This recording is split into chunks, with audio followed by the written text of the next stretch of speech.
are working, welcome. It is the day that the Lord has made. And with every blessing, it is also Good Shepherd Day.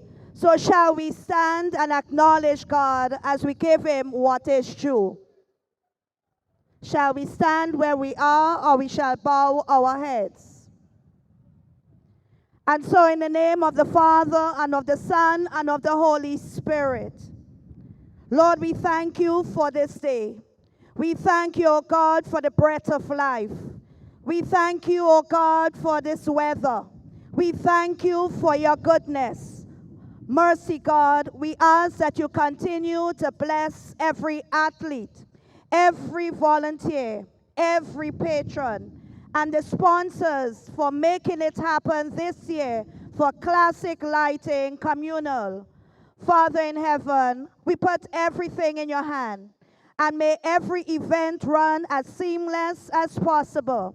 We unite all our prayers in your precious name as we say, Our Father, who art in heaven, hallowed be thy name.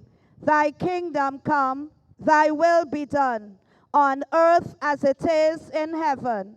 Give us this day our daily bread, and forgive us our trespasses, as we forgive those who trespass against us. And lead us not into temptation, but deliver us from evil.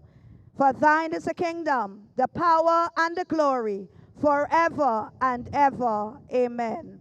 In the name of the Father, and of the Son, and of the Holy Spirit. Amen. May God bless us. May we enjoy the day, have fun, and continue to keep the spirit of community alive. God bless us.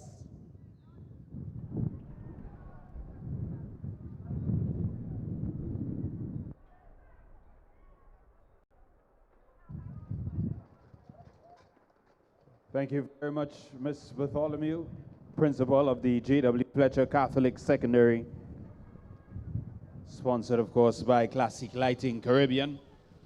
It's day number 2, session number 1. Well, it's the only session.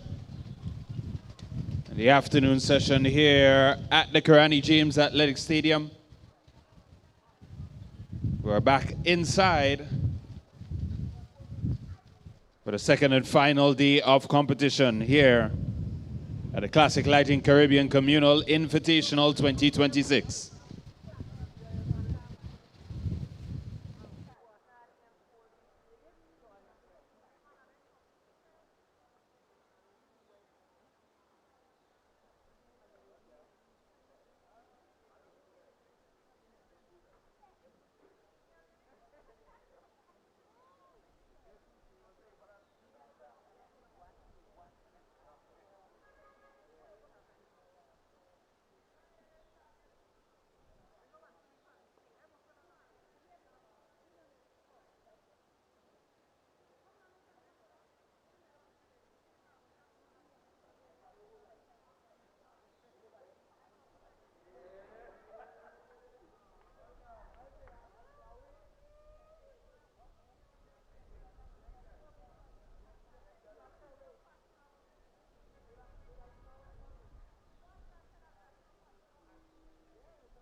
Good afternoon. What's going on, everybody? We're back at it.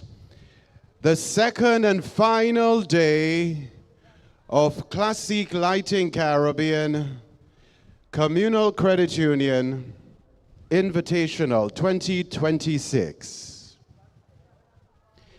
Today, another fun day, another exciting day, competition galore, but in all of that, a lot of friendly rivalry will be taking place. Thank you for coming out today. And perhaps this is the very first day you are attending That is all well and good. You still have time to tell a family member, neighbor, friend, a co-worker, somebody, anybody. Ron at the Karani James Athletic Stadium. A beautiful day today it is. And we thank you for coming and sharing the moments with us. Of course, our official photographer, Dress School Creative Media, captures the moments for posterity. And so no doubt, long after today, we'll have the pictures to remind us of the exciting moments over the last 2 days. Thank you, thank you, thank you, everybody. I see you are ready to go. You're ready to cheer the athletes on. You're ready to support, make some noise. Your presence matters in this kind of event. You helped make the event, so never forget that. Thank you.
All right, and we want to say welcome, welcome wherever you are.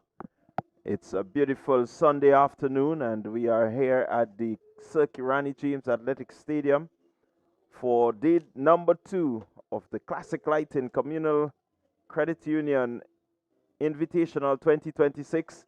Clyde John, CR John here, along with Bernard and Twine, and the entire TNR team. We're bringing you a broadcast of day number 2.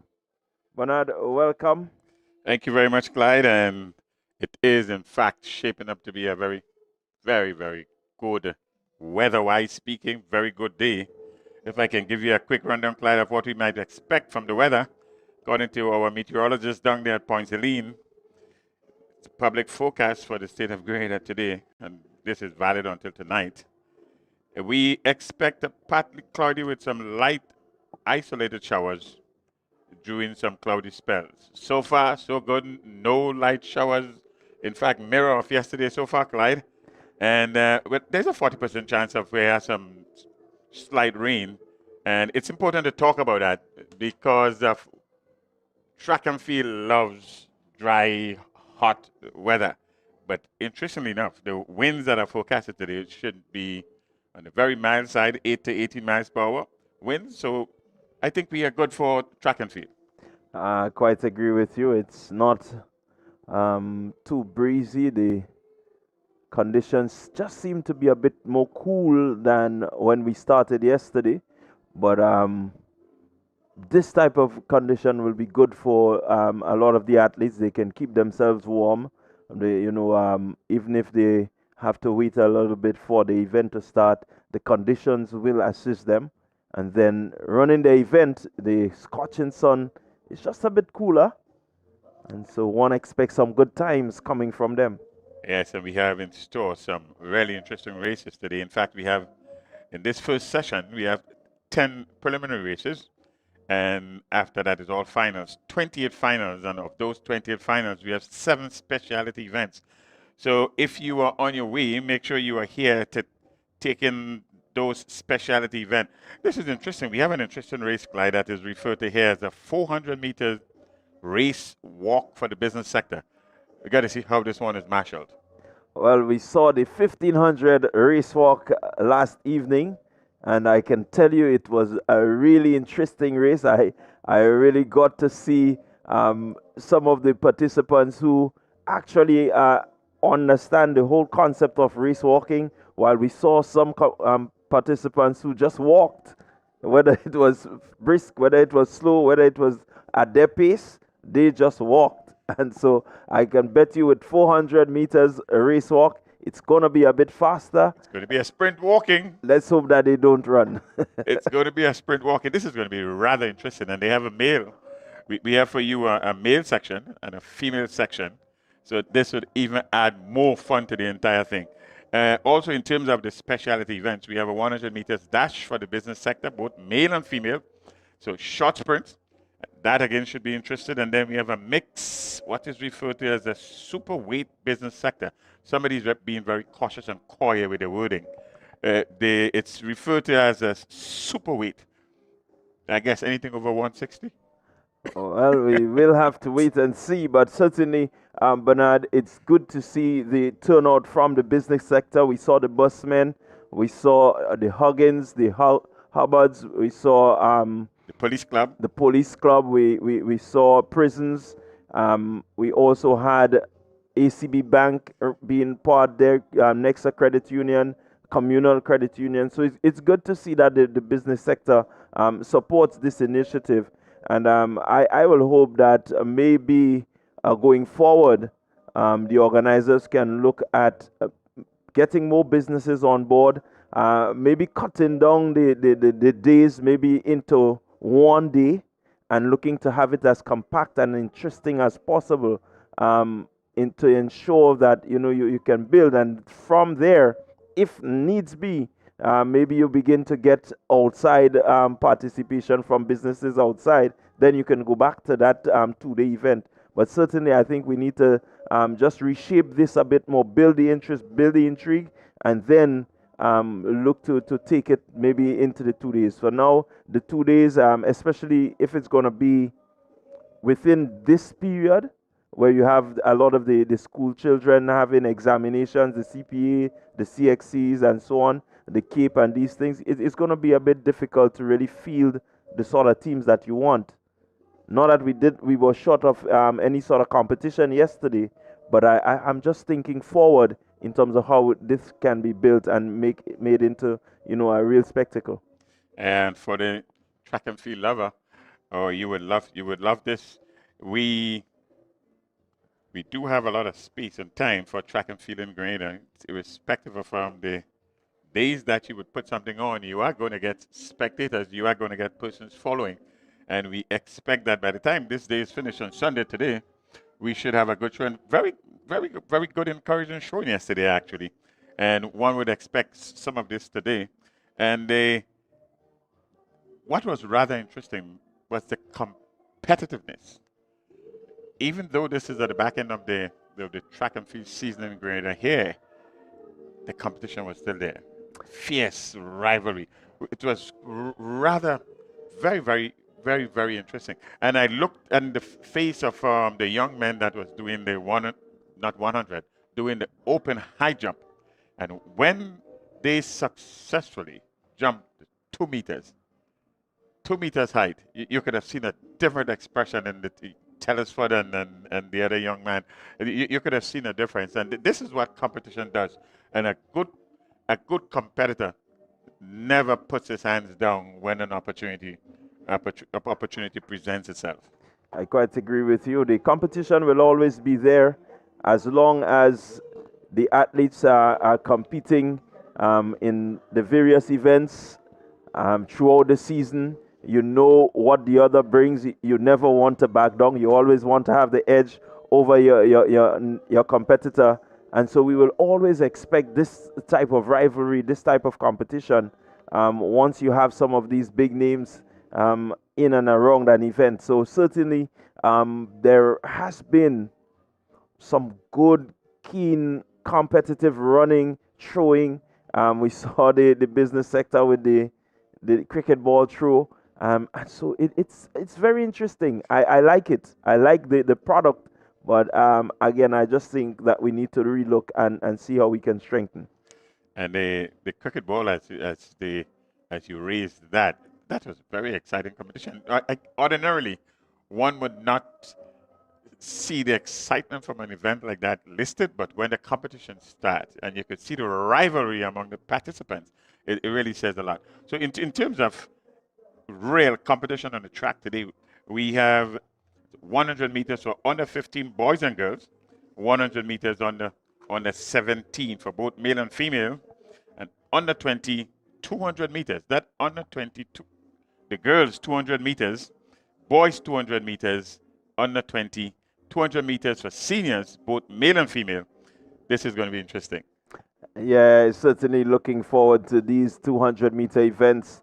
And again, at the under 15 category, you have some names that have been, really prominent in terms of a 200-meter running. And so we expect, again, really good, keen rivalry. We expect that the athletes will put their all on the track to ensure that they bring home victory. Yes, and this competition continues in terms of bragging rights. It continues right throughout this year and into the next year, and so we expect that to continue right on to the end of our meet, these 2-day meet, right to the end of the meet today. These keen competition will continue. Yeah, we saw a number of youngsters just really asserting themselves. We looked at Ethan Sam yesterday, winning the 100 on the 20. He looked good at the time, 10.4. 10.4 in legal win condition on any day. It's a good time. It suggests a good time, and he did it with some ease, with some comfort. And so one expects that he's going to continue, in that vein in the 200 meters.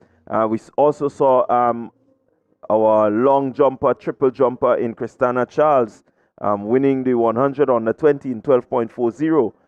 Again, showing that, she can do it all when it comes to athletics. Yes, and the good thing about these athletes is that they can challenge themselves and start running against their personal best. It's a la swimming. You compete, yes, against the competitors, but you are also competing against your PB. And in a meet like this, you can walk away with a PB. As again, one can remember the total elation that was expressed by Telesford after jumping 2 meters. That speaks volume. To get your PB 2 meters when you would have struggled seemingly all year to cross that 1.95 height, it really does say a lot. And in fact, we think meets like this really bring out the best in the participants, and we expect no less than that happening today.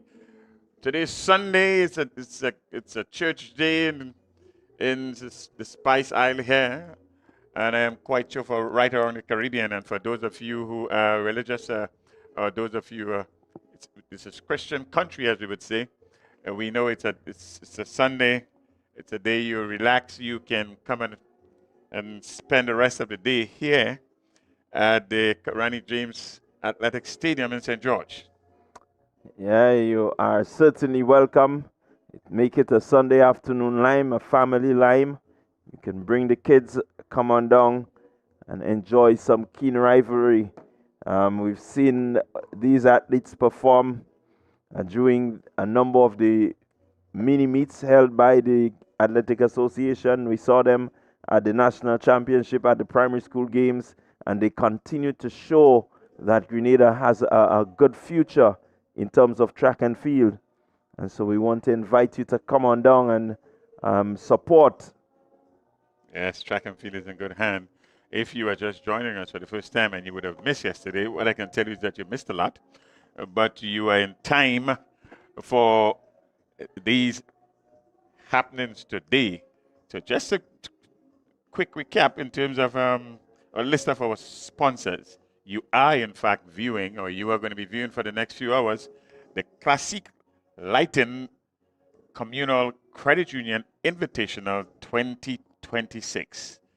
List of sponsors, thanks to the Communal Cooperative Credit Union, the Sunover Incorporated, Grenada Broadcasting Network, Poly Natural Spring Water, Digicel, Flow, Jonas Brown and Hubbard's, Tropical Catering, These Sporting Goods, GIDC, Dania's Tasty Foods.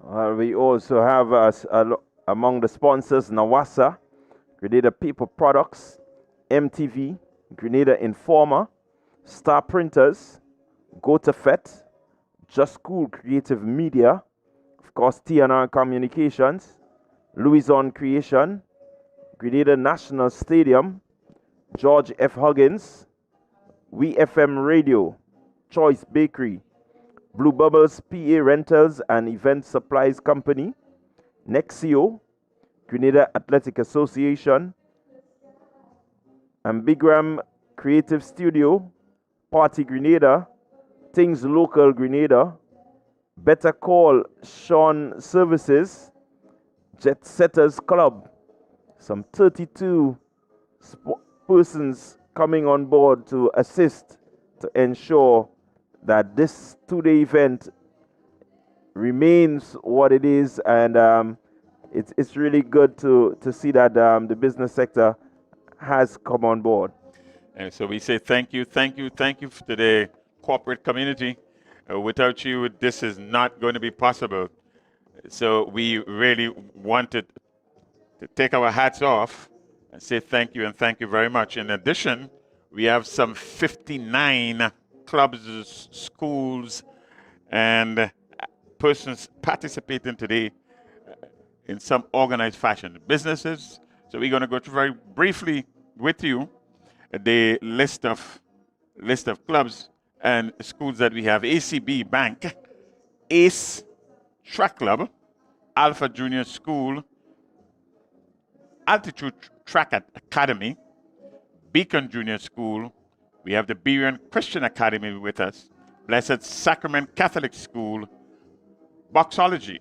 We have the Bus Association, Kelly's Government School, Classique Lighting, and then Alpha Junior School, or we would have mentioned Alpha Junior School earlier.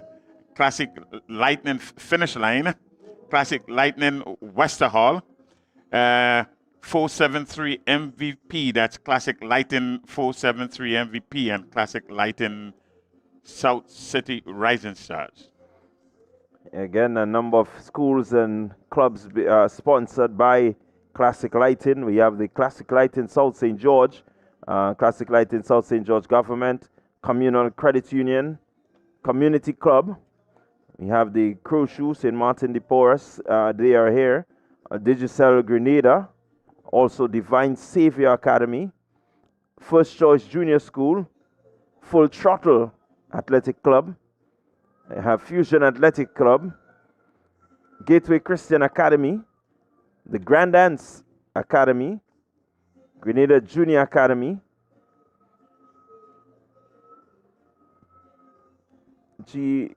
Grenada 7-Day Adventist, Happy Hill Primary, Hubbard's, Huggins, Jet Setters Sports Club, McDonald College, of course, Nawasa. And continuing, we have Nexa Credit Union and the Police Sports Club, they are here. And so at the prison, we have Rising Champs, a fairly new club, Runners Athletics Club, Sprinters Athletic Club. In fact, the coach of the Sprinters Athletic Club was recognized yesterday for the work he has been doing. And one have to tip the hats off to Shotbury, doing a really good job at Sprinters Athletic Club. The St. Andrews, that's the GUT branch of St. Andrews, SAS, also of the St. David's branch of the GUT, St. George's branch of the GUT, St. George's Anglican Senior School, St. John's GUT branch, St. John's Anglican School, St. Joseph's Catholic Primary, St. Max GUT branch, St. Mary's Junior School. And of course, St. Patrick GUT branch, they are here also. Star Academy, the St. George's Institute, we saw them pick up a medal in one of the relays yesterday. You have TLC, Top Flight Athletics, Unattached, Velocity Track Club, and Westmoreland Secondary. So 59 clubs and teams represented here. And again, it says that the participation, and you expect to have some really good, keen, competitive running, jumping, throwing when you have a list of 59 competing teams. Yes, in other words, we are saying that representation came from far and wide, and just about every track and field organization on island here represented one way or the other. And one can only hope and expect, well, not just hope, one can expect that this to grow and grow into bigger and better. We started all of this off yesterday with a lovely display of the teams with a match pass. And this is becoming quite popular, Clyde, the match pass among our teams. What was rather interesting is that the match passing teams, the majority, sponsored by Classic Lighting. And this says a lot to Bido and company. Bido has been a very faithful servant, if you will, of the track and field community. It's certainly following the old adage of putting your money where your mouth is. There are many schools, from primary schools to secondary schools, and we have seen in many instances where the schools, they look good, they perform well. Yeah, certainly backing himself to ensure that whatever he gets into, it's done, and it's done well. Really, kudos must go to Mr. Bido and his team for the insight in ensuring that at least the athletics here in Grenada, when you look at even the clubs being sponsored by him, it says that he understands that it's not just about a specific event. It's not just about national primary school games, but a lot has to go in even before. And so his sponsorship ensures that some of these athletes can get time to train. They have some of their personal effects that they need to get, some of the implements, and it goes a lot when you look at what has been done with the sort of sponsorship that he has been given. Yeah, well, you are not missing anything on the track nor on the field. We are scheduled to start here not too long from now, and we are going to start on the track with a 400 meters run under 15 girls, and that will be followed by the 400 meters run under 15 for boys. So the action on the track and on the field will start not too long from now, so we want you to stay tuned. You will be certainly, you will have your fill with good competitive track and field before this is all over on day 2 of the Classic Lighting Communal Credit Union Invitational 2026. Yeah, so what we will do is that we will take a short break, and we will be back with you shortly to bring you all the action as it happens right here at the Security James Athletic Stadium. It's the Classic Lighting Communal Credit Union Invitational 2026. See you shortly. Grenada, this one is powered by greatness. The Classic Lighting Communal Credit Union Invitational Games hits the Kirani James Athletic Stadium this April 25th and 26th. And it's all made possible by our incredible sponsors. Big respect to Sonova Inc., GBN, Holy Natural Spring Water, DG Flow, Hubbard's, Tropical Catering, D's Sporting Goods, GIDC, Dana's Tasty Foods, Nawasa, Grenada Paper Products, MTV, Informer, Star Printers, Go to Fat, Just School Creative Media, T&R Communication, Louison Creation, Grenada National Stadium, Huggins, WeFM, GTC Radio, Choice Bakery, Blue Bubbles PA Rentals, and Defense Supplies Company, Nexio, Grenada Athletics Association, Ambigram, Creative Studio, Party Grenada, Things Local Grenada, and Better Call Sean Services. And a special thank you to the Communal Credit Union, powering the vision.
All right, well, we are back with you here at the Sir Grenada James Athletic Stadium for day number 2 of the Classic Lighting Communal Credit Union Invitational 2026.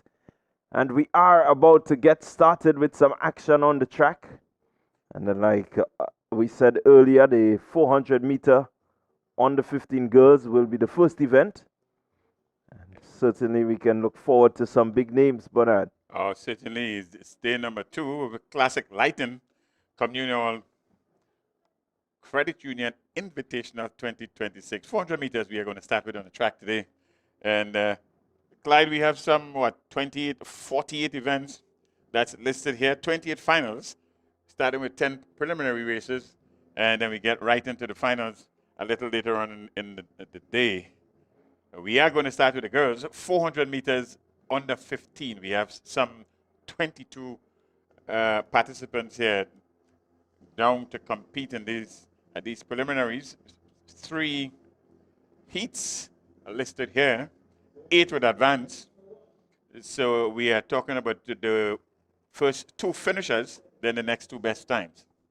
Yeah, and so we can look forward to Heat 1. Should have Kiana Mitchell, Classic Lighting, Wester Hall. Emma Frederick will be there, Tashanti Gibbs. Kalana Modeste, our Carifta bronze medalist in the triple jump. She should be here. Very, very, very promising athlete is Modeste. I think Modeste, if she stick with it and with the continued good coaching, we expect lots from Modeste. Certainly not just on the field events, but she's going to showcase her speed and stamina in the 400 here today. Yeah, we can look forward to Rena Hosford, Classic Lighting Happy Hill Secondary. Yes, Rena has been performing well all year. I think that should be Classic Lighting South City Rising Stars, Rena. South City Rising Stars, she is. Yes. And Summer Romaine will also feature Heat 1 of 3. Tashanti Gibbs from Sprinters. She is in this heat here, and she is coming here with a seated time, the best seated time of 1 minute, 2.82 seconds, and the gun is off, and they are off and running. Here we go. See early run-ins. Emma Frederick, McDonald College, making up the stagger very early. She's taking a commanding lead over the rest of the field. She goes up the 200 meters straight and has lengthened her lead. She's really turning it on. A very good 200 meter from her. Let's see how she goes as she heads into the final 150 meters. Frederick coming around the curve. No one really closely in sight.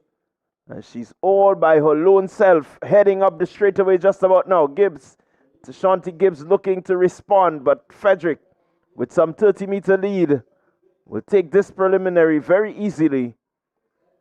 She heads towards the finish line and crosses it just about now. She will be followed there by Altitude, Kiana Modeste, and Tashanti Gibbs. There's Modeste in second position here, but your winner by some distance. An easy run in the end, 59.14 seconds from McDonald College. That's Emma Frederick. Emma has been running well all year. She continues here in this heat number 1. In second place is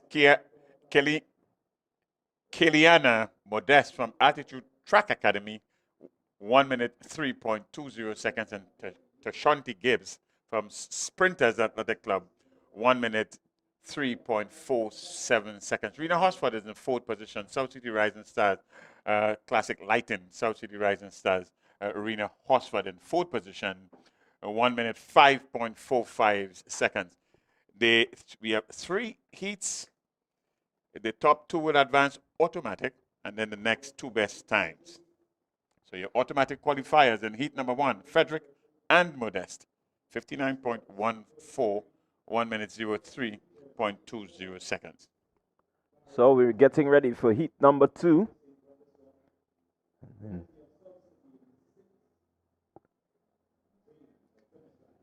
Heat number 2, they're up next. Nia Lacroix Maureen. She's in lane number 1. In lane number 2, Dominic Joseph. Dominic representing Fusion here. Well, Maureen is, she has a scratch for this one. And they're on the status orders. So we expect the running to come from 3, 4, and 6. Hosford, Pay, and Plenty as the... So they're off and running. Here we go. It seems like the athlete there from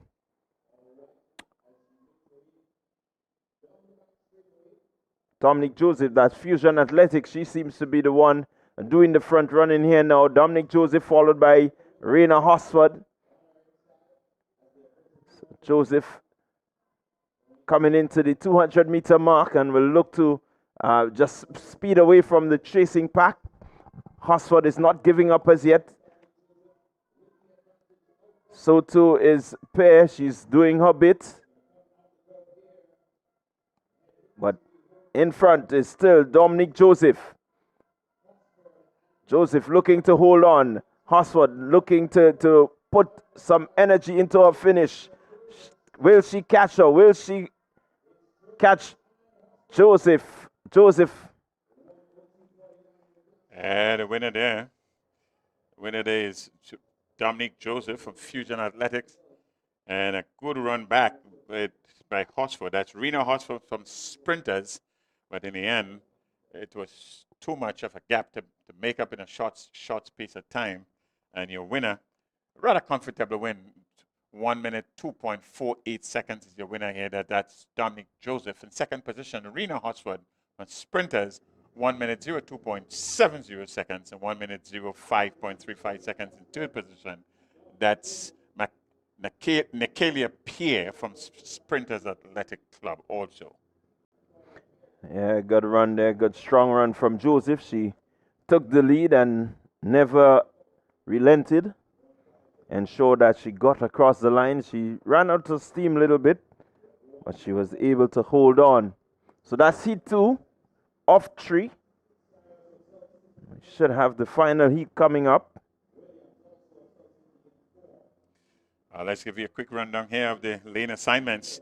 We have Renika Cyrus, South City Rising Stars. She's in lane number 1.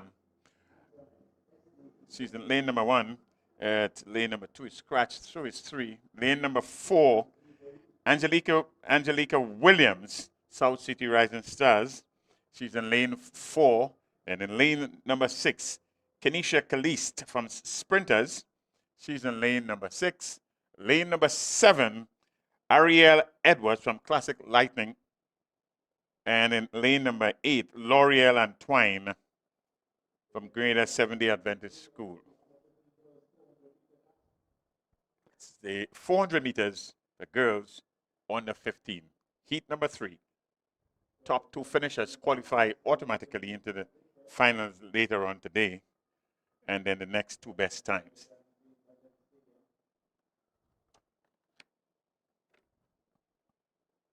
So we're getting ready for final heats and the girls 1500 meter qualifying. Shortly following them will be the boys. Five athletes here facing the starters. This third heat. So a very fast heat number 1. The winner in 59.14 seconds. And a moderately a fast heat in heat number 2. 1 minute 02.48. The winner in that one. Let's see what this one brings. We have a decided athlete here. We should be running out of lane number 6. 1 minute 03.77 seconds. And that's Kenisha Kalist. So let's look for most of the running that come from lane number 6. That's Kalist. She should have some competition coming at the lane number 1. Renika Cyrus. Classic Lightning South City Rising Stars. So lanes 1 and lane number 6 on paper. So just waiting there. We It seem to have a late entrant. seems like Aliyah Williams, McDonald College. Yes, Joined. it is McDonald's College Williams, who in fact is taking a place at the starter's point. She'll be rested here in lane number 5. Heat number 3, off 3. First 2 automatically into the finals. Then the next 2 best times. So it's the under 15 girls 400 meter qualifying. That's the starters. It's a test of endurance and speed. 1 lap around the track.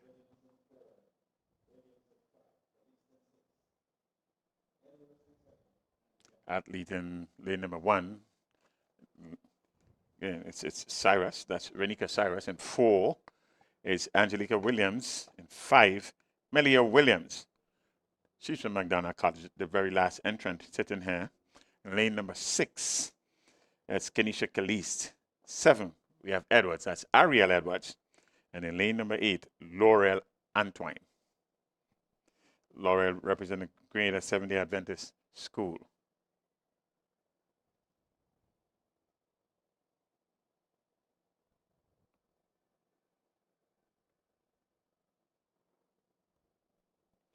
Not sure what is the hold up here, but it does seem to have slight hold up. Yeah.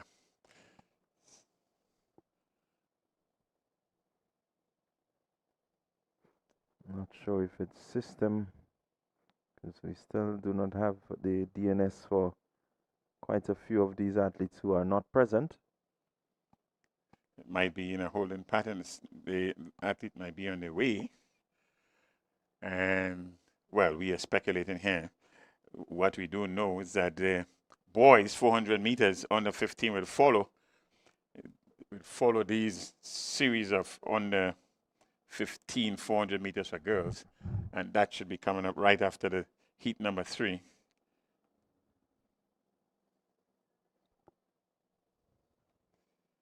There is something, Clyde, in this 400 meters under 15 have been rather competitive all year.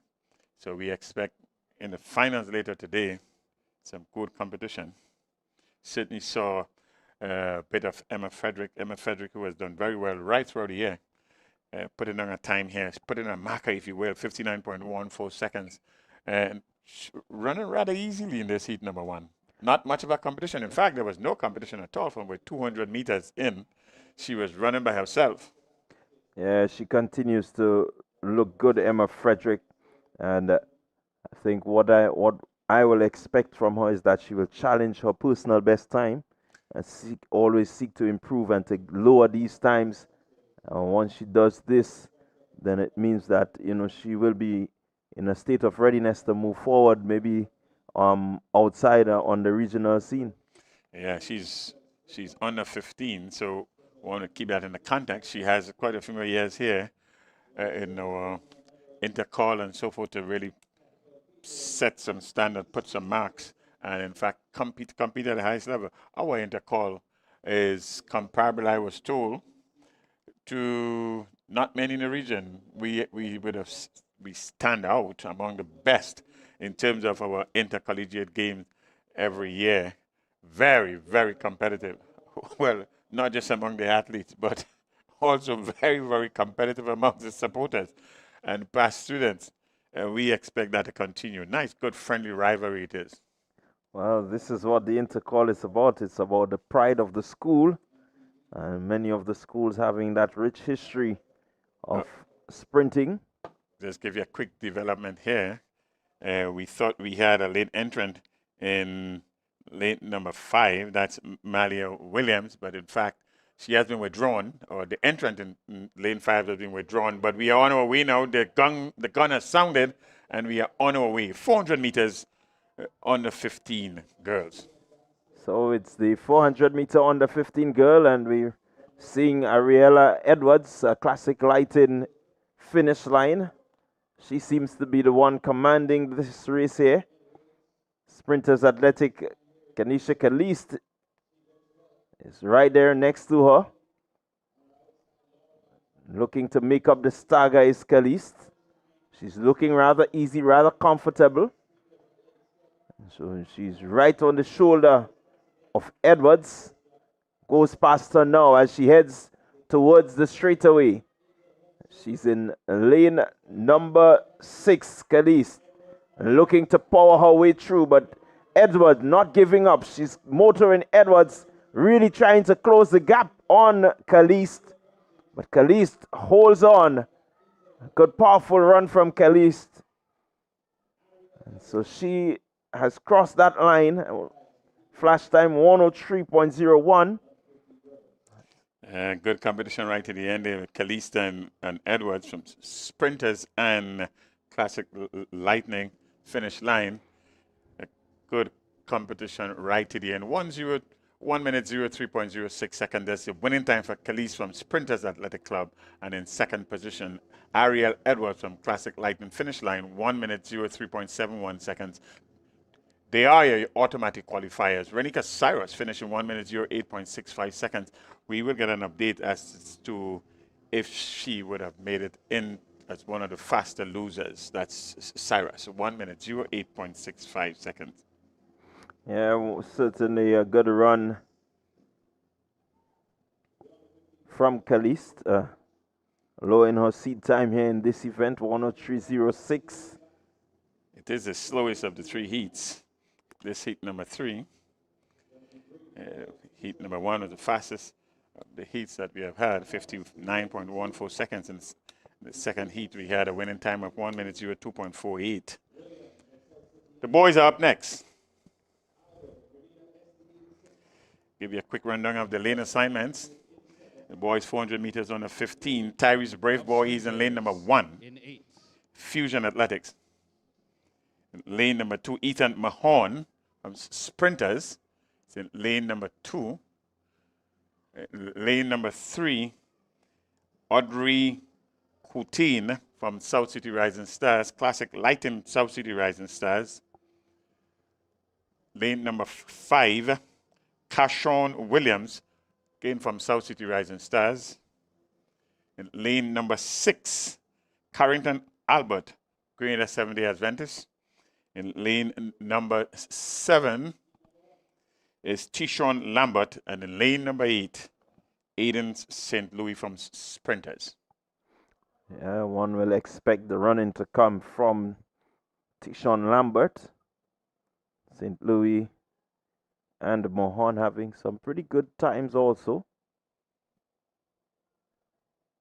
It's going to be a bit competitive this heat,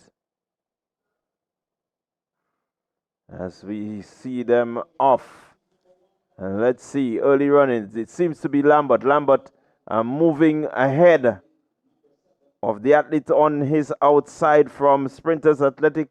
That's Eden St. Louis. Lambert striding down the back straight as he will approach the 200-meter mark. So already put some distance between himself and the trailing pack. Looking rather comfortable. But here on the inside is Classic Lighting South City Rising Stars. And that's Andre Coutin. Coutin seems to have the lead here now over Lambert. Andre Coutin finishing well over Tishon Lambert. Again, the top 2 from each heat will qualify. So automatic qualifiers, Andre Coutin, 54.47. And Tishon Lambert, 55.35. Very good run back there at about a 200 mark. Coutin caught Lambert, who started well, 54.47. That's not a bad time. Coutin, 54.47. Tyrese Brave Boy, 55.87. Lambert, 55.35. second position, automatic qualifier along with Coutin. Yeah, so Brave Boy will be hoping that his 55.87 can get him into the finals. So we get ready for heat number 2. Heat number 2, that's up next. Lane number 3, Hammond Frank from Classic Lighting. Lane number 4, Ethan Gunpot, name that we have become quite familiar with, Clyde, right throughout the season. He's in heat number 4. In lane number 4, in lane number 5, Keone George from Sprinters. Lane number 5. Lane number 6, J.J. Williams. In lane number 7, it's Cameron Bonaparte, South City Rising Stars. And lane number 8 is the man from McDonald College. Well, he is not there. He is scratched. So lane number 3, 4, 5, 6, and 7. Those are the lanes that are occupied this second heat. 3, 4, 5, 6, and 7. First 2 advance automatic, and then the next 2 best losing time. A good fast time in heat number 1 of 54.47 seconds. Let's see what this brings here. Gunpot, Frank, George, Williams, Bonaparte. Here they go. What will this group bring? Gunpot already making up the stagger. Fusion Athletic, Ethan Gunpot. Inside of 100, making up the stagger on the rest of the field as he heads into the straightaway. And will certainly look to put on a really good time. He knows the time that he wants to run better than. So he has gone out with some pace, entering just about the 150-meter region remaining. It's Ethan Gunpot. Looking good, looking strong. Comes into the straightaway just about now. Not much challenge as... It's a good battle for second place. Yeah, the battle is certainly on for second place, but Gunpot is moving. South City Rising Stars in Bonaparte really finished well, but unfortunately he will not catch Ethan Gunpot. 57.05. That's the winning time for Gunpot. He came in here with a season's best of 56.01. He ran, and one would say he ran with much of a challenge for most of the way. The exception right at the start. Other than that, he was running by himself and running against the time. That's Gunpot, the winner here, 57.05. In second position, at 58 seconds flat, is Cameron Bonaparte. So these are your automatic qualifiers. Bonaparte and Gunpot. Yeah, really, Gunpot not running that a fast event. It's around 56.01 is his season's best. It's some ways away from that. That's 57.05 he registered here. Heat number 3, this is up next. That's the last heat of these boys under 15, 400 meters. And we have in lane number 1, you should see Yordell Christopher. He's from altitude. Lane number 2, Keon Powlett from South City Rising Stars. That's Classic Lighting South City Rising Stars. That's Powlett. In lane number 3, Jediah Roberts, a name that we have become quite familiar with right throughout the season. He's from Fusion. Lane number 4, Tahir Nelson, Grenada 7-day Adventist. And lane, no entrant in lane number 5, no 6. And lane number 7, Quinton Richards from Rad Runners. And in lane number 8, Teron Samuel. Well, we do have an entrant here in lane number 6. And number 6, that's Deshaun Oliver. Deshaun Oliver, and in fact, Deshaun Oliver is the odds-on favorite in this heat number 3. came in with a season's best of 52.28 seconds. And the next seeded time here is 58.97. That's in lane number 5, Aiden Klein. 5 is scratch. So look for the running to come out of lane 6. He has been doing this all year. One would expect him to win this heat and win it rather easily. That's Deshaun Oliver, lane number 6.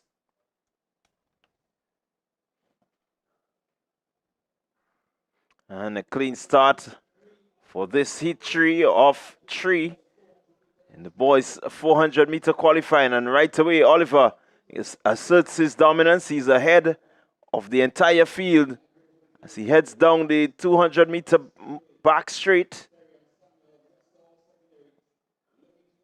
Gets into the curve now. 200 meters to go. Oliver is just pushing himself. He's running against the clock right now. Some 25 meters lead as he heads into the straightaway just about now. Really doesn't have any competition on it. The inside. The race is for between lane 1 and lane 8 for second position as Oliver powers his way to the finish line. Flash time 53.97. 53.97 the flash time for Deshaun Oliver. Certainly the fastest heat we've seen, 54.18. His winning time. Time has been adjusted to 54.18 for Oliver. He came in here expecting to win, and he won. And not just winning, but winning quite easily. 300 meters he was running by himself. It really was 54.18 seconds. That's the winning time. 57.92, second place finisher from Classic Lightning Westerhall. And that's Terrion Samuel. These are your automatic qualifiers. Up next is the 400 meters under 17. 400 meters under 17 boys. Well, this is again another showdown that we all will be keenly looking at. One can deduce that 400 meters under 17 girls will go into straight finals later today. We have 2 heats. 2 heats here. 3 heats here for the under 17 boys.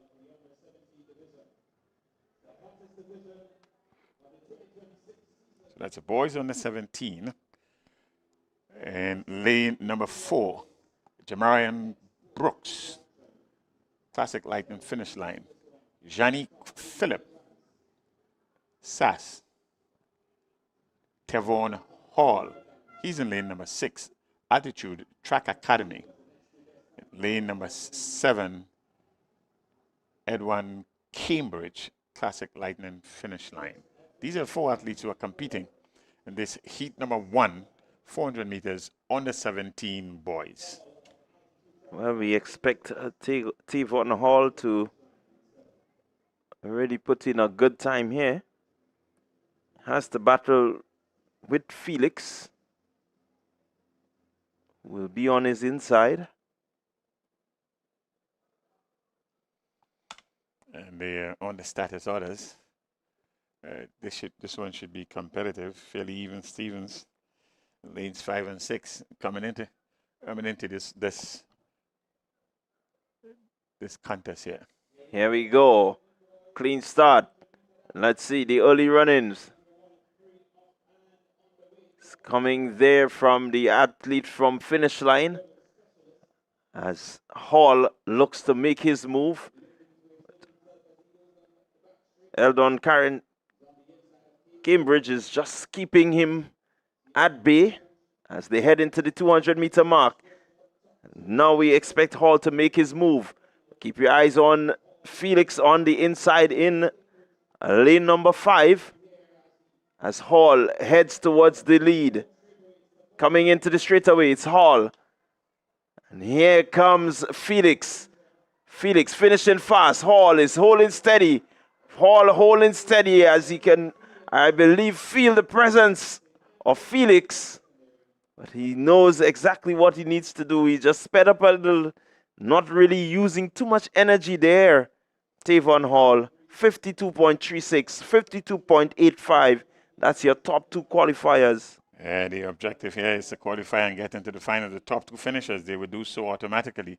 52.36, winner heat number 1. That's Tavon Hall, your winner heat number 1. And your second automatic qualifier here, running out of lane number 5. That's Janique Felix from SAS, 52.85. Yeah, so Hall doing the business and doing it well. So he's already booked his spot. So we get ready for heat number 2 of 3. The top two finishers, the automatic qualifiers. And in lane number 2, that's Giovanni Green, Classic Lighting finish line. In 3, we would have Devon St. Louis, sprinters, Nicole Simon. He's running out of lane number 4, Altitude Track Academy. And in lane number 7, Anikel Paisadi, South City Rising Stars, Classic Lighting, South City Rising Stars, Paisadi. Yeah, it's good to see Anikel on the track. You know, he's had a bit of an up and down season. Yeah, this one should be competitive also. Green will have all the athletes on his outside. So real competition should be coming from lanes 2 and 3. And let's see what type of form that Paisadi is putting down here. He has not been on show for most of the year, one reason or the other. So if he is fully fit, he'll be right in there contesting lanes 3 and 4 with 2 and 3.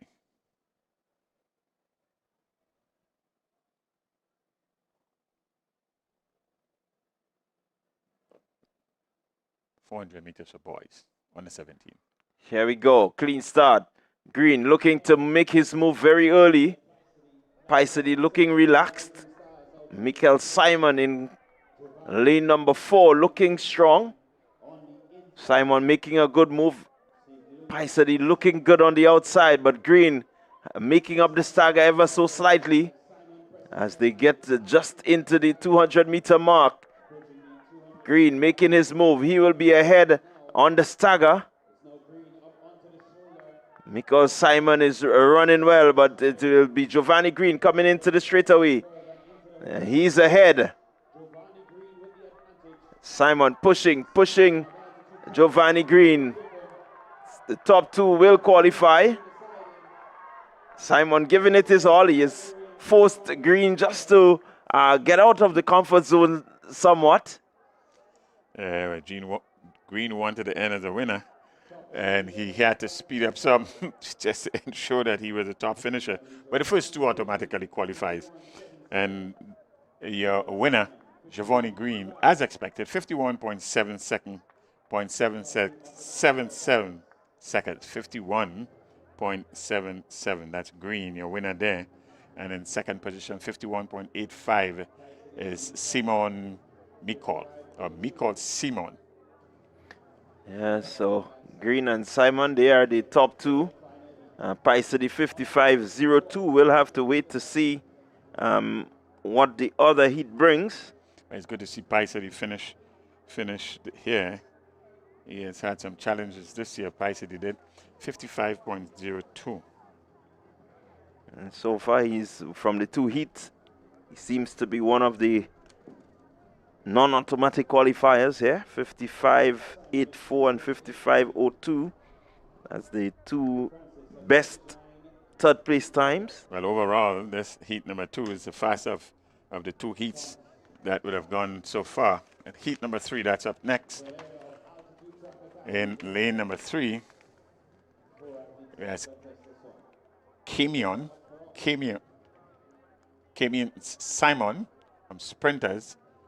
Kelson Francis. He's in lane number 4, and 5 is Khalil Thomas. Lane number 6, that's Khalil Thomas in lane 6. There's no lane 5. Lane 5 is empty, so it's lane 3, 4, 6, and lane 7, Kindon Hilaire.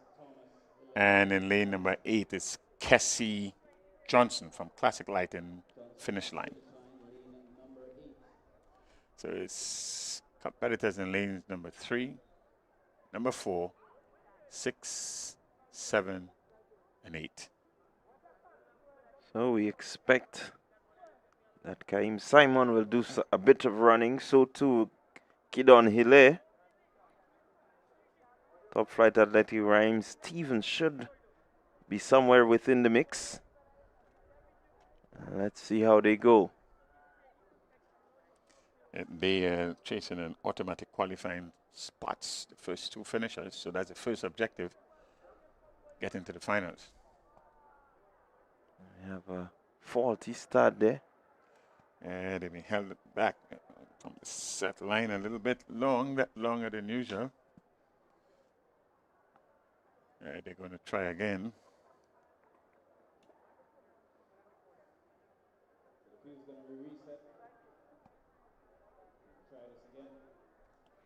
So it's Simon Francis,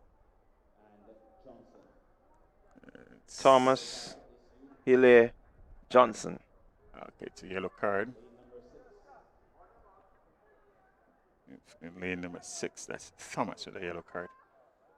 It's nobody has been disqualified. That's the important thing here. The back of the mark a second time.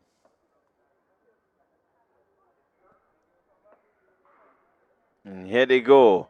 400-meter qualifying. Final heat of this, the under 17, 400-meter.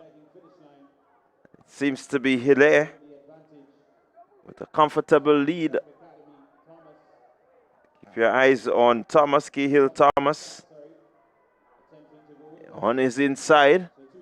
So the competition seemed to be between Hilaire and Thomas. Kidon Hilaire and Cahill Thomas as they head into the home straight. Seems to be Hilaire with the strength. He's leaving Thomas and he's running away with this one. It's going to be important to see what sort of time he returns. Will this be the fastest of all the heats? Hilaire and Thomas, your winners there.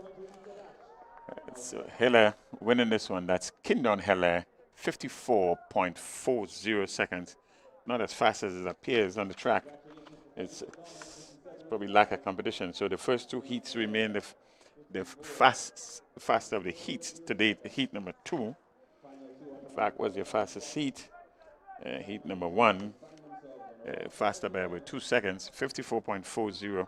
It's your winning time for Hilaire Thomas. That's Cahill Thomas from SAS, 57.05. Yeah, so Hilaire and Thomas, of course, they're automatically into the finals. And so I believe it will be Cambridge and Paisley to join them. Yes, you are not going to get any fastest loser coming out from this heat number 3. Not with 59.10.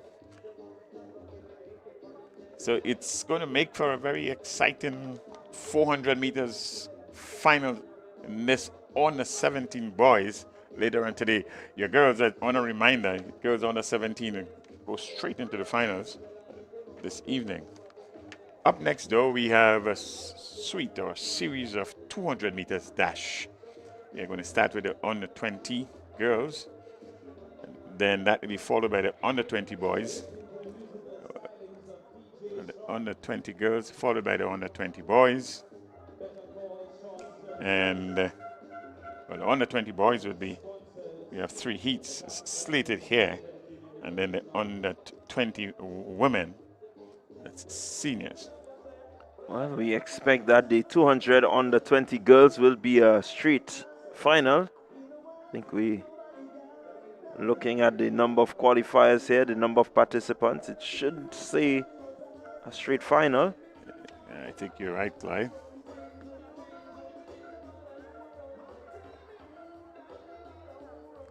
It will be a straight finals. So the next event on the track should be the under 20 boys, where we have 3 heats. And then that will be followed by the seniors, men, 200. Yeah, looking at the lineup for the 200 meter under 20. One will see the likes of Ethan Sam. We should be seeing Darrell Daniel again. Daniel Jeremiah. Kanik Nixon should be in that grouping also. Kyle Ned should also be a part. A number of these athletes we saw last evening in the 100 finals. And so we expect to have a similar rerun, barring something happens where these guys do not really qualify as expected. But certainly these are some of the names we can look forward to in the next suite of 200-meter dash. Yes, we can expect very, very keen competition in all 3 heats. It's under 20. With the likes of times under 20, under 21 seconds, and under 22 seconds, should be competitive in all 3 heats. Yeah, we have so far the only sub-21 athlete in terms of season's time, in that of Darrell Daniel, 20.92. It's a good time for the 21.37 in Sam to go on the 21 today, as well as Kyle Ned. Good opportunity in heat number 3 for Ned to go on the 21 seconds with a season's best of 21.43, showcasing. It's a good opportunity to do that. The weather is fine. The wind is almost flat, so this should be good running condition. It's not breezy, but it's calm and it's cool. Yeah, we do have quite a number of big names to come, so we expect that the 200-meter events will be closely looked at by everyone. A bit of excitement to come.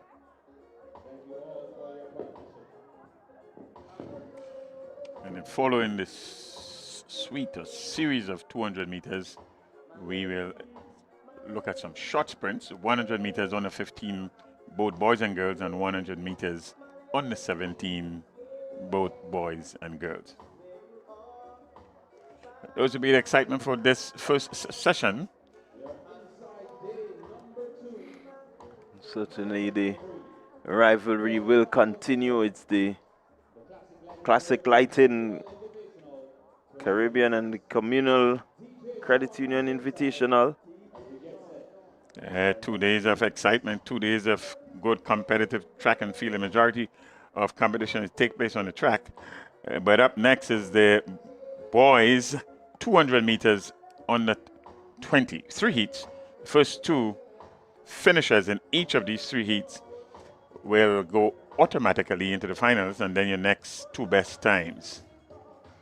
Well, Bernard, the pen relays have been the talk of the town for many, and the St. Andrews Anglican Secondary just missing out, having some visa issues, missing out on an opportunity to really go out and represent and showcase what Grenada has been achieving in terms of athletics. We saw the Grenada Boys Secondary School, they took part in the pen relays. They are now ranked 81st.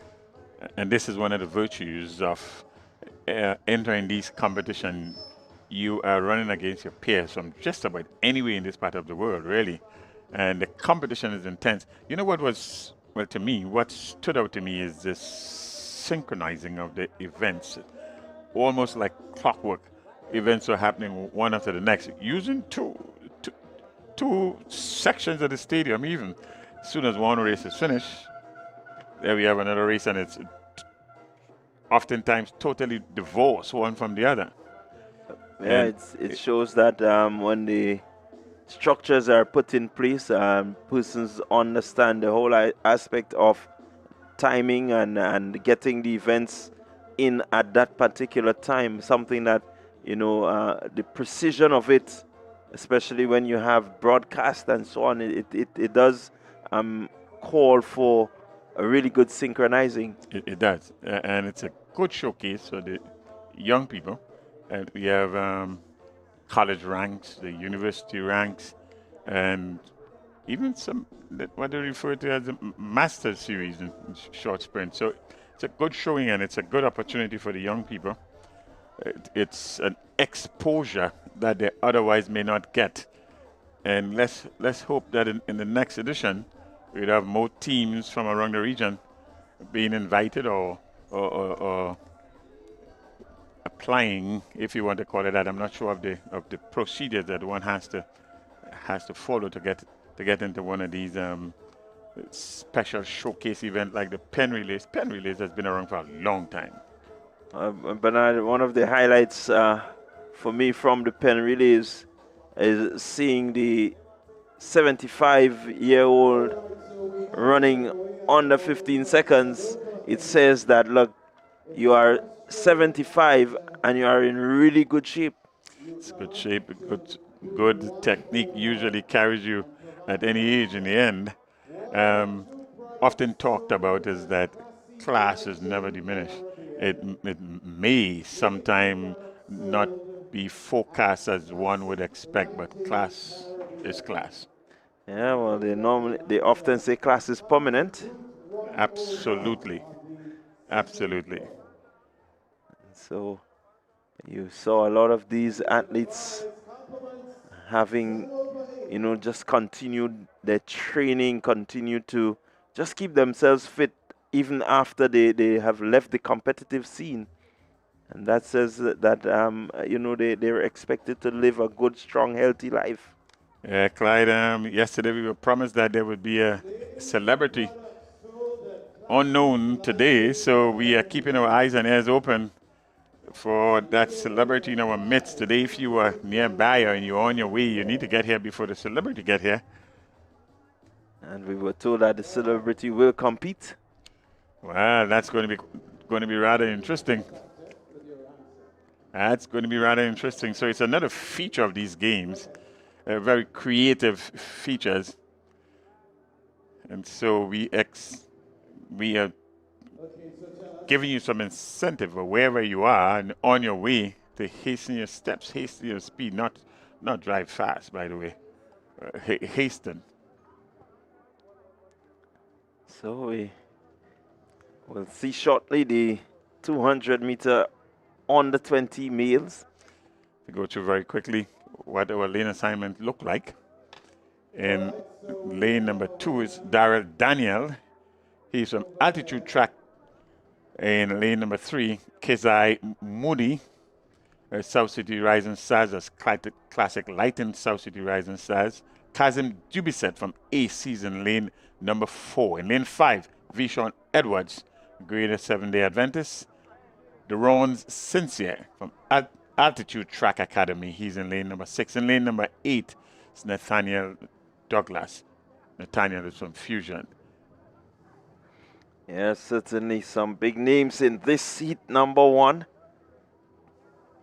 One will expect that Daniel will be one of the automatic qualifiers. The top 2 from each heat will move forward.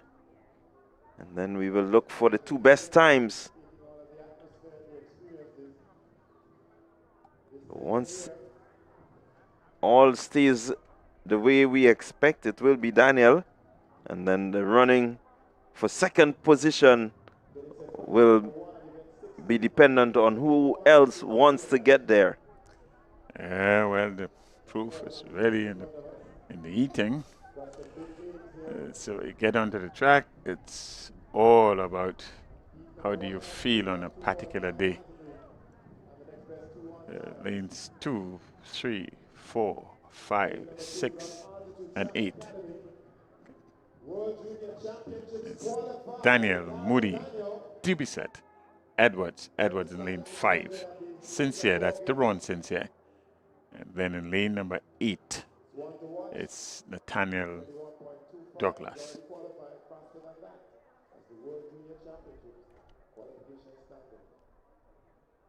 They're on the status orders. Here we go, 200-meter running. And let's see who will emerge. Daniel already moving on the inside. And Darrell Daniel on the outside is Douglas. But look at Daniel. He's pawing his way. In the middle of the track is Deron Sincere. He's making a good run for it. But Daniel shutting it down. Darrell Daniel shutting down. A flash time of 21.46. Oh, it was all 25 meters, and he was done. 21.49, rounded up to 21.49. Good control run in preparation, one would say, for the finals. And as you predicted, Clyde, the second, third, and fourth place finisher was up for grabs. And because Daniel showed his class quite early, 21.49 seconds. Sincere in second position, 22.05. So the top two here in Sincere and Daniel qualifying automatically. Moody 22.45. He will wait to see what happens to the other heat. 22.05, that's Sincere in the second position. The second automatic qualifier is Sincere, and Moody is on the outside looking in. So right away we will see the starters for heat number 2. And here we can expect to see Ethan Sam. As Boeing, that's Javier Boeing from Full Throttle. He's in lane number 1. Lewis Tevez, or Tevez Lewis, in lane number 2. He's from Ace. Sam is in lane number 3. MVP, signature vest for MVP. Lane number 4 is Randy Jones. We have starters in lanes 1, 2, 3, and 4. 1, 2, 3, and 4. One expects Sam to come into this heat here as the winner with a seeded time of 21.37. Here they go. It's Randy Jones and Ethan Sam as they head into the straightaway. Jones with a slight lead. Here comes Sam on his inside. It's Jones and Sam. They're running side by side. Sam is going to move ahead of Jones, but Jones right there. He's not giving in as they cross the line. 21.74 the flash time. Not unexpected in Sam. 21.74. He shut it down in 15 meters to go, folks. 17 meters to go. 15 or so meters ago, he was done. But he got a good challenge up to about the 50-meter mark. The 50-meter mark to the finish, he got a good challenge. And here he is cruising to the end. That's when he would have shut it down. 22.02, that's Randy Jones in the other automatic qualifying position. 22.02. 22.89, that's Tevez. Lewis Tevez, 22.89, and he is sitting there waiting to see what's going to happen. Well, 22.89 Tevez Lewis brings his season's best so far. And that will bring him amongst the non-automatic qualifiers. Moody 22.45, so just looking at that range there should suggest that maybe these two will get in. Let's see. Well, I tell you, Tevez would have achieved his first objective. Well, not his principal objective. Of course, he wants to get into the finals, but you do better than your season's best, you would have done well. Heat number 3, that's up next. And Christophe Caliste, he's in lane number 1. In lane number 2, Kanik Nixon. Canic represents Fusion Athletics. He's in lane number 2. In lane number 4, Jamal Kador. In lane number 5, Tafari Williams, representing SAS Tafari. Tyreek Thomas from McDonald College. He's in lane number 6. In lane number 8 is Kalned, representing Ace. They are off and running. Here we go. Let's see. This will be a very important heat for all three. Caliste, Nixon, and Ned.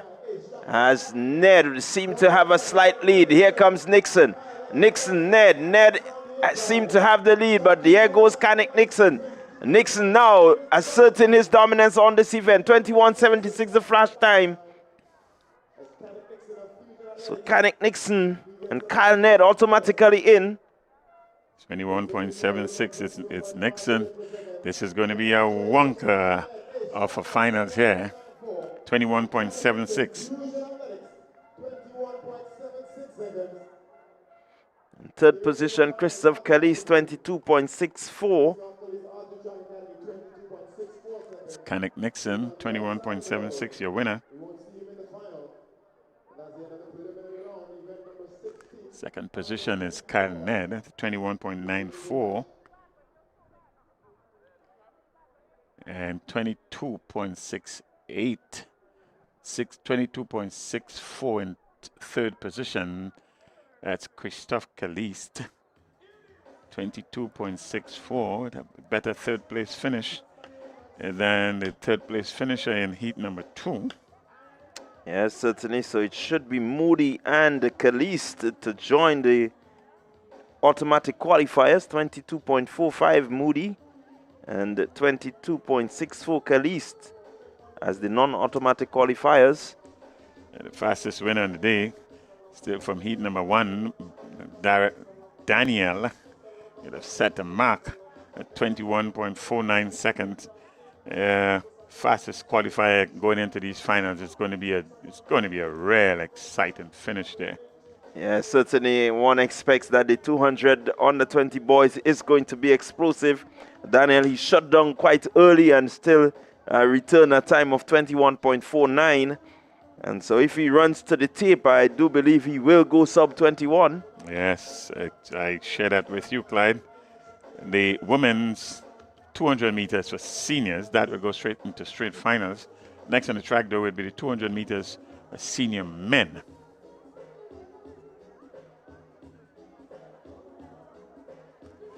That seems to be a straight finals also.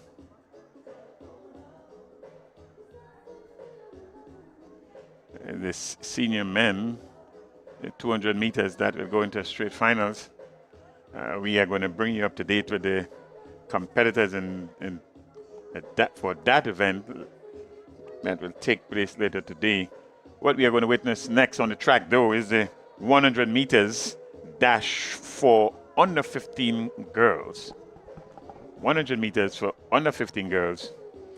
The top 1 will advance, and then the next 4 best times. We have 4 heats, under 15 girls, 100 meters.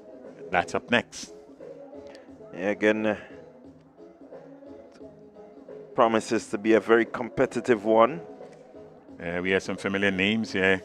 Jada Calder, she's running out of lane number 1. South City Rising Stars, Classic Lighting South City Rising Stars. Lane number 2, Summer Alexander. It's Classic Lightning Westerhall Secondary School. In lane number 3 is Grenada 70 Adventist. That's Dequani Richardson. Lane number 4, Ashel Romaine, McDonald College. In lane number 5, Osana Batiste from Full Throttle. In lane number 6, Summer Romaine. We have 2 Summers here. Summer Alexander in lane number 2 and Summer Romaine in lane number 3 from Classic Lightning Finish Line. That is Romaine. Westerhall is in lane number 2 and Romaine in the lane number 6. And in lane number 7, Haley Terrell. And Haley is from Altitude Track Academy. Those are your starters. Lanes 1 to 7.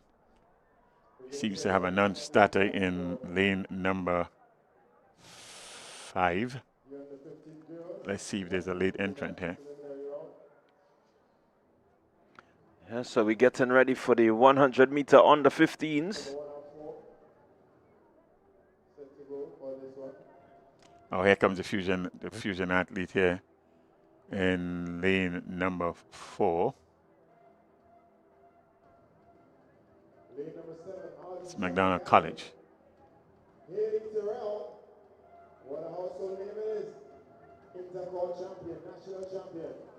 So we're going to look. Lane number 5. I think we're going to have a late entrance. Late entrant on the track. Athlete from Fusion. It's Batiste.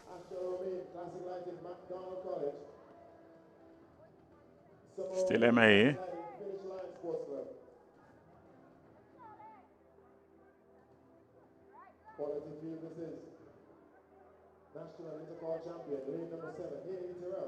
She represents Altitude Track Academy. Only the winner qualifies automatically. And the next best 4 on times. Yeah, so it's 6 under 15 facing the starters here. Lanes 1, 2, 3, 4, 6, and 7. Well, we expect Tyrell to qualify as one of the fastest. And this heat should be considered the fastest heat. That's Haley Tyrell from Altitude. On the starters orders. And they off. Clean break. First time. And Tyrell being pushed there by the athlete from McDonald College in Ashel Romain. But Tyrell takes command of it right now. Shuts it down. And no surprises in the end here. The winner here. Tyrell Haley Tyrell from Altitude Track Academy, your winner. 12.43 seconds, Clyde. 12.43, again returning a really good time there. Haley Tyrell. And remember, it's just a winner that is automatically qualifies 4 heats. You got to win to be assured of a place in the finals. Coming in for second position, doing 13.12. It's Ashel Romain from McDonald College. Yeah, 13.12 for Romain. Summer Alexander 13.47. So she will be looking, so too will be Romain, to see what sort of time the other heat returns. But certainly 12.43 is a good way to start the qualifying round for the under 15 100 meters. Yeah, it's a pretty good running. It's under 13 seconds. It's always a good marker to put down. You run under 13 and you're under 15 girls, you are in business. Heat number 2, that's up next. And lane number 1 is Renaya Cyrus, South City Rising Stars. That's Classic Lighting, South City Rising Stars. Charlene Williams, she's in lane number 2 from Racers. In lane number 3, Connor Marie Monroe, a name that we have gotten accustomed with right throughout the track and field season. She's from Fusion Athletic. Amira Cato from McDonald College. Vanessa Horsford Flavini from SGI. Well, there's no Charlene Williams. Monroe is not going to be here either. The other athletes that are facing the starting line here, Shakaida Orr, Westerhall Secondary School, and in lane number 7, Olivia Barry Charles. So the race is off, and we expect that Amira Cato, lane 4, will do the bulk of the running, but on our side is Renaya Cyrus. So it's Cyrus and Cato. Cato 13.17, your winner here. And on correction, we have been referring to GSDA as Grenada Seventh-day Adventist, but it looks like Good Shepherd. No, this one is Good Shepherd. The comprehensive, the C is in comprehensive to tell the distinction. The C has to be there for the distinction. So Barry is from Good Shepherd. So your winner, Keto. Keto is your winner here, automatic qualifier. She goes into the finals directly. That's Emiri Keto in from McDonald College. Heat number 3 is up next. So it's Cyrus finishing in second position in 13.20, and Hosford Flavini from SGI in third position, 13.49. And both second and third position here, we'll be looking to see if they can qualify as one of the next 4 best times. So we're getting ready for heat number 3. We have 3 athletes that will be facing the starters here. Arena Horsford, she's in lane number 1. In lane number 5, Josiah Mitchell, Classic Lightning finish line. And in lane number 6, Denise Mitchell, Altitude, lane number 6. Well, we should expect to see Horsford. If all stays true, she comes in with the fastest seat time, 12.8. Denise Mitchell, 13.01. So there should be some level of degree of competition between these two in lanes 1 and 6. Lanes 1 and 6. 3 young ladies facing the starters. Under 15 girls, 100 meters. Clean break. Let's see. Horsford out early. She's moving, motoring well. Denise Mitchell is making a good run for it, but it's Horsford. Here comes Mitchell. Mitchell just closing here on Horsford. 12.98 the flash time. Around it to 12.96. Horsford 13.05. I tell you something, Clyde. I think Horsford was surprised there right at the end. It was just a little too late. She was cruising all along, and seemingly out of nowhere, Denise Mitchell crept up on her, and in fact, winning the heat in 12.96 seconds, snatching it, as it were, from Horsford, 13.05. So your winner, Denise Mitchell, in 12.96 seconds. So that was the completion of heat number 3 of 4. We still have 1 more heat to go in this preliminary round for the 100 meter on the 15s. And we have 6 athletes facing the starters here. There are 4 that are lined up. Let's see if there would be any non-starters. As of now, we have 4 facing the starters. We have in lane 3, Jalina Panchu. In lane number 4, Kiara Walters. She's from SGI. That's Walters. In lane number 5 from South City Rising Stars, Classic Lighting South City Rising Stars, that's Rena Horsford. And in lane number 6, Cariana Phillip. And then starting in lane number 1 and 2. So lanes 3, 4, 5, and 6. Rena Horsford, seeded athlete here in 13.41. And she's in lane number 5. That's Horsford is. So Horsford seems to be the one to beat in this event. Only the winner qualifying automatically. And let's look and see. Horsford and Phillip, they're running close by, neck and neck. And Horsford now getting into the ascendancy. 12.66 on the flash time. Hey, your winner there. Horsford 14.21. 14.21, not as well as what she would have done as a season's best. But the winner, so she go in automatically. This is a fairly slow heat. The slowest of the 4 heats to date. 14.21 your winner, 14.39 the second place finisher. Cariana Philip from Altitude, 14.39. We'll give you an update to the finalists that will be contesting later this evening. Well, Hosford automatically in the slow of the heats, or the slowest of the heat, 14.21, but she's the only one that will get out of heat number 4. Oh, they had a serious headwind of 2.9 meters per second in their running there, so that would have taken some steam out of these young ladies. Up next is the boys under 15, though. The 100 meters for boys under 15. And we have 4 heats. You got to win to get in automatic.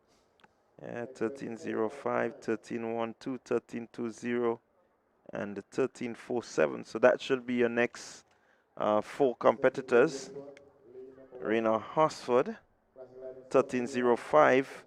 Renaya Cyrus, 13.20. Ashel Romain, 13.12. And Summer Alexander, 13.47. They would be your non-winning qualifiers. And you can get the action in the finals a little later on today. You don't go anywhere if you are viewing. And if you're on your way here, you should hasten to get here to witness live all these finals later on today. Up next is the boys. Boys 100 meters under 15.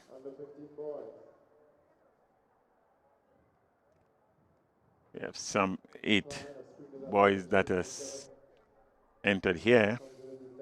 In lane number 1 to Shafiq Ben, Classic Lighting South City Rising Stars. Lane number 3, we have Adriel Philip. He's from top flight. In lane number 4,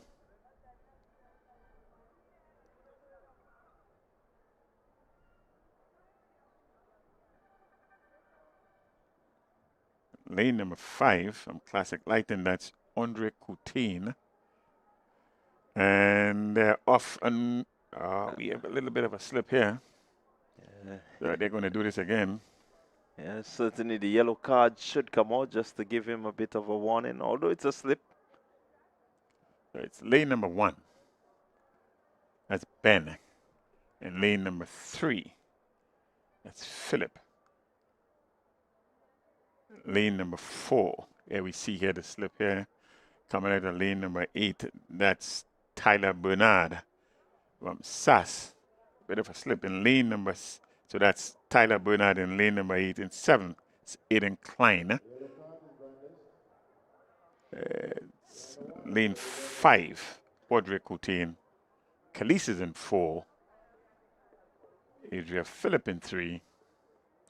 And Ben, lane number 1. Well, of the seed times that we have, we can look forward to seeing some good running coming from Klein and Khalees in 4. So look for the running in 4 and 7. Here we go. Let's see what happens. It seems to be the middle of the track. Lane 4. That is Lishon Khalees and Andre Coutain. Coutain and Khalees really putting on a good show here. Let's see who's the winner here. 11.94 on the flash time. And that's Andre Coutain. 11.95 for Khalees. So he should be one of the faster qualifiers. We're neck and neck, as you would say, right to the finish line. And it took a little extra effort and an early dip or Coutain to pull this one off. So Coutain in position number 1, the winner. Khalees second, and Aiden Klein in 3rd position, 12.42.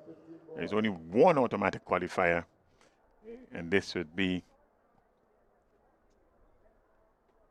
one automatic qualifier, 11.94 seconds. That's Andre Coutain. Heat number 2, that's up next. We have 4 starters here. West Hall Secondary School in lane number 1. That's Gordon. In lane number 2, Seventh-day Adventist. Here we go. Let's Albert. see. And early running. Gordon looking well. Gordon seemed to be poised to take this one. It's Kamal Gordon, Classic Light in Wester Hall. And in second should be Carrington. 7-day comprehensive, 12.22. 12.22. Certainly made a statement here, did Gordon.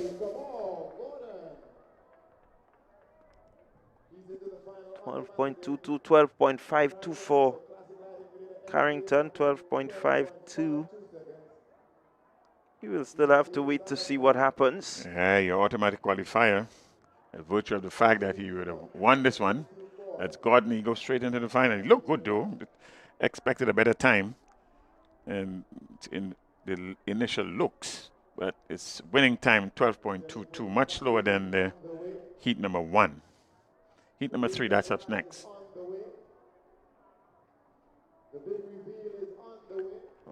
Heat number 3. Have some 4 athletes lined up.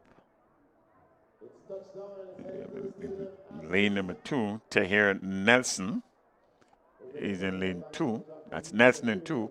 The athletes representing Wester Hall Secondary School. That's Classic Lighting Wester Hall Secondary School. And that's lane number 4. Jabari Charles. Akel Briggs is in lane number 5. Classic Lighting South City Rising Stars. That's Briggs in 5. And then in 7, Giovanni Charles, Altitude Academy. So that's your 4 competitors, Nelson, Charles, Briggs, and Charles. See the time from Briggs here, 11.97 seconds. The best seated time we have on paper here. Season's best, 11.97. Akel Briggs, Classic Lighting South City Rising Stars.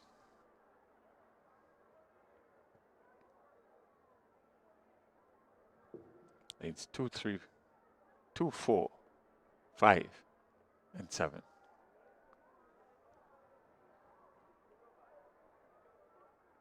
Heat 3 or 4. Clean start. And Briggs will be the one expected to come out on top here. It's Akel Briggs just pulling away from everyone else. 11.94 the flash time. Evidence seems to suggest that a young man from Wester Hall Secondary School got confused right at the start, and so he crossed the lanes, and he crossed it early.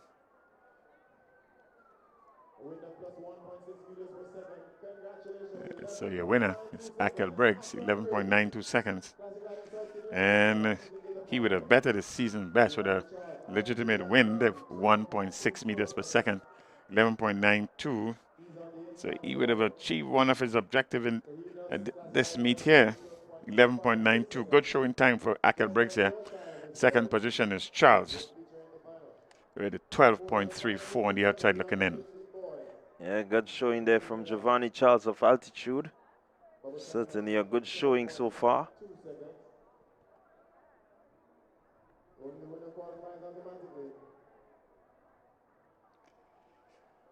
So 1 heat to go in this preliminary round. So we still have the fastest of the heats to date is heat number 1, your winner in 11.95. And then heat number 3, your winner in 11.92. Quite competitive, quite close. And the winner in heat number 2, 12.22. So heat 1, heat 3, heat 2. In that order, in terms of the fastest winners going into the finals a little later. Heat number 4 is up next. The winner gets in automatically. In lane number 2, Cameron Bonaparte, South City Rising Stars. In lane number 3 is Caden Williams from Altitude. In lane number 5, Jonathan Labari from Fusion. Lane number 6, representing lane number lane number 7, MVP, Shamari Thomas and Yordal Christopher. Altitude, lane number 8. Lanes 1, so lanes 2, 3, 5, 7, 8. Well, we have a false start here. That's Caden Williams will receive the yellow card. Certainly the one to have moved earliest. I guess clear infringement. Not sure if he's going to be disqualified, but he says the yellow card has been rather lenient with this meet. It's a yellow card for it's the athlete there in lane number 3. Williams. They're going to start again. They're going to do it a second time. So we're going to have a reset of this one. As they get onto their mark. Final heat, heat 4. Only the top qualifier automatically in. Then the next 4 best times.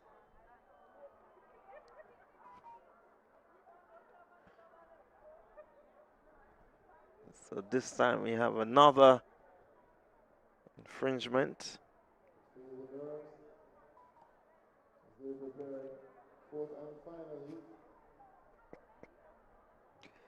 The officials being put under a bit of pressure here.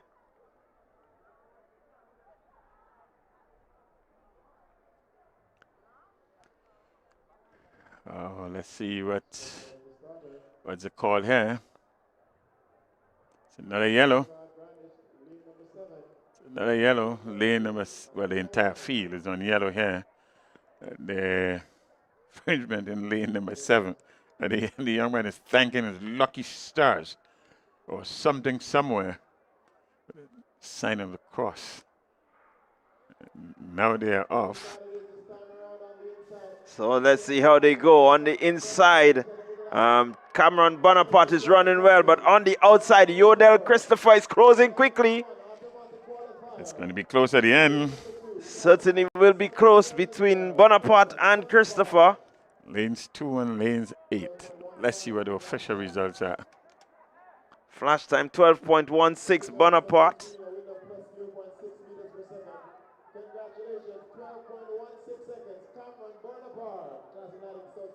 Christopher 12.21, so he should fall among the automatic non-qualifiers. Yes, yes, on paper here, that's what we have.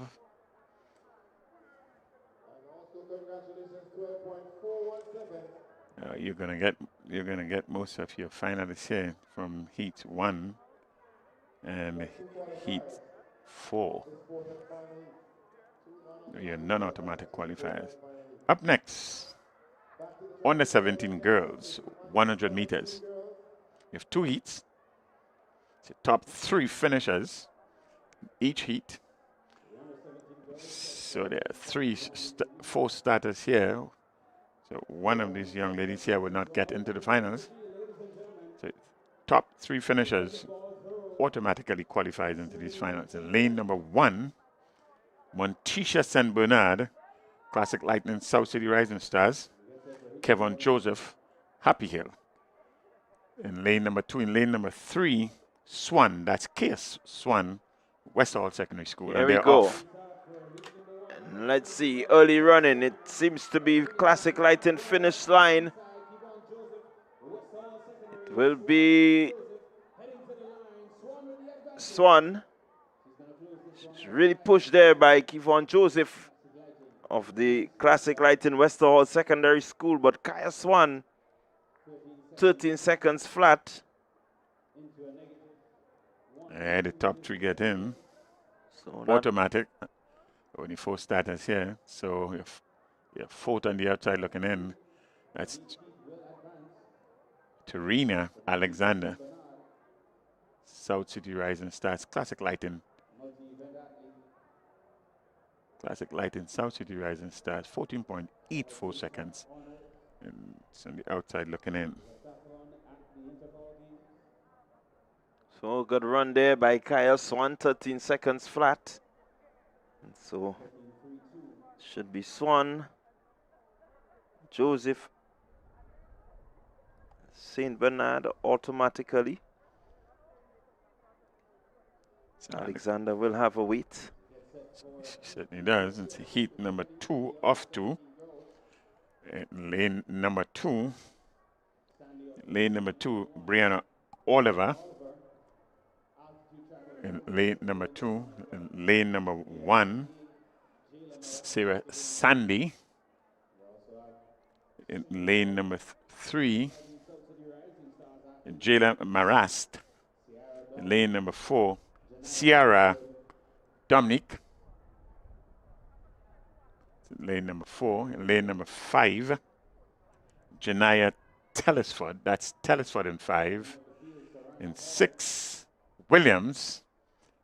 That's Kylie Williams. She's in 6. And in lane number 7, Serena Hall. Well, we expect Oliver, Williams, Hall should be your automatic qualifiers there.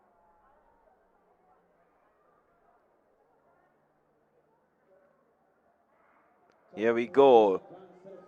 On the 17, 100 meters. Oliver up and running. Here comes Williams. It's Brianna Oliver and Kylie Williams. The two athletes there from a finish line.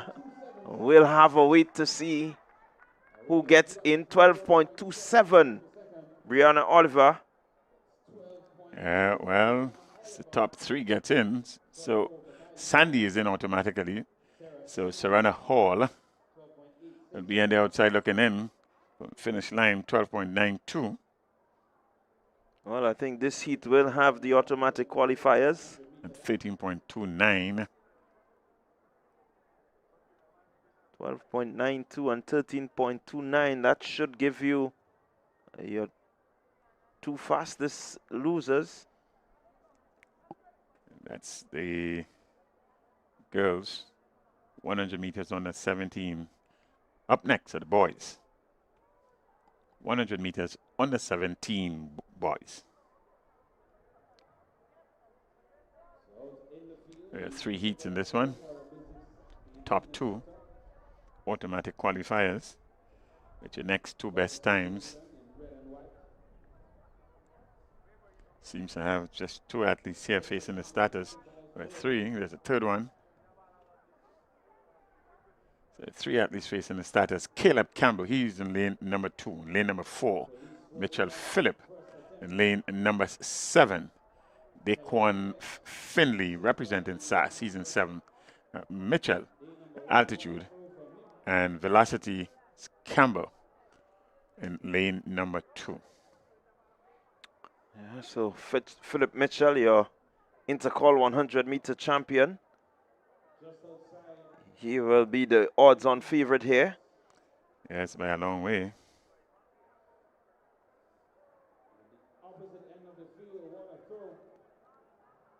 It's the first 2 finishers automatically qualifies here. It's not many on the 17 this time around, running sub 11. Philip Mitchell is one of them. Season's best of 10.81.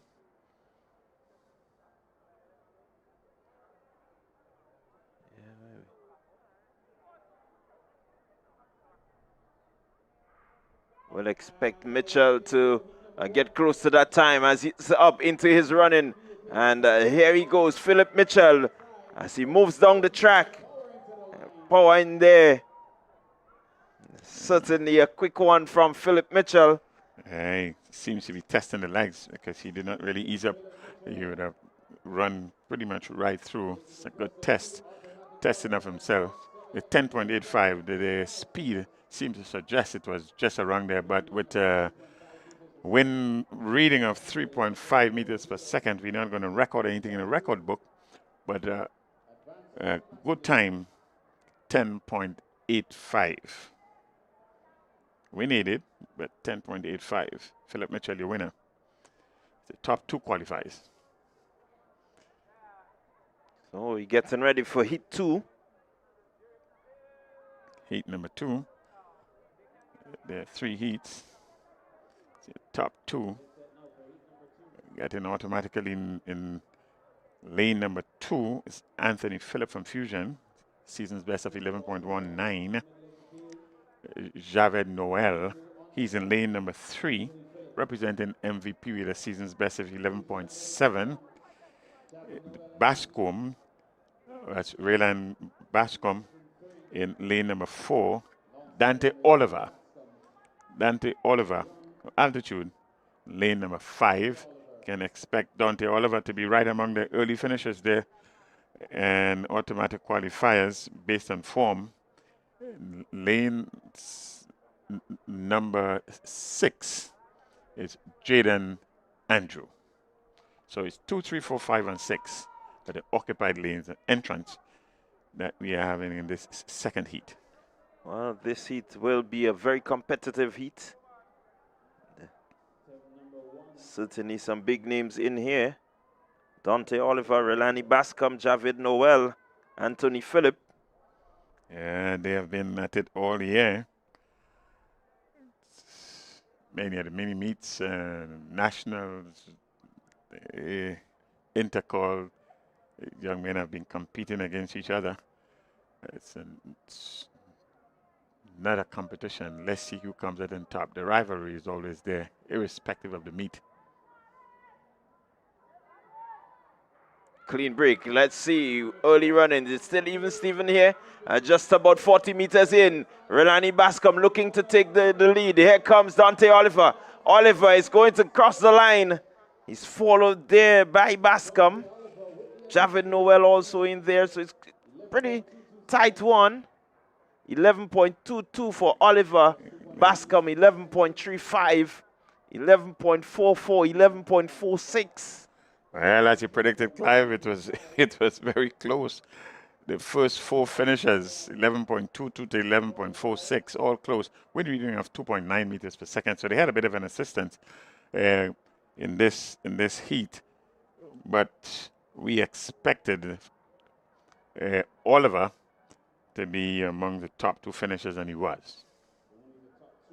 So Noel doing a bit here in this event, 11.44, just lower in his season's best. Well, for all conditions, reading that is. It's a 2.9 meters reading. It's a good all conditions time. It's on the 17 boys. We're going into heat number 3. 3 of 3. The last of these heats. So let's record the starters for you. We have in lane number 1, Kieron George, the Grenada 7-day Adventist. Lane number 1, that is. And lane number 2, Marion Gabriel, MVP. He's in lane number 2. And from McDonald College, Michael Aberdeen in lane 3. 3 athletes. So here we go. This one is expected to be tight as well. And it's still Aberdeen. Aberdeen expected to come forward, and he does just about now. It's Aberdeen. The top 2 gets into the final. That's Aberdeen, your winner, 11.26 with a legal time. 11.26. 11.36 is Kieron George. The Grenada 7-day Adventist, Kieron George. 11.36 and 11.48. The athlete there from MVP, 11.48. That's Gabriel, Marion Gabriel. Clyde will give us an update of the final 8. It's 8 advanced to the finals. Well, it's pretty tight here. Some good on the 17 sprinting. That makes for a very exciting finals later in the day.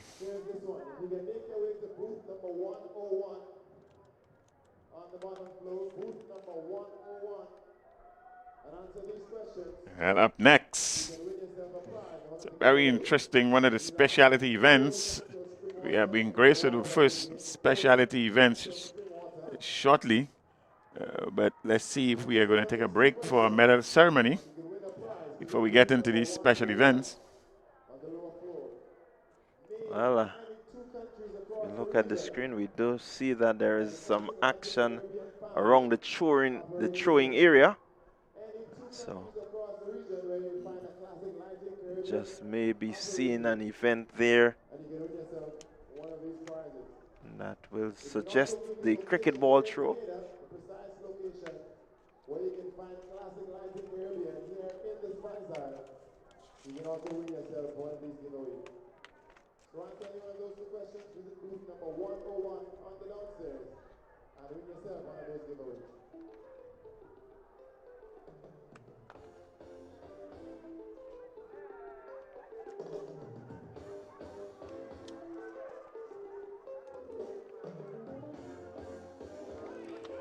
Well, we are going to take a short break and come back to you with more actions.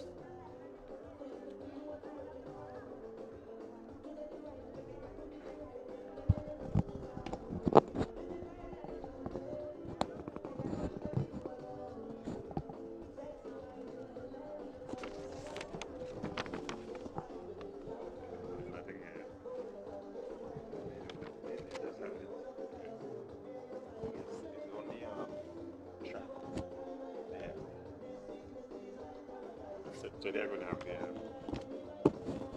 better presentation.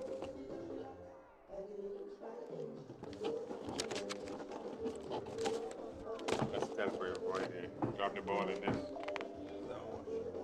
I think that's what they have these only for track. Yeah.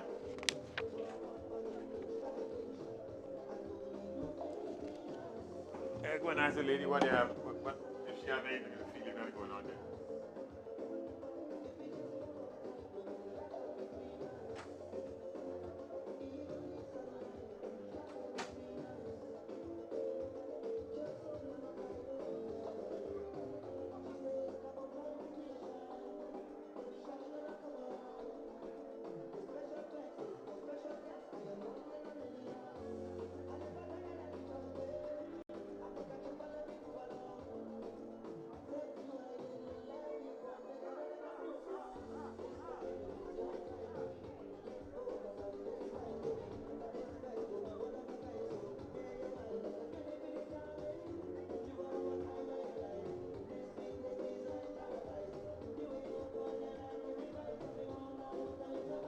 .256 in Grenada and the rest of the Eastern Caribbean. Medal ceremony at the moment.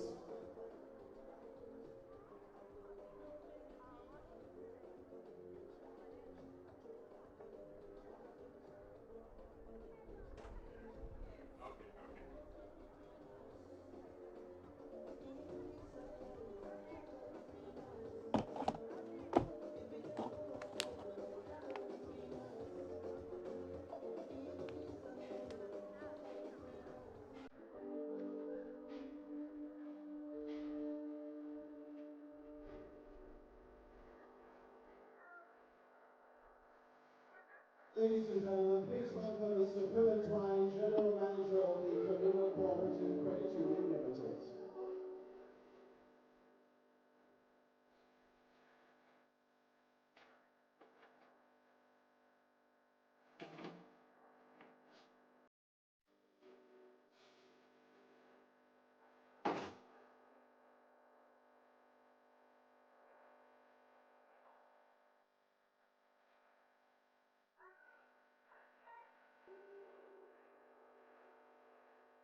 Event 5, girls 400 meter dash under 20.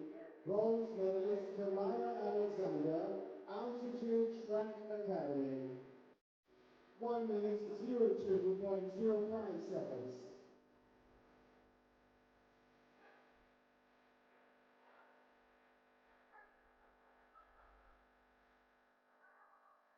Silver medalist Anna Logie, Classique Lighting Caribbean, finish line. 57.76 seconds. And your gold medalist Annalisa Brown. representing Classique Lighting Caribbean, finish line. 56.56 seconds.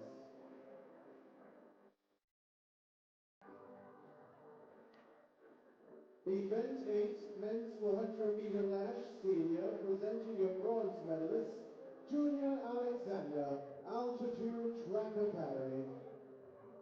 48.17 seconds. Silver medalist, Matthew Paul, ace. 48.14 seconds.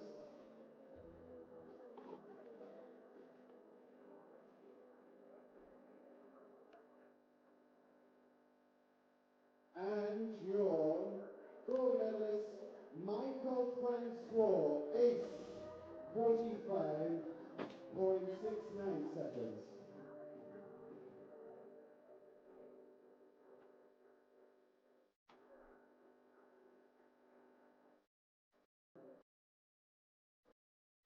We get back into event 6, boys 400-meter dash under 20. Presenting your bronze medalist, Tash Thomas, Fusion Athletics. 49.48 seconds. Silver medalist, Kyle Ned, ace. 49.28 seconds.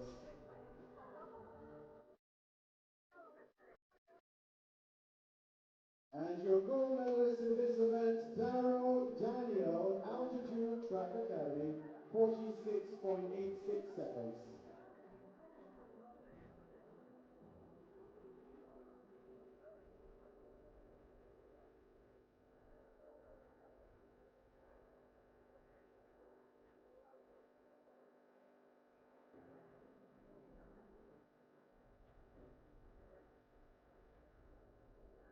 Let's go now to event 41, mixed 1500-meter race walk, business sector.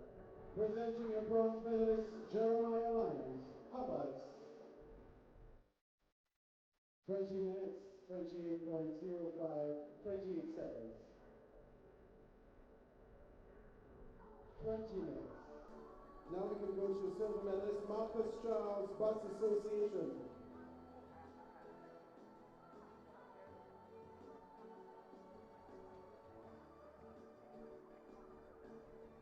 And your gold medalist, Henri Thomas Hubbard.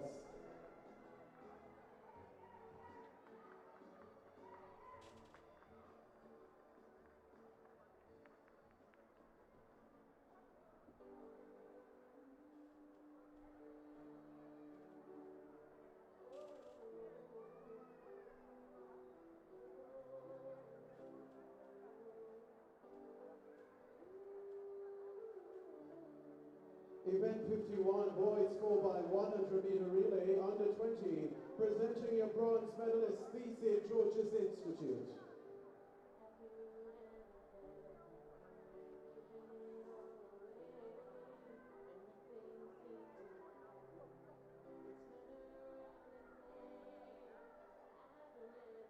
Silver medalist, Altitude Track Academy.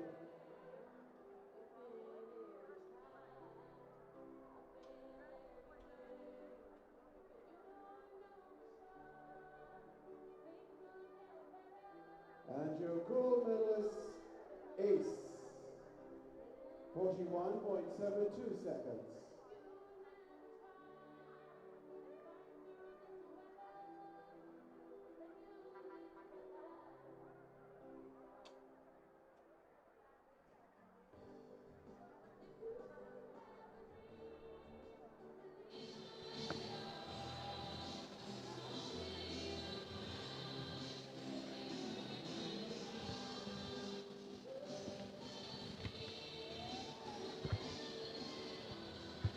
Event 53, men's 4x100-meter relay senior. Bronze medalist Huggins, 47.87 seconds.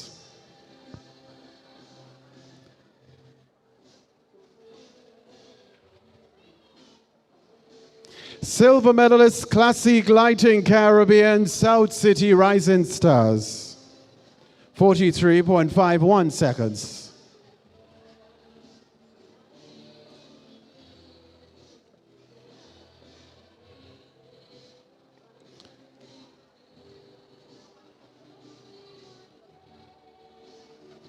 And your gold medalist in this event, Ace, 42.27 seconds.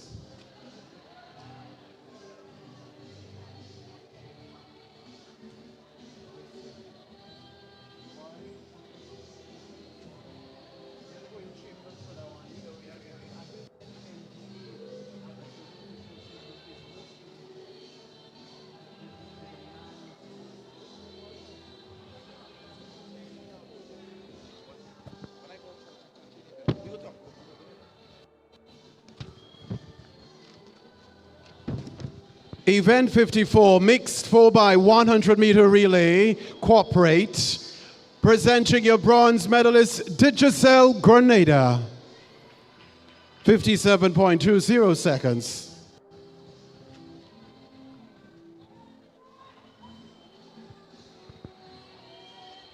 Silver medalist, Huggins. 56.61 seconds.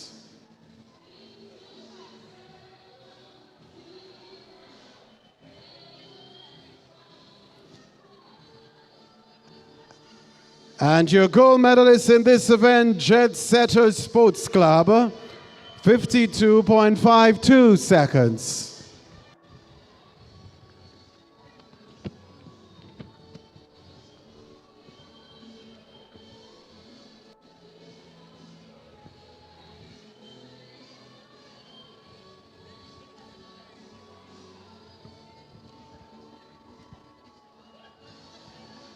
Ladies and gentlemen, this is the end of this medal ceremony. Thank you so much, Mr. Phil Entwine, General Manager of the Communal Cooperative Credit Union Limited, title sponsor of this event.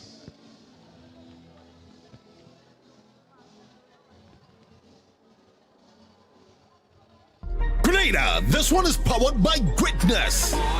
The Classic Lighting Communal Credit Union Invitational Games hits the Kirani James Athletic Stadium this April 25th and 26th. And it's all made possible by our incredible sponsors. Big respect to Sonova Inc., GBN, Holy Natural Spring Water, Digicel, Flow, Hubbard's, Tropical Catering, D's Sporting Goods, GIDC, Gators Tasty Foods, Nawasa, Grenada Paper Products, MTV, Informer, Star Printers, Go to Fat, Just School Creative Media, T&R Communication, Louison Creation, Grenada National Stadium, Huggins, WeFM, GTC Radio, Choice Bakery, Blue Bubbles PA Rentals, and Defense Supplies Company, Nexio, Grenada Athletics Association, Ambigram, Creative Studio, Party Grenada, Things Local Grenada, and Better Call Sean Services. And a special thank you to the Communal Credit Union, powering the vision. And express yourself there. And if you are correct, you'll get a prize.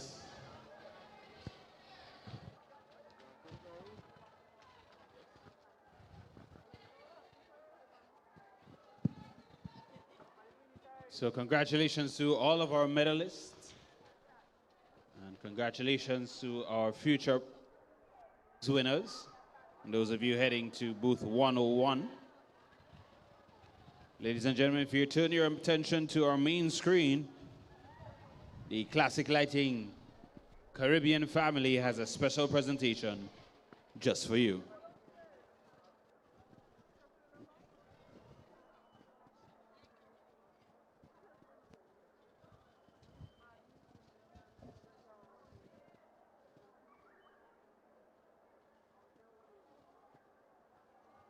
No, that's not it. Just in case you are wondering.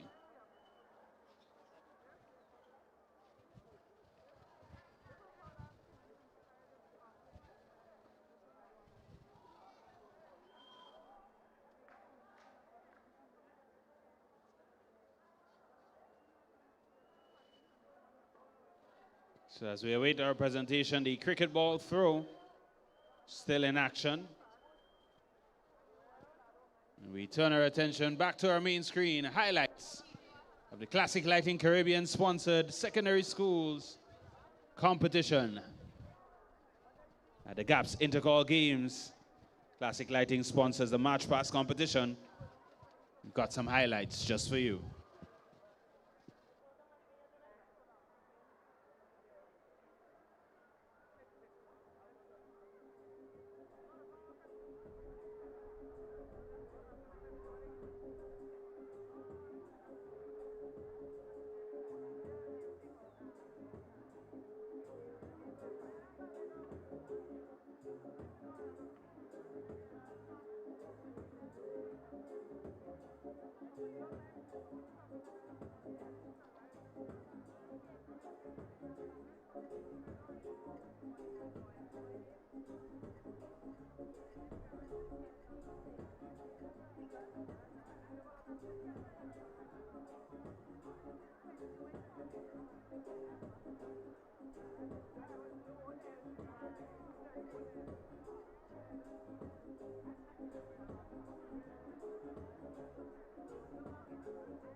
So, ladies and gentlemen, features from the Classic Lighting Caribbean March Pass competition held on days 1 and 2 at the GAPS Intercall Athletic Championships right here at the Grenada James Athletic Stadium.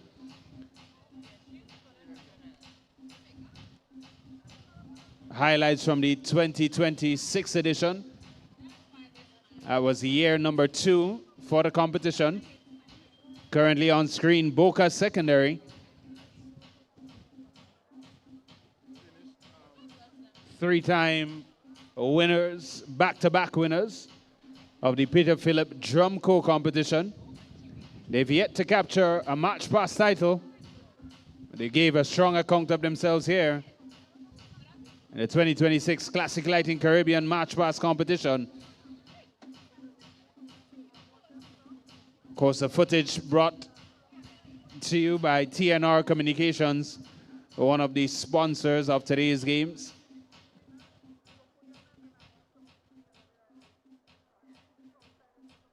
That's the eyes right from the Green Machine, Boca Secondary.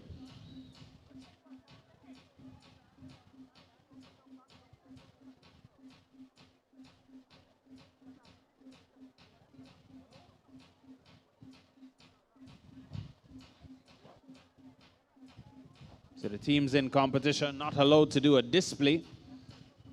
At no point were they allowed to stop on the field.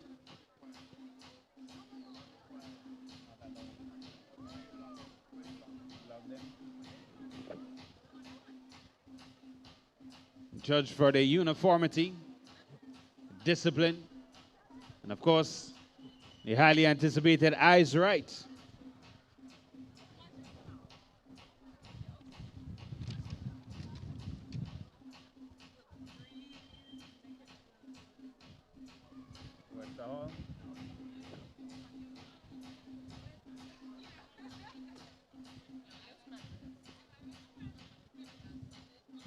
So currently on screen, the Wester Hall Secondary, sponsored of course by Classic Lighting Caribbean.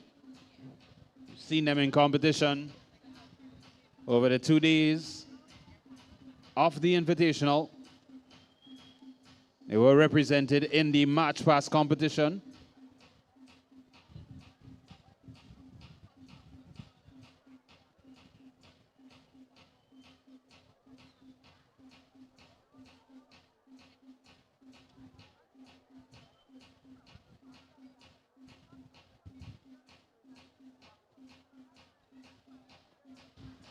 So these were the boys of the Wester Hall Secondary here.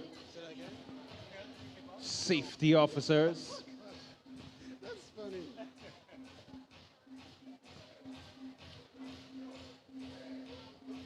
Also, ladies and gents, we want you to check out Booth C on the 2nd floor. It's next to Classic Lighting Caribbean booth. And at Booth C, you can get seafood, you can get oil down, lambi, lobster with confish. Listen, it's so good at Booth C.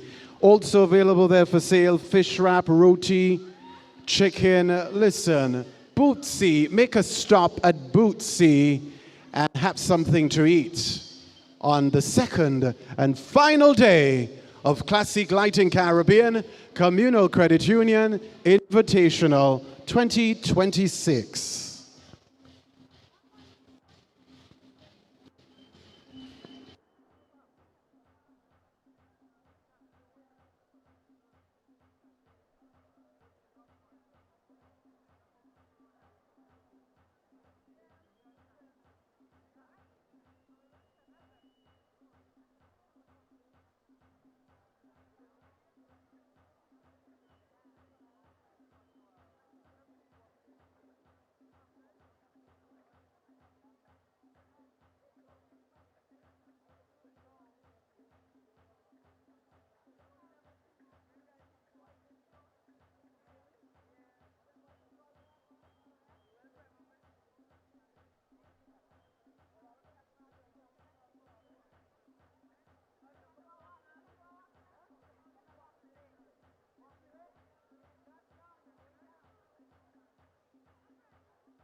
So the cricket ball throw in action in the middle of the field as we take in the March Pass competition, Classic Lighting Caribbean March Pass competition held on days 1 and 2 of the GAPS Intercall Games. Some 27 schools sponsored by Classique Lighting Caribbean. 27 schools across Grenada, Carriacou, and Petit Martinique as we take in Happy Hill Secondary.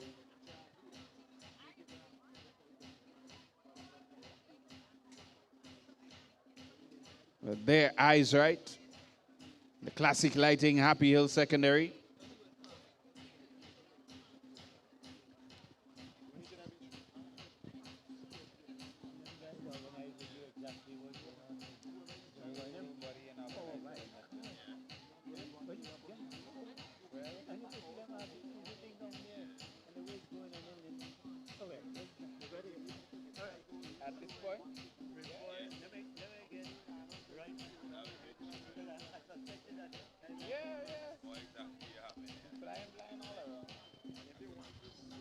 So we saw the boys, we'll see now the girls of the Boca Secondary.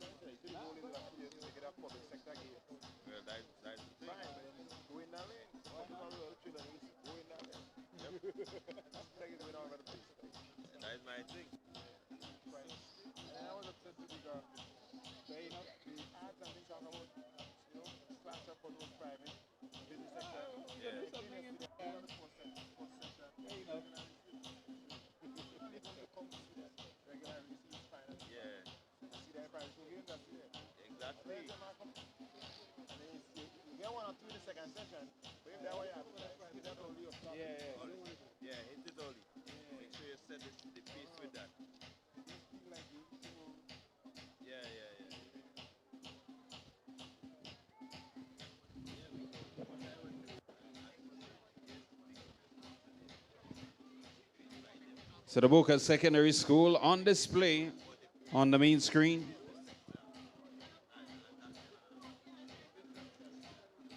The girls of Boca Secondary.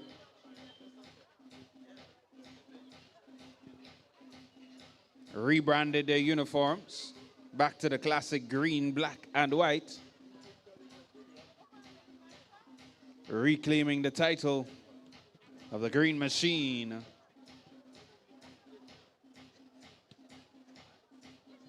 As they celebrate 40 years on the track, the Boca Secondary School.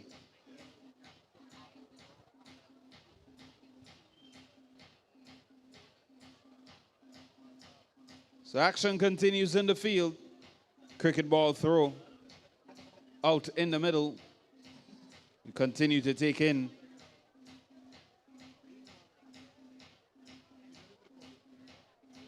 the Classique Lighting Caribbean March Past competition. Highlights from the 2 days of Intercall 2026.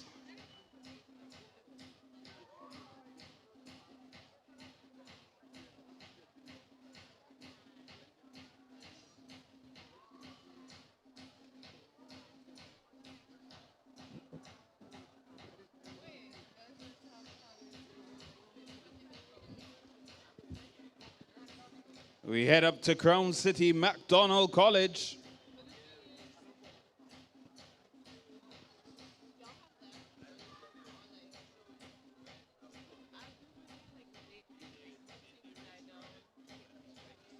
So teams not allowed to pause, not allowed to stop. MacDonald College still finding a way to produce a moving display at the match pass competition. Smooth and seamless they were.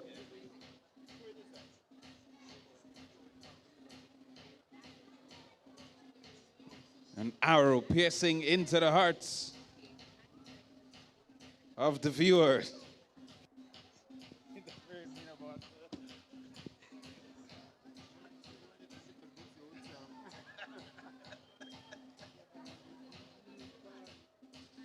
MacDonald College. Maroon and proud, they say.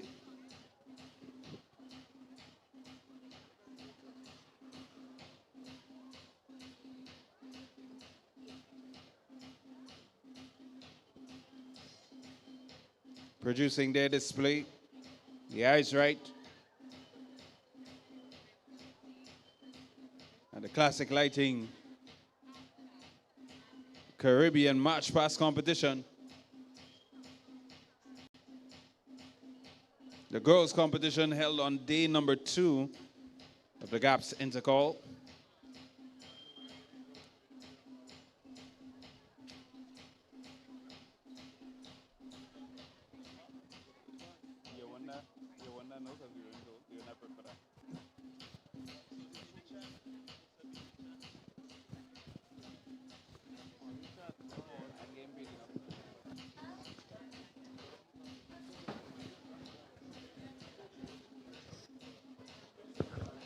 Here were your eventual winners, the Anglican High School.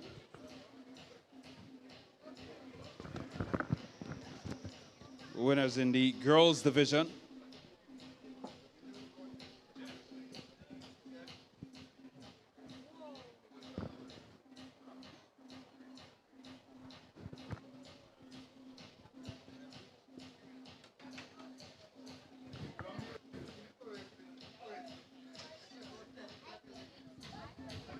The Anglican High was indeed one of the standout performers on the day. Some thought they were awarded the title controversially, but outstanding they were indeed in the 2026 edition of the competition.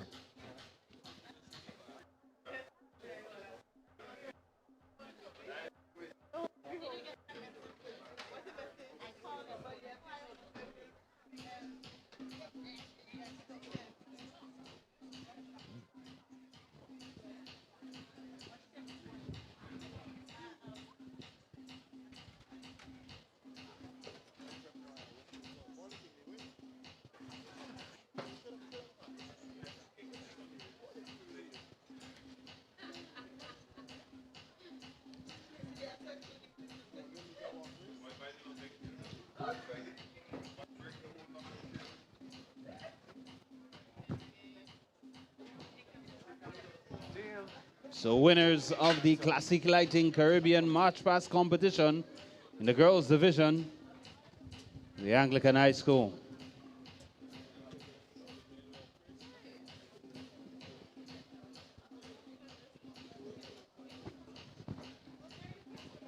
Next up, one of the standout features.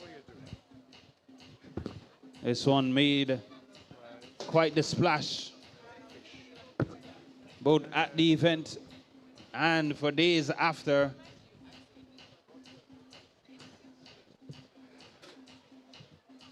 Over the internet, the Classic Lighting J.W. Fletcher Catholic Secondary.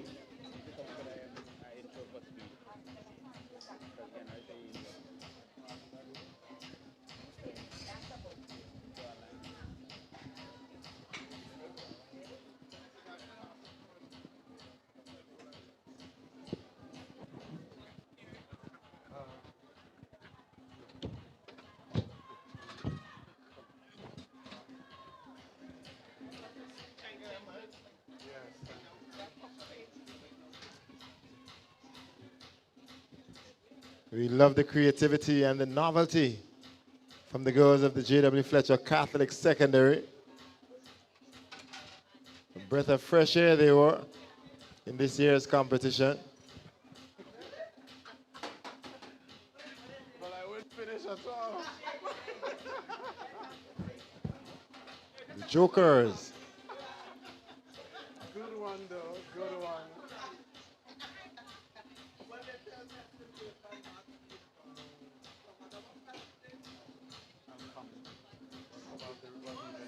That's the best I could do. Nice to see you, Mrs. Victor.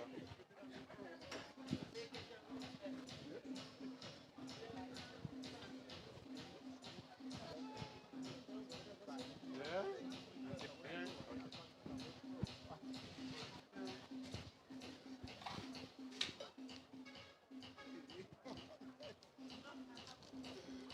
Yeah.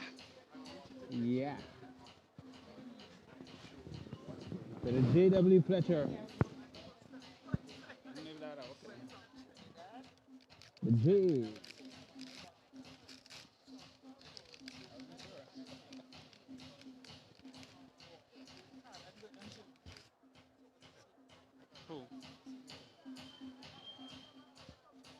So here comes the gravel and concrete Wesley College.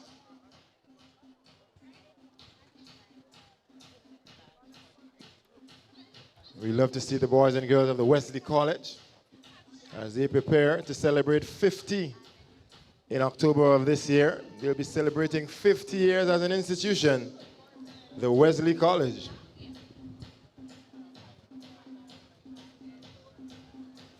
Established in October 1976. They're on the way to 50.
So we saw the boys.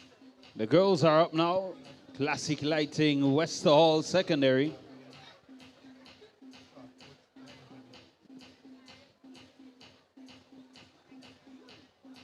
Feature of bright green elegance.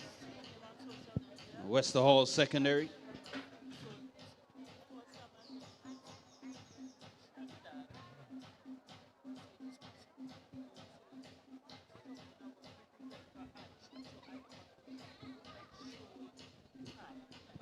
One-time champions of the Intercall Games, the boys division.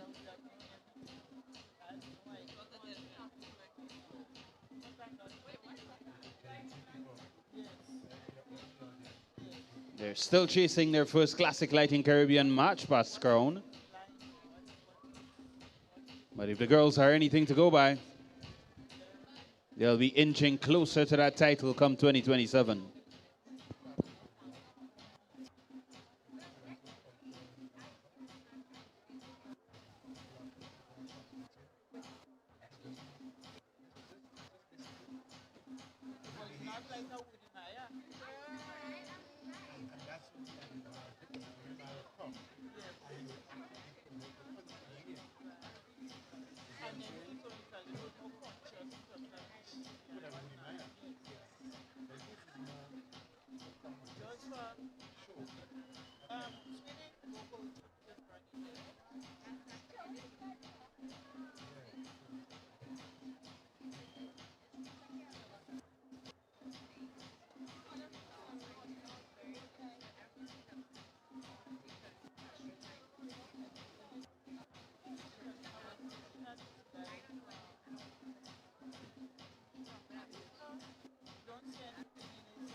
So the action continues here at the Classic Lighting Caribbean Communal Invitational 2026.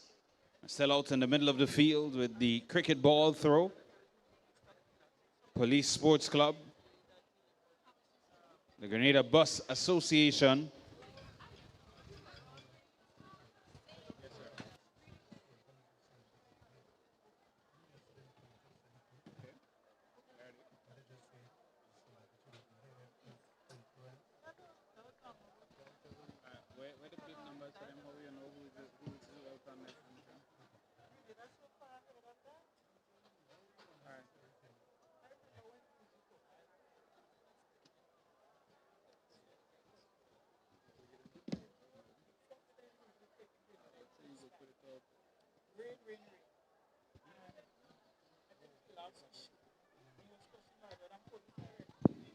So we're getting set to head back to the track for the 400-meter walk race. Business sector back in action. We have the women and men set to compete.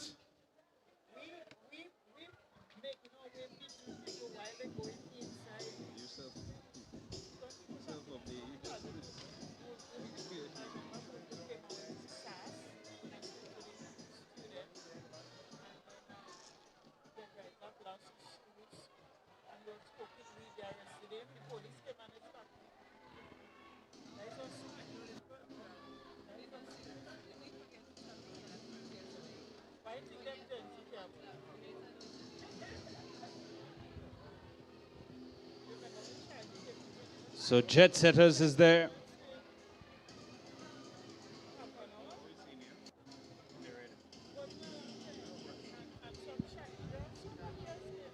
Jonas Brown and the Hubbards.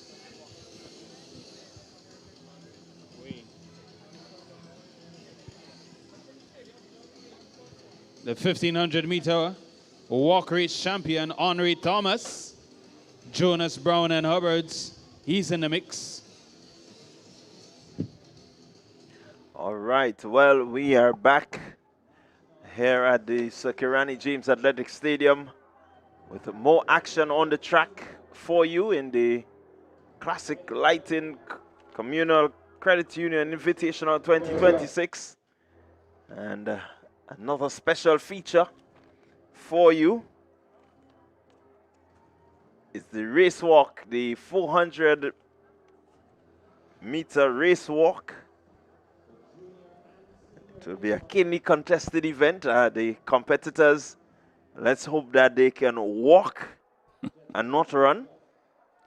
Yeah, this one should be interesting. We have a number of different organizations represented here.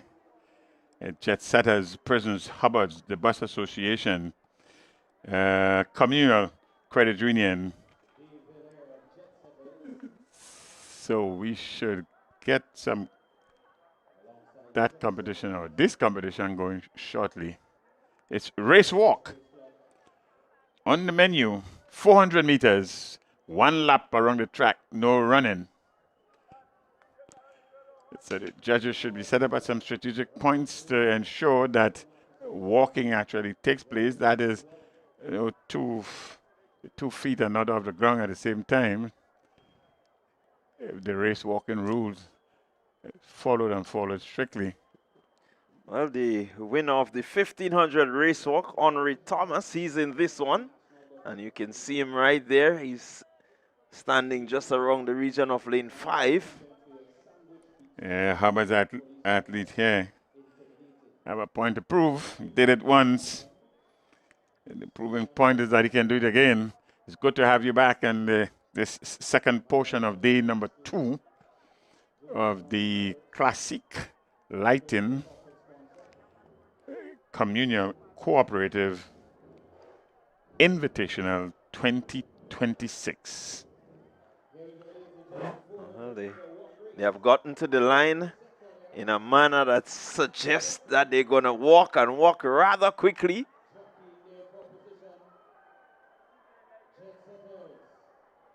It's a really tight race. They're jostling for positions. And now this gets a little more technical. It looks more like a race walk here. Well, there are lots and lots of rules that go into race walking. Distance of feet have to be off the ground and no two off at any one time. Here is Mr. Hubbard in the middle there. Your winner from, oh, no, he's not a winner there, but here's Hubbard is putting some competition.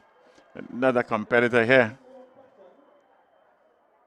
Yes, the pattern, the hip has to roll in order to, the busman here is showing them how the thing is done. And basically, that's the movement right there. You have to be able to roll the hip as fast as you walk.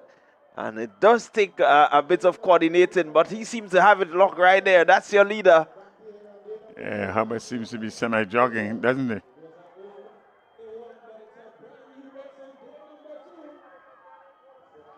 The bus association is talking some talk here. He's heading into the straightaway now.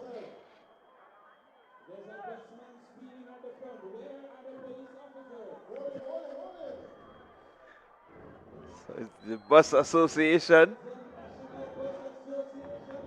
Oh, he's heading home. He's heading home. He all by himself. Good clear distance, and he is going to break the tape now. Your winner from the bus association. There comes second place and third. It seems to be Prisons in second.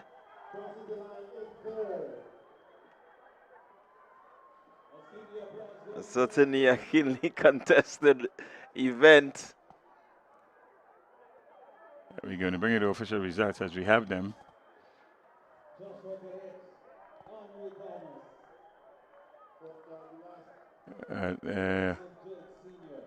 See who your winner is here. So we will give you the results shortly. A very interesting event, the race walk.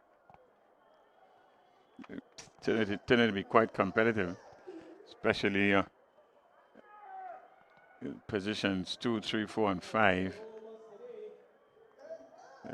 Some 80 meters to the end. We had a clear winner. Athlete from the bus association. He seems to have the technique mastered.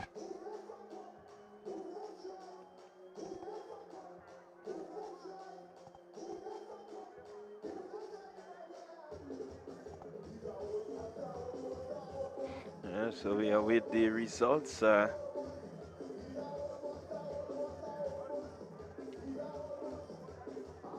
Expect it will be posted shortly, but certainly the excitement is on among the business sector.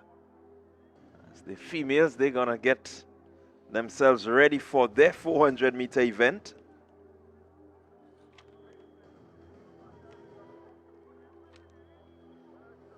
There are 4 competitors entered here. 400 meters race walk for the business sector. That's up next. Well, it's Hubbard's coming up against the Communal Credit Union. 5 persons now loading. It's race walk. Women. Communal Cooperative. Blue, white. Top. And Hubbard's pink and black slacks. Tights. Pink top, black tights. Hubbard's. And the blue and white top. Communal Cooperative Credit Union. So day 2, this wonderful meet that started yesterday with much excitement, continuing today. We have a number of finals events to take place before this is all wrapped up later in the evening.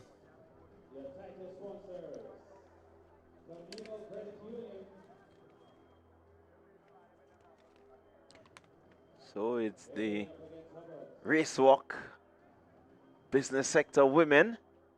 Magdalene Steele in there. Not seeing the winner of the 1500 is not there. Specialty event. Women's 400 meters race walk. On the track, that's what's up next. And then that will be followed by the 800 meters. That's an open run for women. And they're off. Let's look at the technique glide. Yeah, let's see. Magdalene Steele seemed to understand the technique.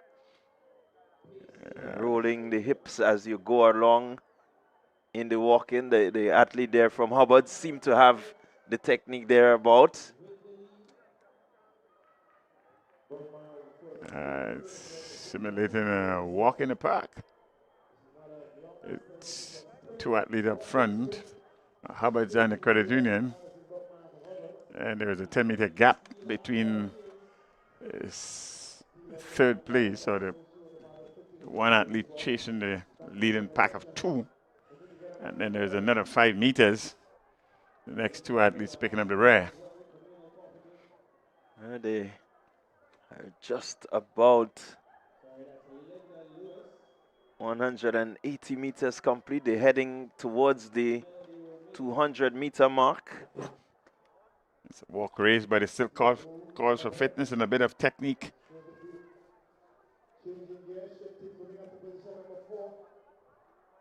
So they're heading up the back straight now into the curve. Hubbard's followed by Communal. Oh, and this is where the burners come on. The lactic acid starts peaking right here. Top of the 200 mark, 200 to home, that is. Halfway point. Halfway point, there's a decent separation now with the athlete there from Hubbard's. The athlete separating himself from the walker there from the Credit Union. So she heads into the home straight. It's Hubbard's followed by the two athletes from Communal Credit Union. And this is where, according to you, Bonner, the lactic acid sets in. You get rather tired at this point. You lose the technique as you head into the home straight. I think you've been very generous with what you would have lost. There's much intention, though, of the athlete that's leading here from Hubbard's. Yeah, she's held the form quite nicely to get home. Quite determined to see this through.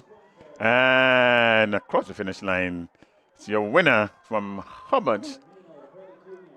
Winner from Hubbard's is there. It's that Josephine Williams.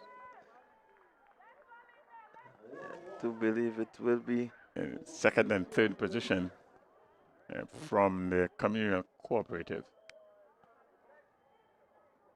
And all four ladies finished the race. And this is how you do it. Yeah, certainly that's how you do it. You started and you're going to finish. Final competitor getting in now. Now this is the walk in the park here. But finishing she did. Hands and hip and everything. Finish the competition here. Good specialty event. Very interesting race that. Yeah, very, very interesting. As I said earlier, this is the first time you will actually see race walking anywhere at a competitive level. We really do not feature this anywhere within our calendar, race walking, but never know. Maybe this is a good place to start. It's a good start. It's a very popular track event. It's certainly well represented on the international scene, race walking. And if my memory serves me correctly, Clyde, it's an event sport that's really, really popular in South and Latin America. Yeah, it's quite popular. South America, Latin, Europe, these places, they take the race walking very Real serious. Absolutely. So it's some place to start. Nice introduction, nice touch, really it is. Yeah, it just may inspire someone to want to continue or want to be a part of it. On your screen, there is certainly in the background, throwing the cricket ball. See, it's happening. As we get information, we will relay it to you.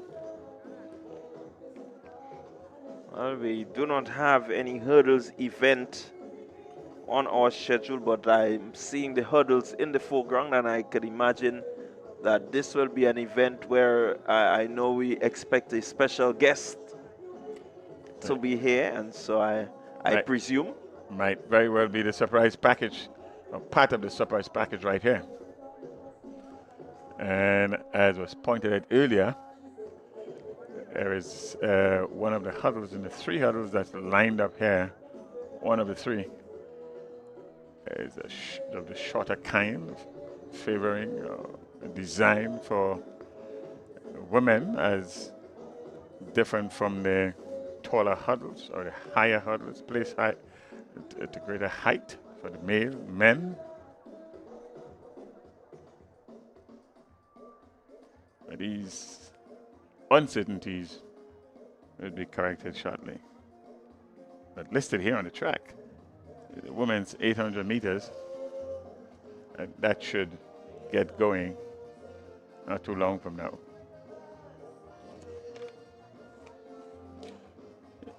You are viewing the Classique Lighting Communal Credit Union Invitational 2026. Title sponsors: Classique Lighting.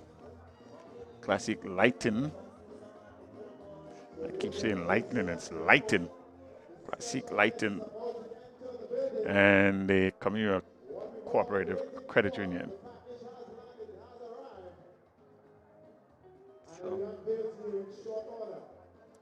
Okay, let's go to the house announcer to get unveil some of these uncertainties.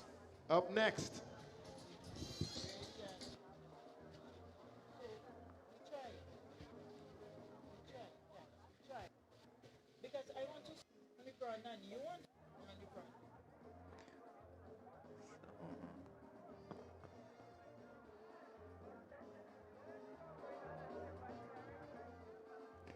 Suggests we are at a Gemini inflective point here.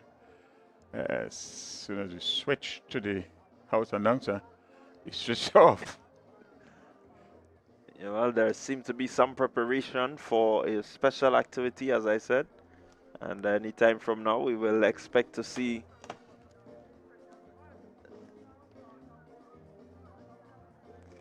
okay, so we do expect to have a special guest, and I presume he's warming himself up trying to get here.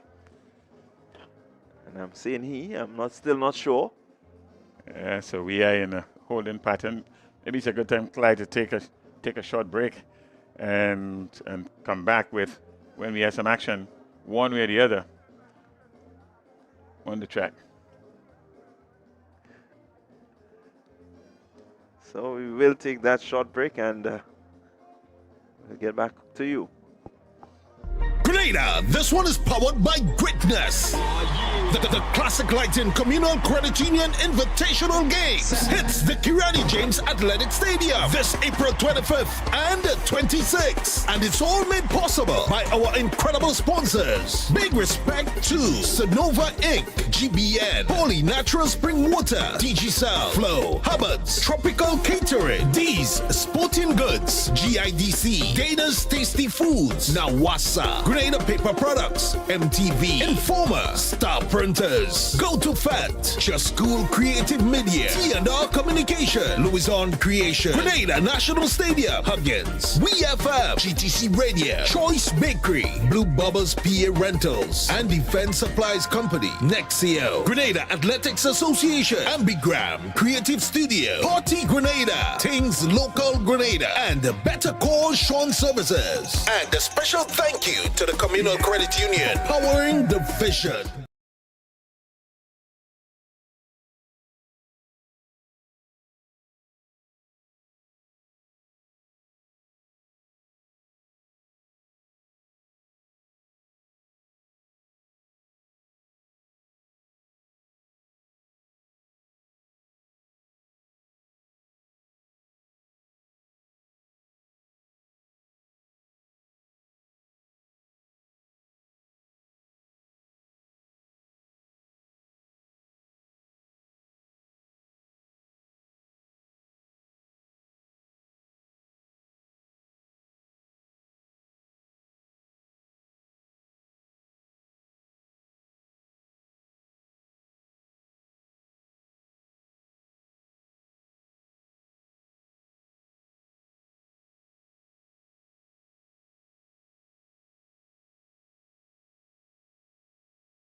All right, so we are back with you. And again, we say thank you to all these sponsors who have made this event possible. So we are getting ready for special guest. And the big reveal is only moments away.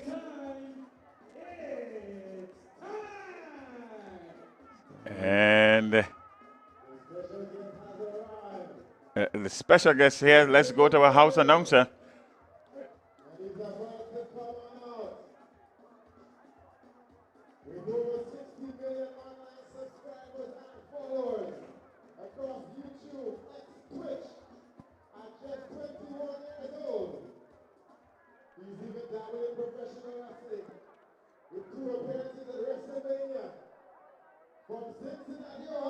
In the USA, Darren Jason Watkins Jr.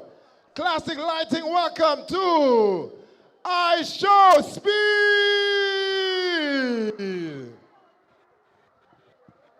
Oh.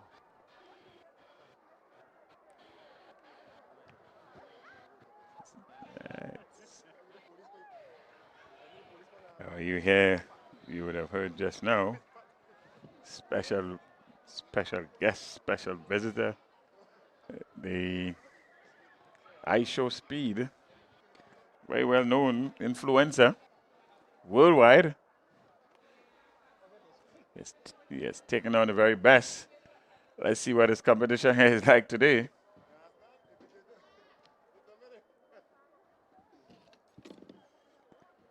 Yeah, so it's good to have him present here today to be amongst the persons at the Classic Lighting Communal Credit Union Invitational 2026. Ask your children who we're talking about. They know, they know. A nice, interesting All of touch. them subscribe to. Yeah, I Show Speed is popular. Here he comes. 60 million subscribers worldwide. Ladies and gentlemen, I Show Speed.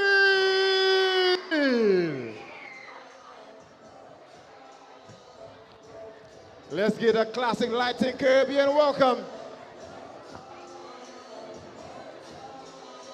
Yeah, He's about to challenge our Olympians and elite athletes, Lyndon Victor, Anderson Peters, Carl Ned, Ethan Sam.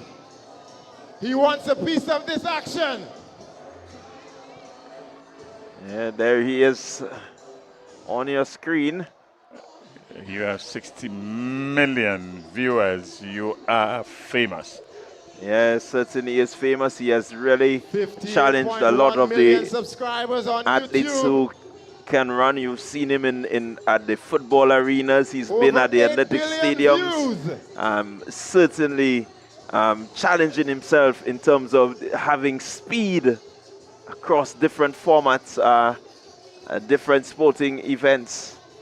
He's challenged Cristiano Ronaldo and some of the big boys.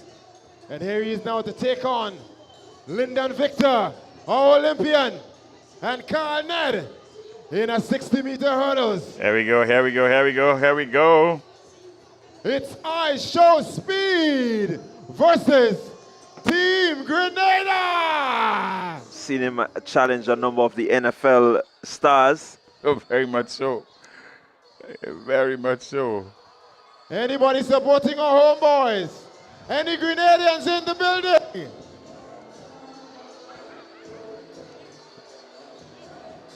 Oh, I think I Show Speed have his work cut out for him today. Lyndon Victor is no slouch. Carl Ned is good, and simply put, he has the technique right.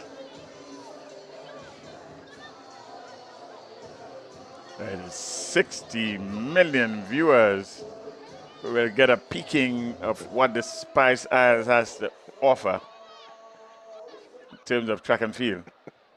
Classic lighting.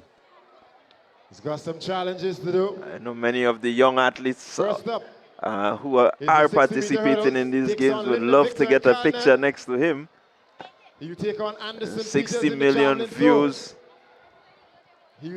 means that YouTube is paying him quite a lot of money. He wants some action in the short put. He has been all over the world. Oh, I like the youngster at the back. There's nothing, absolutely nothing to lose.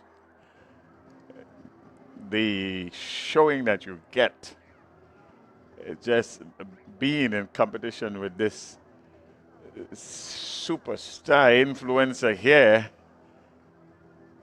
make the day. Here we see sprinkled thereabouts our local stars, Anderson Peters right there, Lyndon Victor.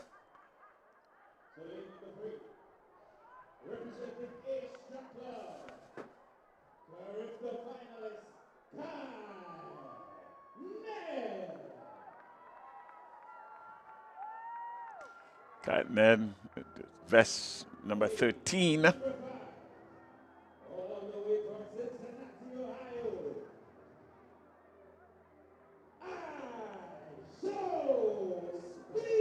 I Show Speed.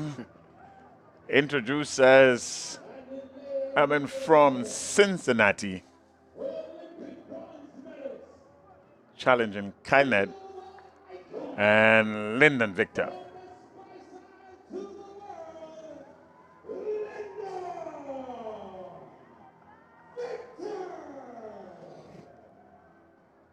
Well, there you have it. There you have it, folks. There you have it. ISO Speed taking on the best of our best. Lyndon Victor. Kylned.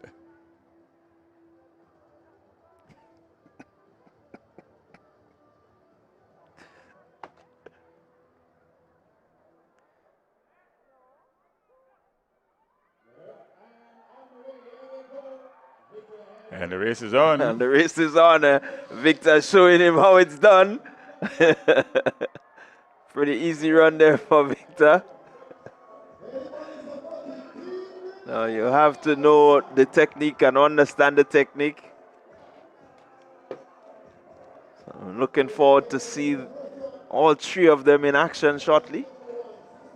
So this seems to be a practice run.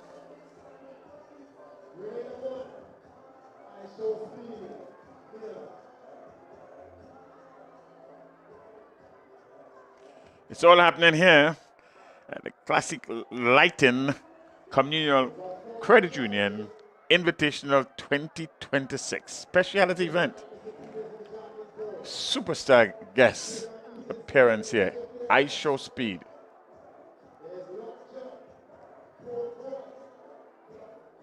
So certainly a big moment for a lot of these athletes to have a Speed. He's well known around the world. Many of the young people here, they know exactly what as it's saying in the young saying, the youthful saying, they know what time of the day it is. Yeah, they're all excited. You can see them. Everyone wants to get into that picture, into that frame. It's there, a few minutes of fame right there. You can see that they've been at the athletic stadium, the Sir Kirani James Athletic Stadium with ISO Speed. Absolutely beautiful. Absolutely beautiful. Now, many of them will want to be inspired in terms of the content that they create.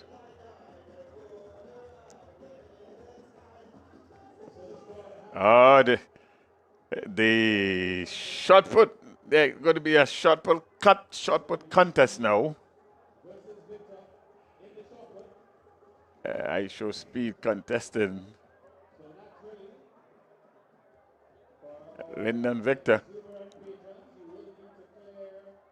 Lyndon Victor, one of our superstars. Global medalist. Multi-eventer. Class.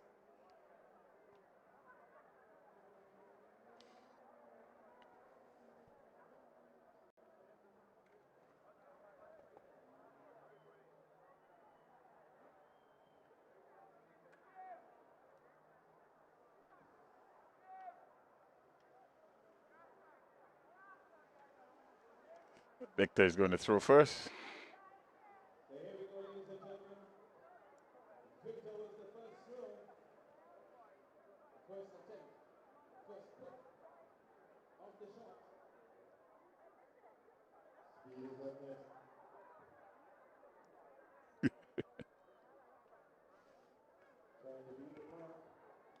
So ISO Speed just putting on a little show there. Foul throw. Victor coming on top in the second event, the second challenge.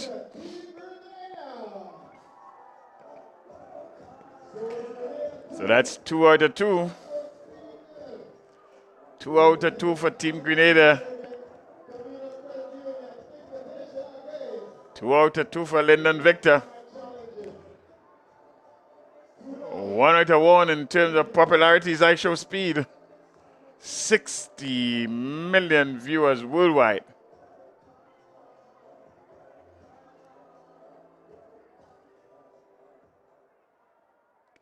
He's going to take on our former world champion in Anderson Peters, javelin.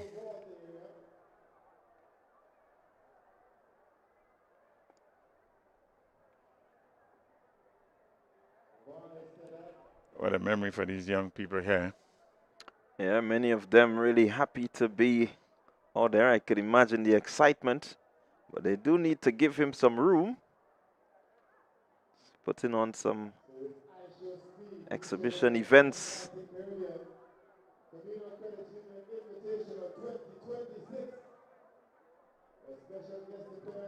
Oh, it's pole vault. It's not javelin, it's a pole vault.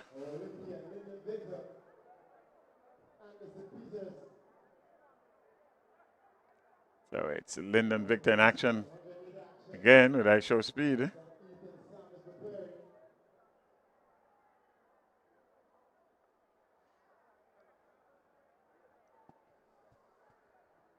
So as promised, a special guest, and you have the likes of Victor and I Show Speed.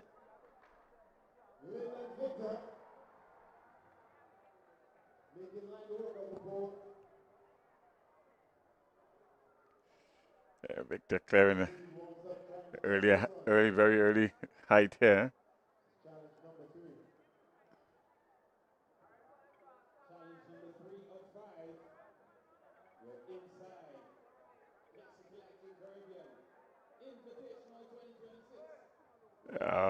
Let's see. The pole vault has posed a challenge to many. Let's see what I Show Speed have in store here. It's a very technical event.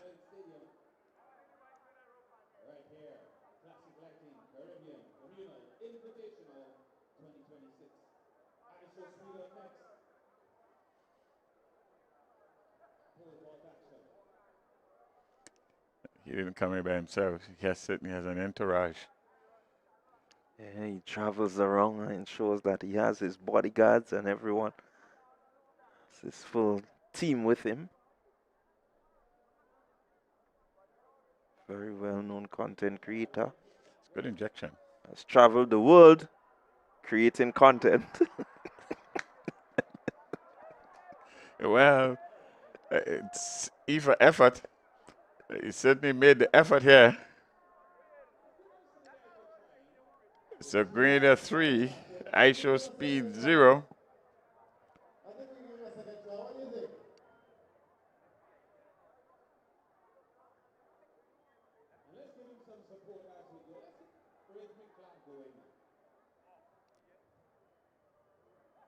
Let's get it going. We want to offer some spice hospitality. We want them to be welcome in the spice eye. Please consider what we have to offer.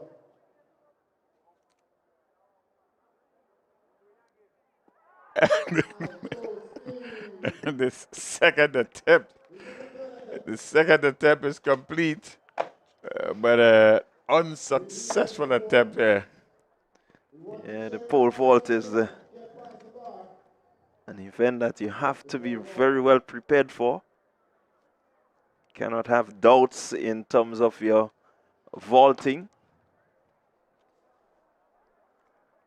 And it continues. Special events, special occasion.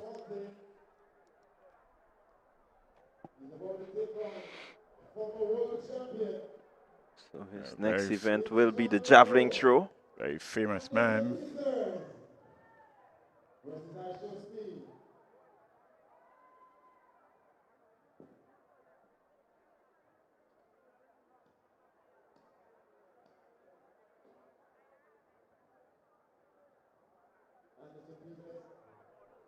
One of the top 5 furthest throws of all time. 93.07 meters. Being challenged by online sensation, I Show Speed. Right here, the Classique Lighting Caribbean. Communal Credit Union, Invitational Game. With a following of 60 million people. Following his every move. He's following his every action. He has landed on these shows on the Spice Isle. On a beautiful Sunday afternoon. Classic Lighting Communal Credit Union Invitational 2026.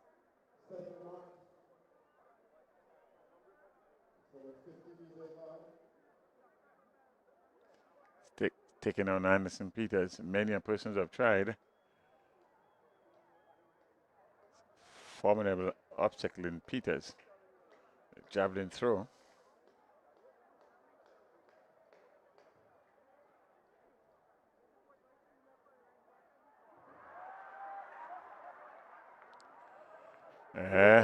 It looked like all 20 meters right there.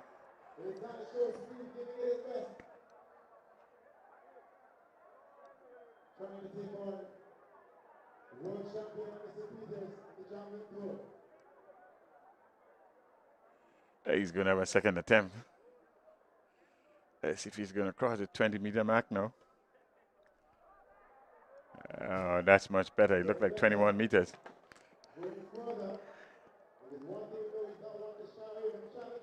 And it continues. It does continue, and he has been trying his bit. The track and field, the hurdles, the pole vault, the javelin, the shot put. One can imagine that he will do a bit of sprinting, or possibly one of the jumps.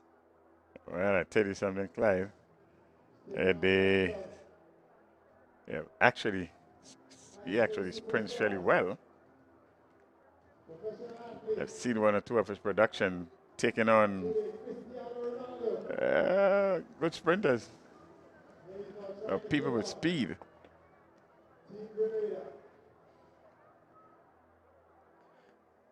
So definitely one will expect him to show that speed that has given him that nickname, Speed. Yep. Well, the young people are certainly enjoying this. Not just the young people.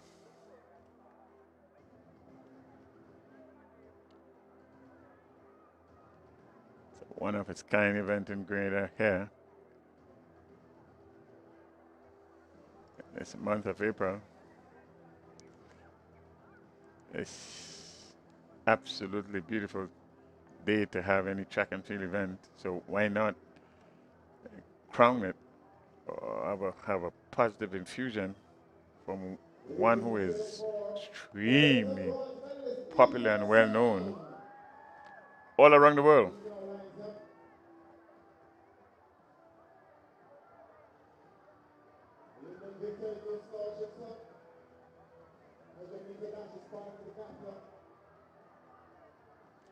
You're going to remember this for a long time. Yeah, they certainly will remember this.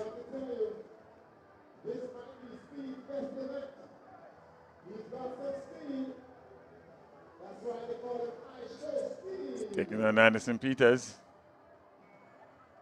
And the local speedsters here.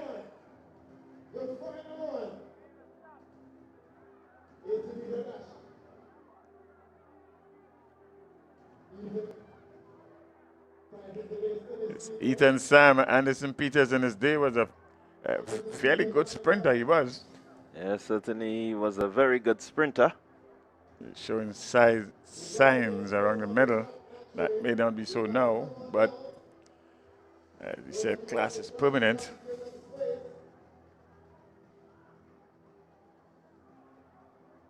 But certainly in his prime is Ethan Sam. They're dropping at 10.4, 100 meters yesterday. We know what he's bringing to the table.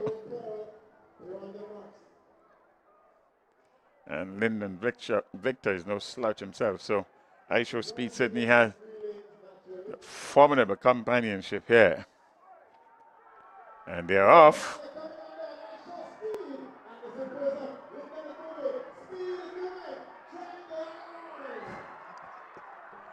And Victor, what a show. Ethan Sam And Lyndon Victor just getting the moment to race with high show speed. And you couldn't tell who was the winner by the crowd reaction. As the crowd reaction, you would think this is the winner here, but I guess winner in certainly the popularity contest and race by a long shot is high show speed. And Anderson Peters didn't disappoint with his first 15 meters, and that's it. Yeah, certainly a big moment here for many of the youngsters at the stadium here. It's the Kirani James Athletic Stadium, the Classic Lighting Communal Credit Union Invitational 2026. Many of the youngsters in competition, you can see them following high show speed. A very big moment for many of them. They will remember this for years to come. They will be talking about this for days, maybe weeks. Oh, he's making his way off the field now. How do you top this for the next event? Yeah. Certainly it will take some topping.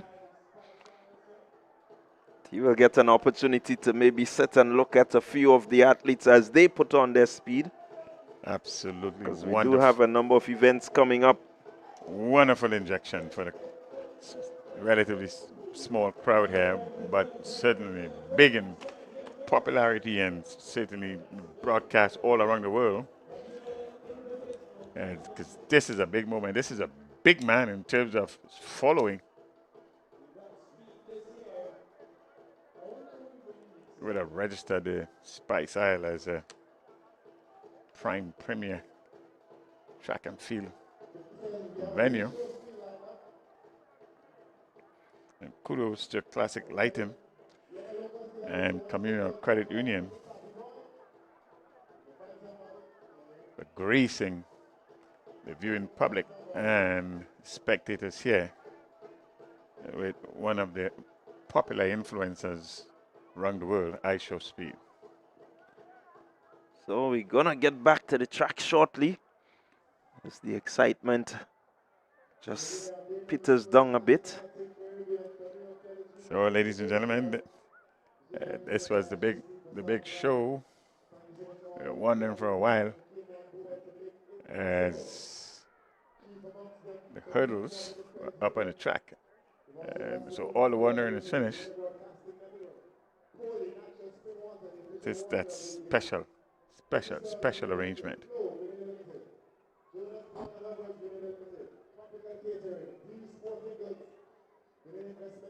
The weather continues to be fine, Clyde. Yeah, it has really held well. We did expect a 40% chance of rain, but we have not seen it, and I think most persons will be comfortable with the sort of cloud cover that we've had. It's not been extremely hot. I think the 40% of chance of rain was discounted, and persons were leaning more on the 60% chance of not raining. So the 60% would have won the day. But really, it is a really, really nice evening, afternoon going into the evening for track and field. And we still have a few more events to cover before the day is finished. There's a second day of this two-day really magical event referred to as Classique Lighting Communal Credit Union Invitational 2026. So momentarily, I do believe we will get going again on the track. A number of final events to come. The girls 100-meter dash. We also have the 100 business sector. We have the men and the women. We have the 800-meter open run, both male and female to come.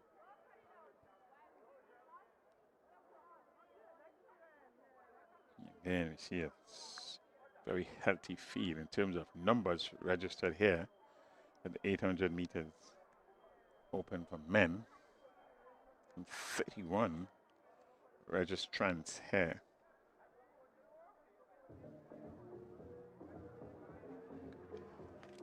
We'll continue with the special events, as Clyde said. The 100 meters for women, 100 meters for men. That's from the business sector. Bus Association, Hubbard's, Police Sports Club, the Prison Association, and Jet Setters. So some of the participants expected these specialty male and female events.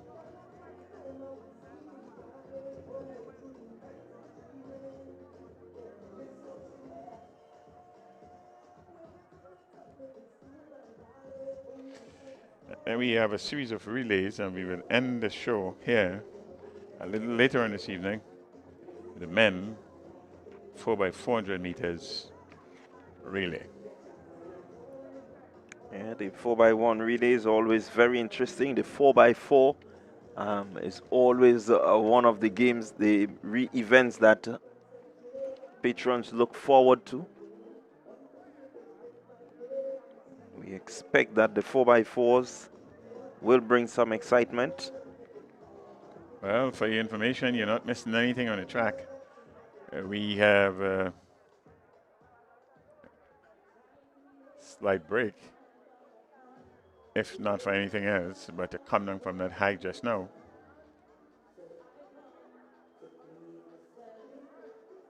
So we get back to some live actions.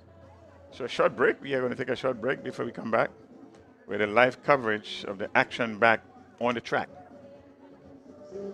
Grenada, this one is powered by Greatness. The Classic Lighting Communal Credit Union Invitational Games hits the Kirani James Athletic Stadium this April 25th and 26th. And it's all made possible by our incredible sponsors. Big respect to Sonova Inc., GBN, Holy Natural Spring Water, DigiCell, Flow, Hubbard's, Tropical Catering, D's Sporting Goods, GIDC, Dana's Tasty Foods, Nawasa, Grenada Paper Products, MTV, Informer, Star Printers, Go to Fat, Just School Creative Media, T&R Communication, Louison Creation, Grenada National Stadium, Huggins, WeFM, GTC Radio, Choice Bakery, Blue Bubbles PA Rentals, and Defense Supplies Company, Nexio, Grenada Athletics Association, Ambigram, Creative Studio, Party Grenada, Things Local Grenada, and Better Call Sean Services. And a special thank you to the Communal Credit Union, powering the vision.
Starting off for event number 69, women's 800 meter run open. Annie Logan is in this field, representing Classic Lighting Finish Line Sports Club. Ariana James, also in this field, representing Fusion Athletics.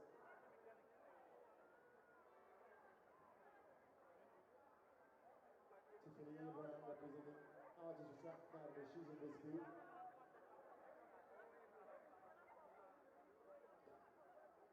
Lighting South City Rising Stars. We've got two, Joanna Bruno, Navina Fletcher, and Shona Williams.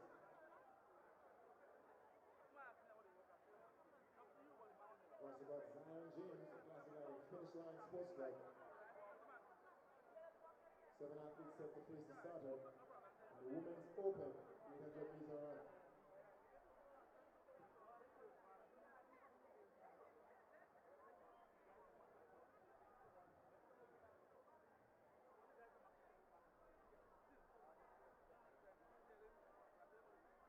the 800 meters open. Welcome back. Live action on the track. And this is going to be a good, interesting race. We have seen these young ladies here competed all year. And so it continues on this second day. Yeah, certainly we expect to see some good, keen running. You have the likes of Annie Logie in this field. Kiana Alexander, we saw her in the 1500 meters. So she's here. Have Ariana James also in that field, so certainly a good field. Yeah, 3 athletes here from Classic Lightning's South City Rising Star. 2 from Classic Lightning finish line. Classic Lighting finish line. Tiffany Abraham should be there, Altitude Track Academy.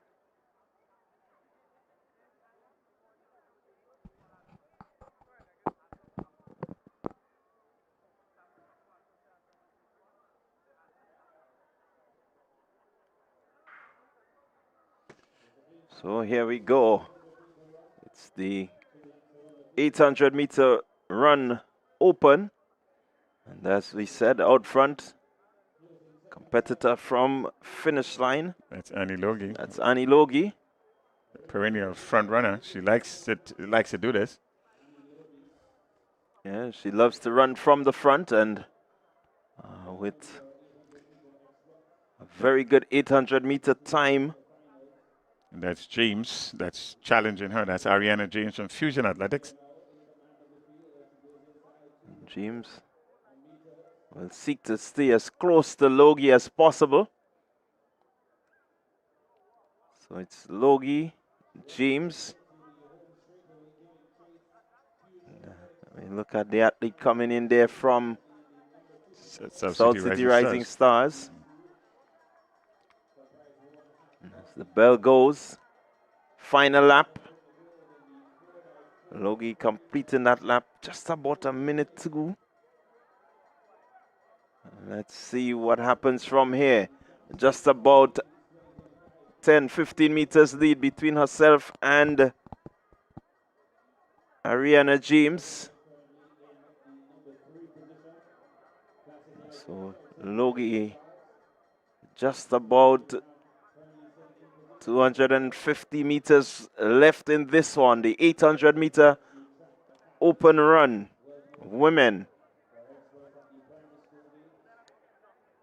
Looking to close off here, 200 meters and closing. Annie Logie looking to put on a very impressive time. She has kept the pace really nicely. Let's see if she can increase that pace and really look to dip for the line. She looks rather comfortable, no one really challenging her. As she pushes up the straightaway. She's not relenting, she seems to be picking up some speed as she heads towards the finish line. And so she's there, 2:90.99, her flash time. Yeah, she seems to be doing absolutely the correct thing there, running against time. But for the change in the hairstyle, it's business as usual for Annie Logie here in this 800 meters. James in second position, and the athlete there we recognize shortly from South City Rising Stars, Classic Lighting, South City Rising Stars in third position. That's Kashana Williams. So it's 2 minutes 20.01 seconds for Annie Logie there, her winning time there. Fusion 2 minutes 33.31, and in bronze medal position, it's Kashona Williams from South City Rising Stars, 2 minutes 37.94.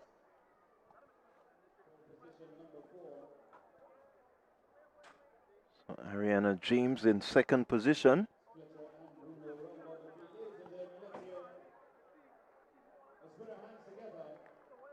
Zion James, 3 minutes 33.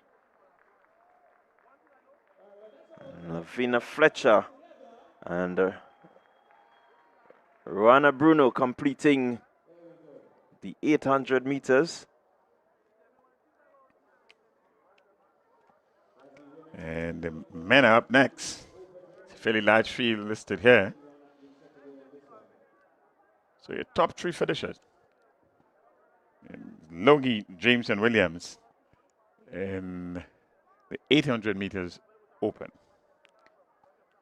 So as you said, Bernard, quite a long list there. I'm not certain that we have these 31 athletes lined up, but we do have 31 registered.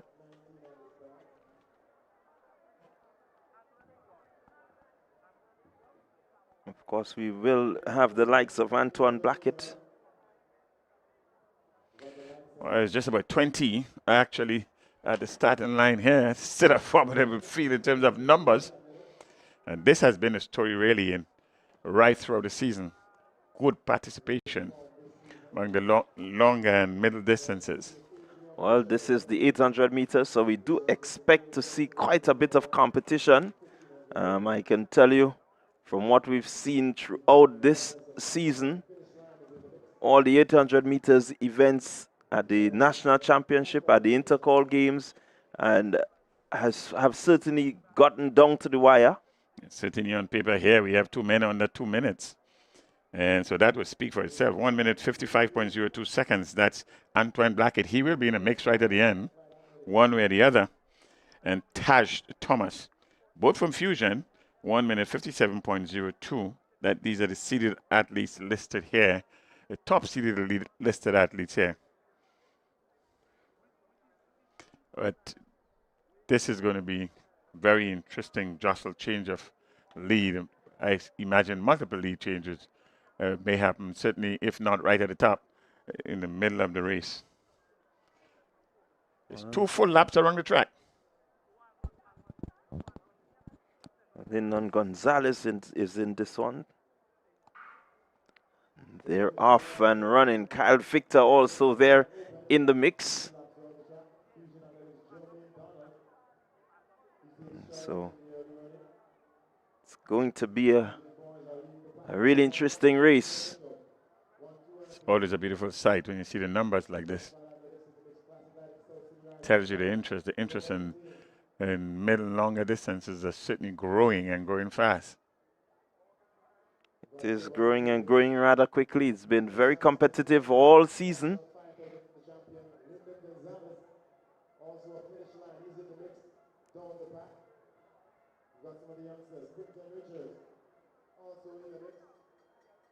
The bell is sounded signaling 1 lap to go. So we look at the flash time for the first 400 meters. Just about 56 seconds. So it's Antoine Blackett.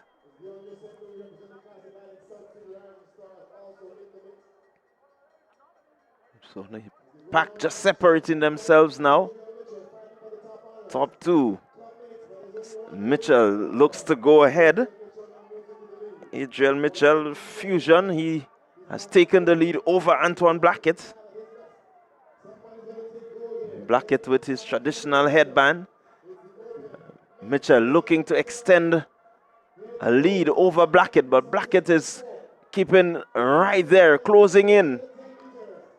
Can Mitchell sprint it home? Here comes Blackett. Mitchell has to respond. We know it's going to go down to the wire. Blackett and Mitchell. Blackett, Mitchell. Blackett looks to go past Mitchell. Blackett with some momentum and has caught Mitchell. It's going to be Antoine Blackett to the line. It's Fusion right to the end. We did say there are going to be some minor shuffling of the pack, and in fact, this is what happened to both athletes there from Fusion Athletics below the 2-minute mark. 1 minute 56.05, and your winner, Antoine Blackett. What a marvelous competitive race this was. And Adriel Mitchell, 1 minute 56.20 seconds in second position, and then Taj Thomas, again from Fusion Athletic, a sweep, 1, 2, 3, 2 minutes 01.41 second. salute the men there from Fusion Athletics 1, 2, and 3. Yeah, congratulations to the Fusion Athletics 800-meter runners sweeping the boards. 1 minute 56.05. Anton Blackett 1 minute 56.20. Adrian Mitchell, Taj Thomas 2 minutes 01.41 seconds. So we're taking the replay here as Blackett makes his move on Mitchell. Having the momentum, Blackett was just able to blow by him just about now, getting himself at the front and heading towards that tape. Congratulations to Anton Blackett. Competitive right to the end. And this is the finishing of a 800 meters sprint, a naked sprint right to the end, 50 meters in, and you couldn't tell the difference, the first and second, right to the end. And in fact, the times, the finishing time or the end times show how close this race actually was. 156.05, 156.20. Yeah, certainly we've come to expect the 800 meters to be that competitive. We've seen it throughout the season, and again, it doesn't disappoint. Doesn't disappoint at all. That is the conclusion there of the 800 meters for women. Annie Logie, your winner. And the 800 meters for men, Antoine Blackett, your winner. So the 800 meters, what was considered a distance race, has become a naked sprint. A top sprint. Guys doing just about 56 seconds for the first lap. And then 1 minute thereabout for the second lap. So the split is right there. What we have next on the track, we go back to some short sprints, specialty events. The women, 100 meters, the business sector. Yeah, and that should be coming up next. It's going to be Digicel Huggins, Jet Setters, Communal Credit Union, ACB Bank. We just may see a bit of Nexa here, hopefully. This one should be interesting here. I'm not sure. Jet Setters, they represent the nature of their business, but jet setters are here. We have two representatives in this event. So the business sector well represented over the 2 days of this event, and certainly we do hope that the next edition will feature a bit more of the businesses within Grenada, Carriacou, and PT Martinique. And interestingly enough, Clyde, they didn't just show up to participate. They were competitive. And quite rightly so. They were very competitive. So you're not missing any action on the track. We are waiting to start a series of 100 meters for the business sector, both men and women. Well, I'm looking at the lineup for the first heat, and I can tell you we expect some really quick running to come from the young lady in lane 5. That's Huggins. That's Woodruff. Or is it Sylvester? Heat number 1, lane 5.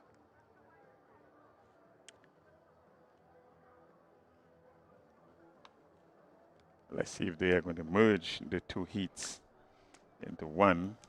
And this is what I was looking at to see if there just may be a merging of heat and have a straight final. Because when I look at the names, it does suggest a straight final. And we will get the lineup momentarily.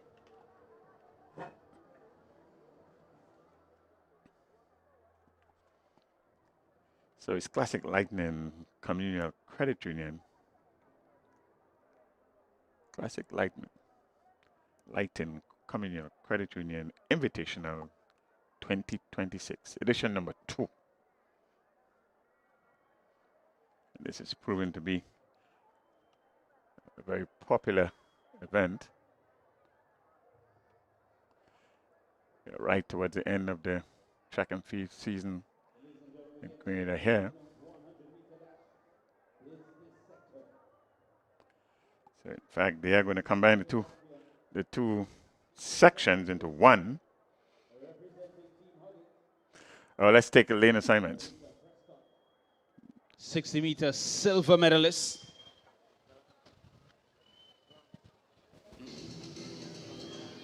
She'll be going in lane number 3. Amira Ogilvy, Digicel in lane number 4. Raquel Ann Welsh, ACB Grenada Bank.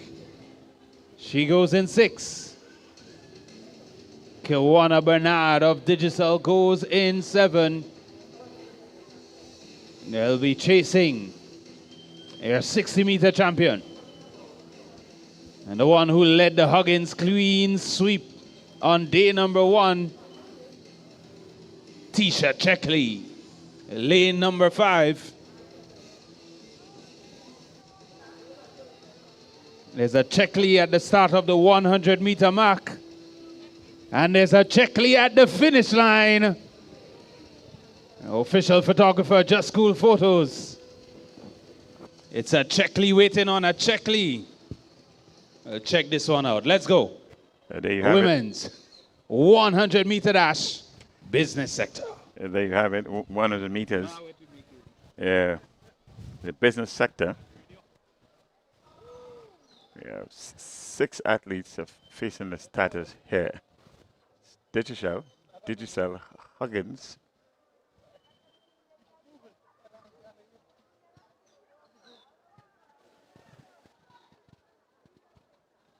All right, so while we await the start of the event,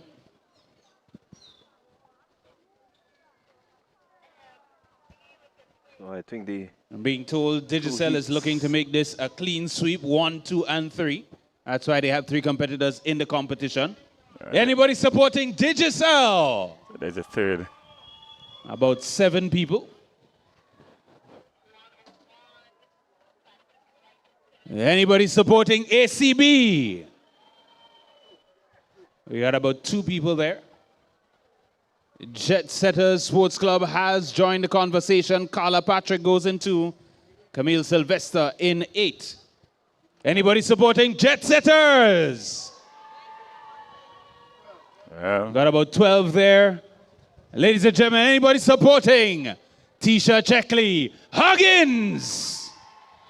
So they're on the starters orders. They're up, out, and on the way. Here we go. Women's 100-meter dash. Look on the outside. Carla Patrick. Jet Setters. Jet Setters taking charge of this one. Checkley will be beaten. And Digicel in 3rd. But Carla Patrick of Jet Setters certainly storming away with this one over Tisha Checkley. She would have been the favorite Checkley to win this one. Patrick 13.49, and Jet Setters Sports Club taking the win over Huggins and Prescott of Digicel. So your top 3, Carla Patrick, Jet Setters, Tisha Checkley, Huggins, and Alicia Prescott, Digicel. There you have the results there.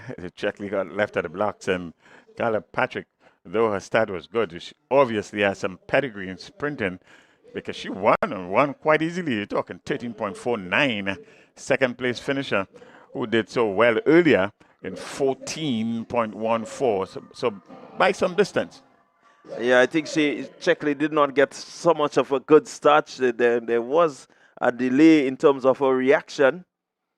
And Digicel in 3rd position. They had 3 people getting into these finals here, but they're still getting a bit of representation right at the finish line in Prescott.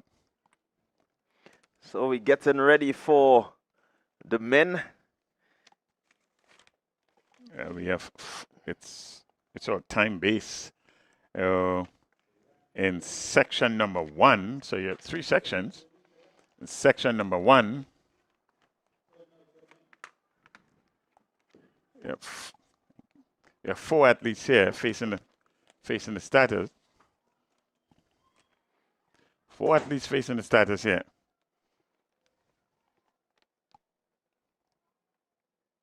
We have Gavin Griffith from the ACB Bank. He's in lane number 1.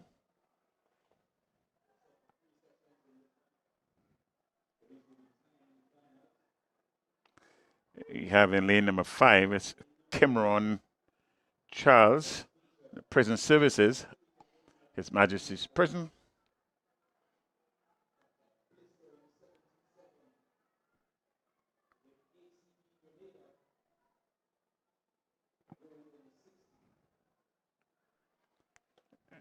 Lane number 6 and lane number 7.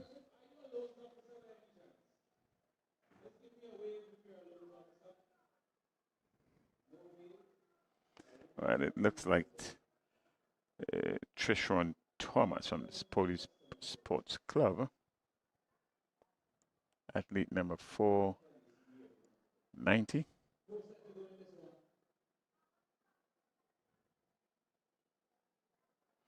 That's Cameron Charles. Cameron Charles in lane 5. And they're off. Here we go. And your gold medalist in Gavin Griffith from the 60 meters seemed to be the athlete to beat here. He's really moving down. But here comes the athlete in lane number 6. That's on the Police Sports Club. That's Kendon Julian.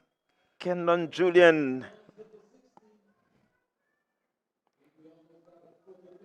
Well, it's not Julian. It's 480, athlete registered number 480. So that's it's going to be a time final.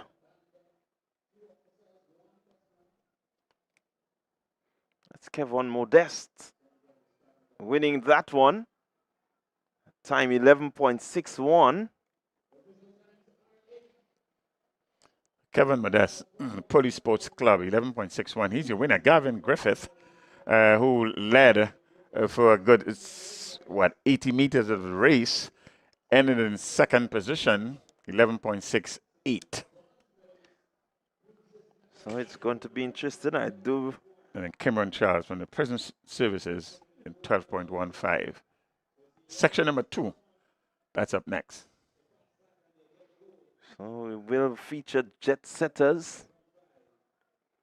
Elvis Wellington, the Bus Association. So lanes 1, 2, 3, 4, 6, and 7. Daniel Williams will represent the prisons. Kellon-led Police Sports Club.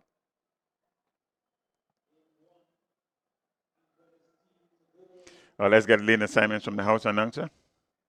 Oh, he's got something in him. Atwell Redhead of the Bus Association set to go in 2. Daniel Williams, prison officers in 3. Kellon Lett, silver lat on day number 1. Looking for gold here, day number 2. Nawasa's Leroy Isaac goes in 5. And jet setters, Darren Osford, lane number 7. Corporate partners, 100-meter dash. So it's Silverstein lane 1, rather than 2. Lett looks primed and ready.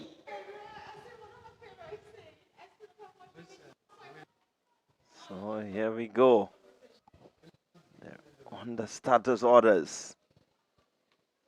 And here we go. It's a break. clean start. Let's see. Zachary Sylvester. On the outside, Jet Zachary Setters. Sylvester.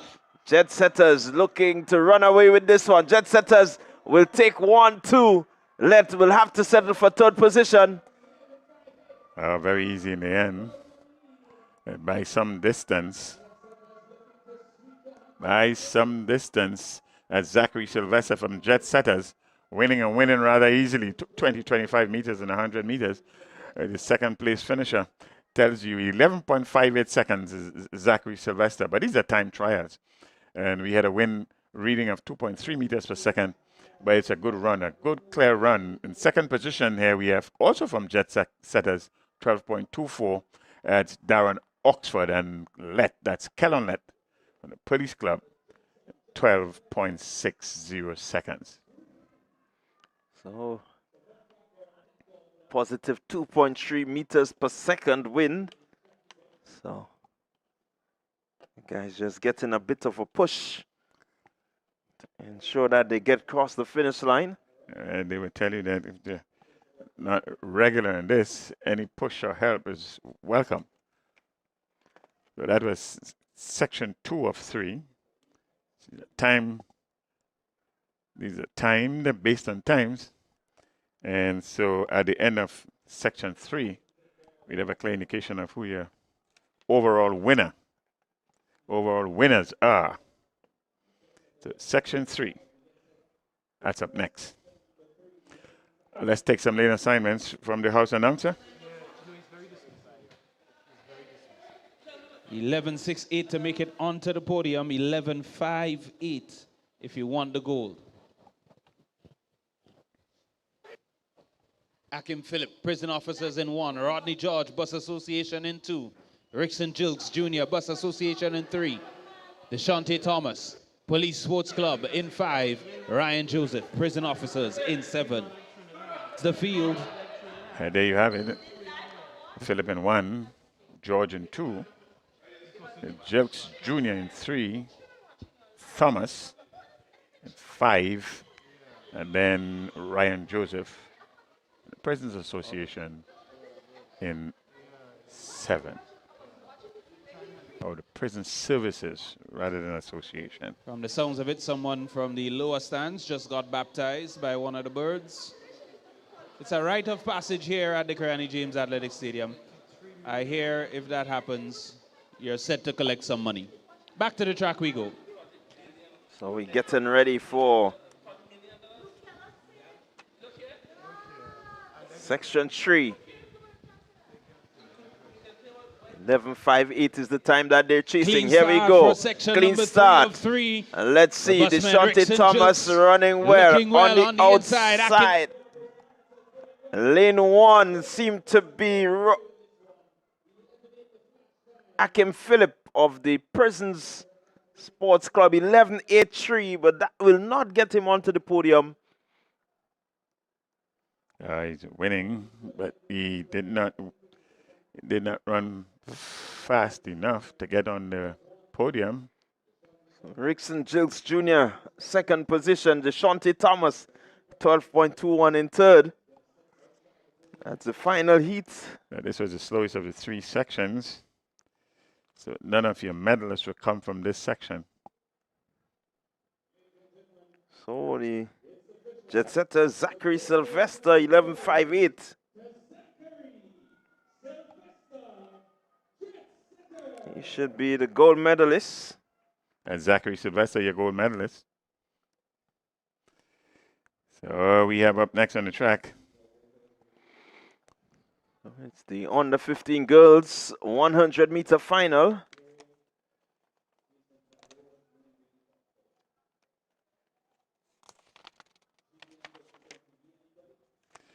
This is under 15 girls. These are the finals. Coming into this event, these finals here, with a leading time of 12.43 seconds. 12.43 seconds. She'll be in lane number 6. That's Haley Terrell from Altitude. The best time coming into these finals. And most of the running will come from lanes number 6, lanes number 7, and lane number 4. So 4, 6, and 7. That's where you expect most of the running.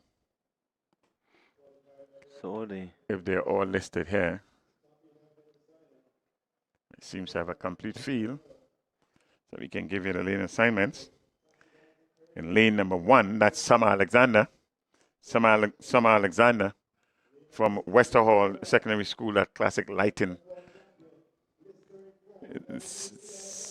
Classic Lighting, Westerhall Secondary School. From Sprinters, that's Rena Hosford. She's in lane 2.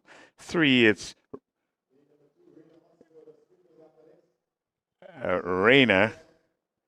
It's from South City Rising Stars in lane number 3.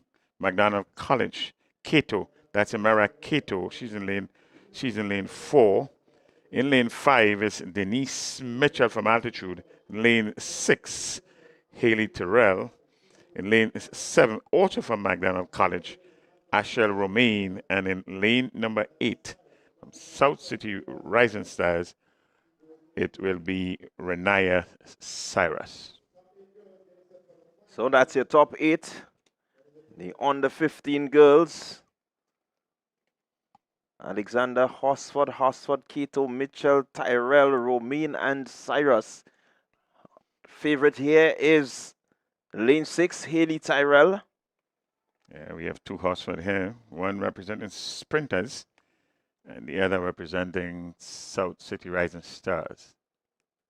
Classic Lighting, South City Rising Stars. On the starters orders, and they're off. Let's see.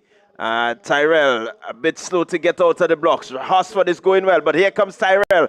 Tyrell is motoring now. It's Tyrell. Hosford pushing for second position, and just may get there. Rena Hosford, and from Sprinters Athletics seem to have the second position over McDonald College, Amira Cato. And that's what it is. 12.15, Haley Terrell. Rena Hosford, 12.78. And Amira Cato, 12.80. Then there's Terrell here, right at the 70-meter mark, and she just took over the race from there. A good tussle with Hosford early on, but in the end, she just had too much. 12.15, winning rather easily in the end compared to second place finisher Hosford, who was some ways behind at the end, 12.78. And then the athlete from McDonald College, that's Cato, Amira Cato, 12.80. That's your bronze medalist. And these are your 3 medalists in the 100 meters girls under 15. The boys are up next. A good run from Hosford. Ran well. She came in with 13.05 into the finals and running 12.78, so that's good for her. Well, the boys edition of this with 11.92, the best time coming into these finals.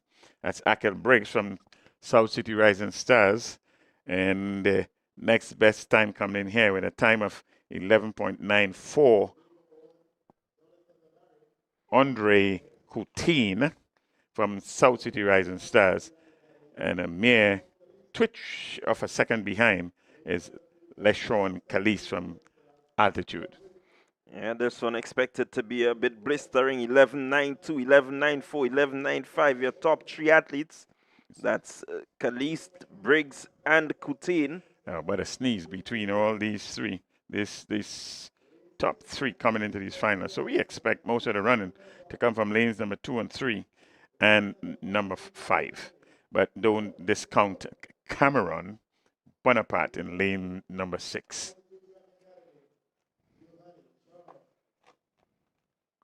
So it's the under 15 boys, 100 meters. So it's Charles in number 8. That's Giovanni Charles. And then Yordell Christopher, he's in 7. Bonaparte in 6. Coutin, that's Andre Coutin, he's in 5. Kamal Gordon in 4. Akel Briggs in 3. Runner at lane 2 is LeSean Calise, and in lane 1, Jonathan Labari. You have,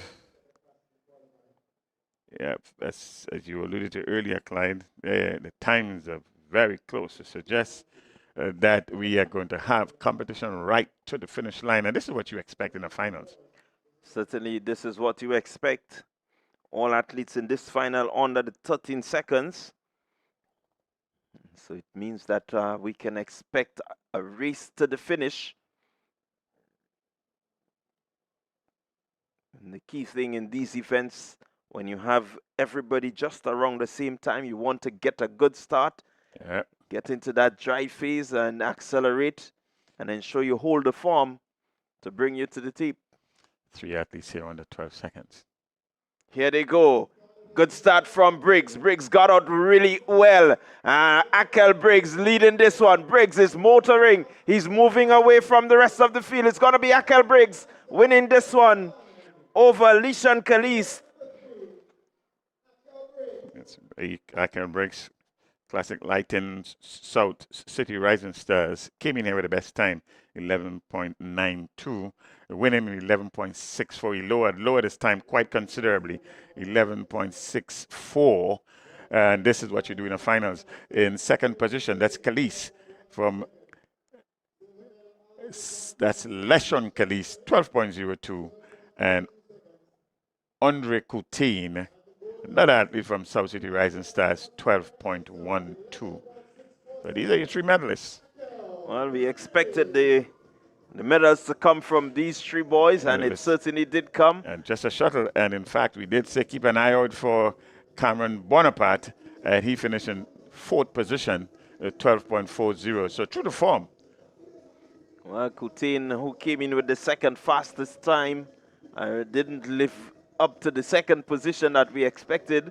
Instead, Kalist was able to really get off and get off well, and had the edge over Coutin. We're going to go to the under 17, starting with the girls.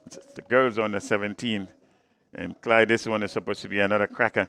We have 3 athletes here under 13, but 4 athletes under 13, and the other 4 under 14. Yeah, again, expect this one to be quick. We can look forward to the likes of Kylie Williams, Brianna Oliver. She comes in with the fastest time, 12.27. By some margin too. Sarah Sandy, 12.86, 12.44 Kylie Williams. That's your second best. 12.92 Sarana Hall. That's your top 4 right there. So we expect the running to come from 2, 4, 5, and 8. Let's take lane assignments from the house announcer.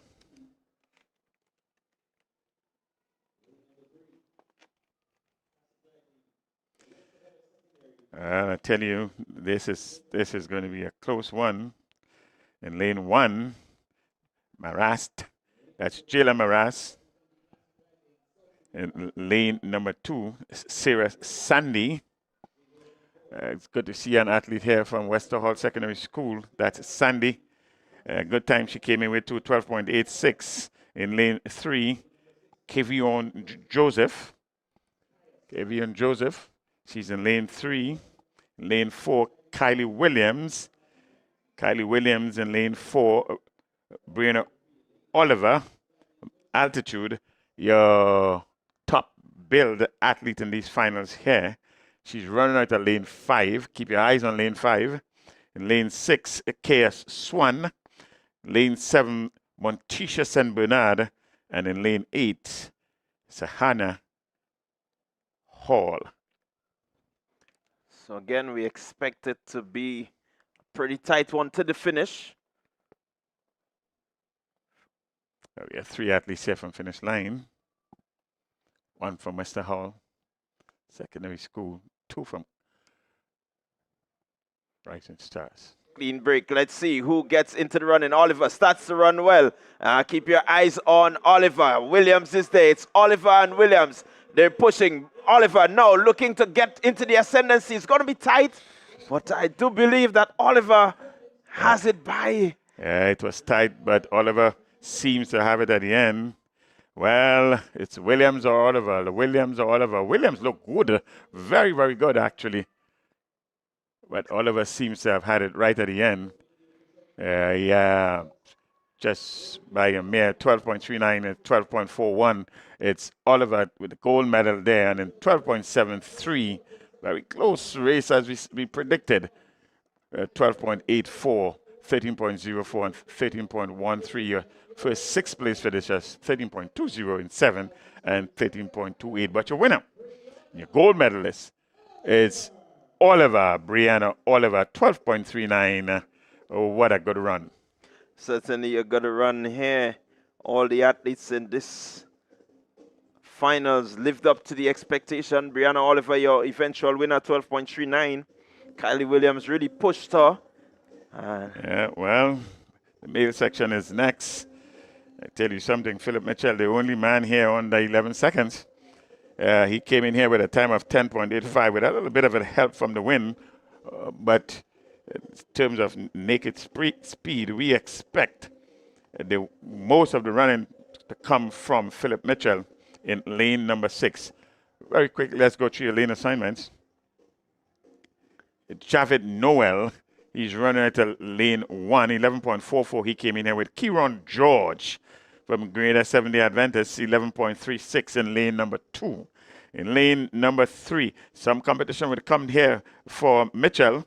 This is from Dante Oliver from altitude 11.22, 11.35 from velocity. That's Relaine Bascom. He's running in lane number 4. Lane number 5, Michael Aberdeen from McDonald College, 11.26, 11.40 from velocity. Caleb Campbell and Anthony Phillip from Fusion Athletic. They'll all be chasing athlete in lane number 5. In lane number 4, they all be chasing the athlete in lane number 5. Lane number 6, from altitude, it will be Philip Mitchell with a time of 10.85. Javid Noel. So Noel, George, Oliver, Bascom, Aberdeen, Mitchell, Campbell, Phillip, all under 12 seconds in qualifying. So we expect them to go a bit faster. Finals like this will push you to your best. Let's keep your eyes on lane number 6. Mitchell, the favorite here. Odds-on favorite Mitchell is. Only man under 11 seconds in this field. He has been having a marvelous season. Entire field here in preliminaries were under 11.5 seconds. Expect them to go faster. Let's see what happens. Here goes Relani Bascom in the middle of the field. Philip Mitchell is taking a little while to get going. But here goes Philip Mitchell. He's putting on the afterburners and he's going to take it. Yeah, as expected, Philip Mitchell, your winner here. Clearly your winner. Didn't have the best start, 10.86. And with a legitimate win reading of 1.7 meters per second, it's 10.86. A bona fide sub-11 runner. 10.86 is Philip Mitchell, your winner. Altitude Track Academy. Well done to Michael Aberdeen. 11.02 for the silver medal. Relani Bascom continues to impress. He's always around the medals. And so he picks up the bronze medal in 11.21 seconds. That's a good run from Michael Aberdeen there from McDonald College. 11.07. Significantly improve on his semi-final run. 11.07. That's Aberdeen. He came in here in these finals with a time of 11.26. And this is what you want to do at the finals. Put out your best. 11.21 is Bascom from Velocity. He came in here 11.40 and again significantly lower in his time. 11.21. And this is what you want to see in the finals. Well, certainly you look at the results all again under 12 seconds. 10.86, 11.07, 11.21, 11.29, 11.40, 11.40, 11.47, 11.81. So kudos to these gentlemen. They continue to impress at the under 17 level. But Philip Mitchell stands out with 10.86. The only sub-11 athletes in this field. The 100 meters. Would have wrapped up our series of 100 meters for the day. What a way to finish. Good run by Mitchell there. 10.86. Legal win too. So I will get into the suite of 200-meter events.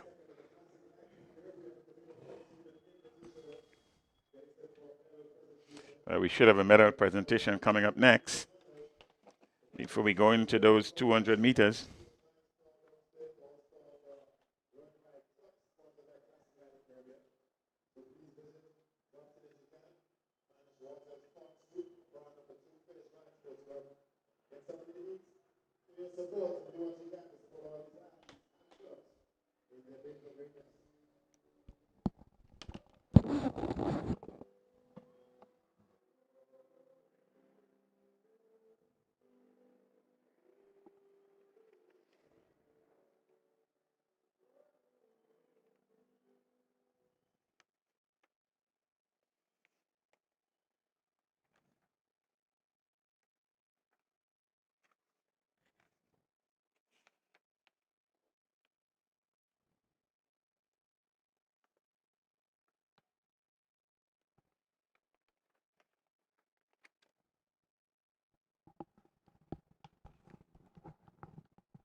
They just have a straight final.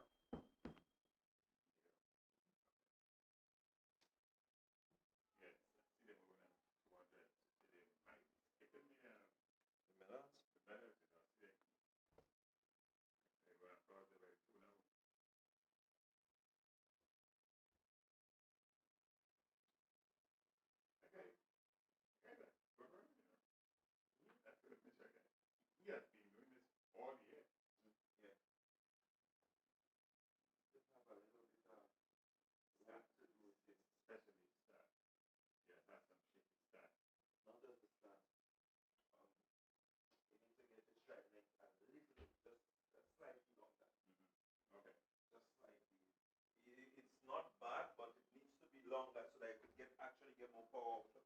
He starts like this. I maybe watch both too often. Both is a unique character. You don't want to copy both style. Yeah. But he does this all the time. Yeah. Well, I guess it's what you practice. Yeah. Yes, what is supposed to shape. And you know these guys, you live on YouTube. Yeah. But anybody trying to copy both style. You have to understand the uniqueness of both and why it's That's right. That's right. And he knows that it doesn't matter how he starts, it's how he finishes. For both, his start is basically because of his back. Oh, okay. That's why just to make sure that he doesn't have any pressure on the back and to continue the balance. Right. He has to open here and then come here before he gets into his running. A lot of people might know that. No, actually, the first time I'm hearing that part of it. Because he had Okay. Yeah. Okay. Right? I was putting all that down to his hand. Well, yeah, He was really the first tall 6 foot plus sprinter to reach that level up there right now. But that's part of it too. Because of the height, you have to make sure that you spread the center of gravity enough so that by the time you begin to get into your running, because if you're here and you try to go here too quick, based on the height, you fall over. If you notice, his dry face is always a little bit lower. yes. And when he come up, he's gone. Yes. But in terms of stats, I haven't seen anybody with as explosive stats as you want to make off. Yeah, you want and Justin Gagnon, these guys were something else, man.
5:20 in Grenada and the rest of the Eastern Caribbean. We're back with the medal ceremony.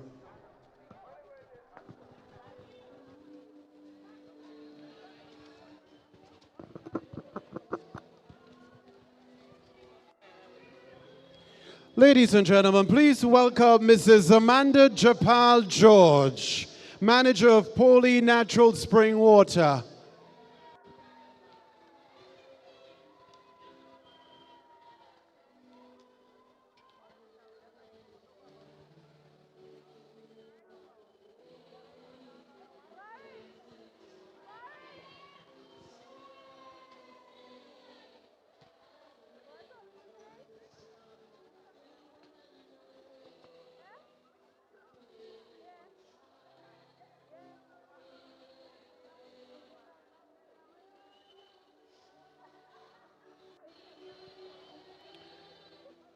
We begin with event 68, men's 400-meter race, walk, business sector. Your bronze medalist, Dave Hilaire.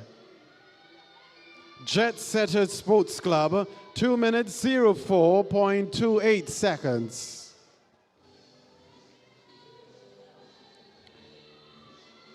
Silver medalist, Ryan Joseph, Prisons. 2 minutes 02.20 seconds.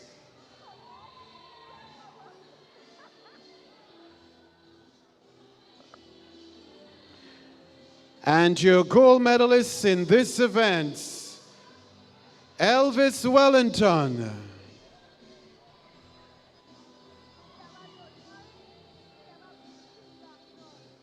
1 minute 57.40 seconds.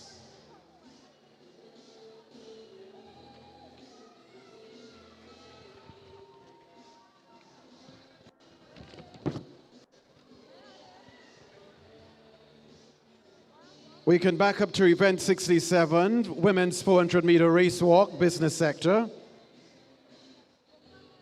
Your bronze medalist, Glenisha Williams, the Communal Cooperative Credit Union. Silver medalist, Magdalene Steele, also representing the Communal Cooperative Credit Union. Ladies and gents, your gold medalist in this event, Alison Buckma, Hubbards.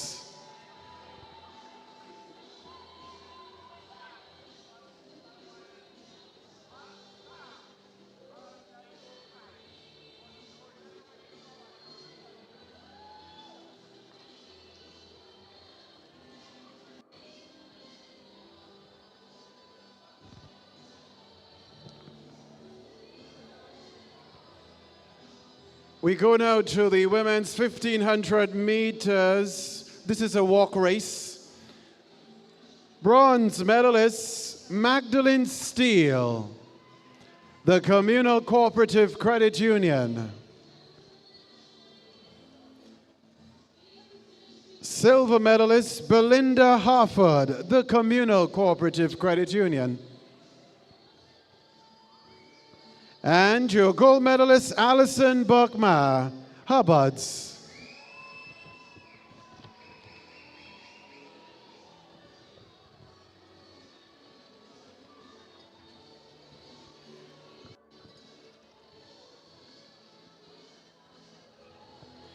Event 69, women's 800-meter run open. Presenting your bronze medalists, Kashona Williams, Classique Lighting Caribbean, South City Rising Stars. 2 minutes 37.94 seconds. Silver medalist, Ariana James, Fusion Athletics. 2 minutes 33.31 seconds.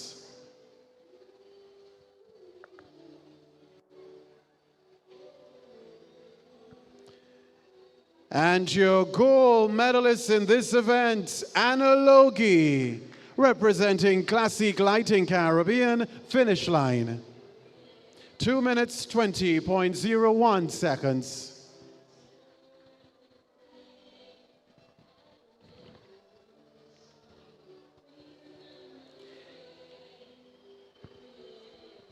Event 72, men's 100-meter dash, business sector. Bronze medalist Garvin Griffith. ACB Grenada, 11.68 seconds. Silver medalist Kevon Modeste, Police Sports Club, 11.61 seconds. And your gold medalist Zachary Sylvester, Jet Setters Sports Club, 11.58 seconds.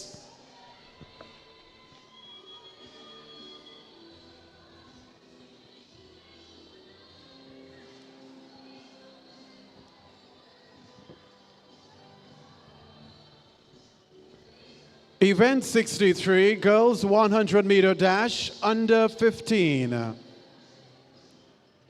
Bronze medalist Amira Cato, McDonald College.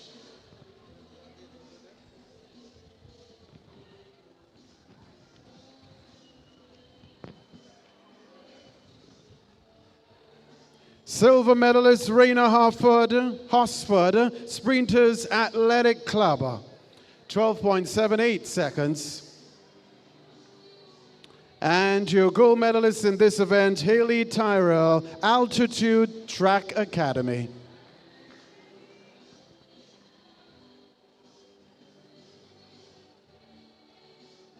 (12.15 seconds).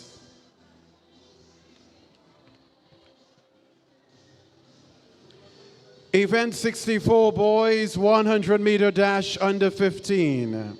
Presenting your bronze medalist, Andre Coutain, Classique Lighting Caribbean, South City Rising Stars.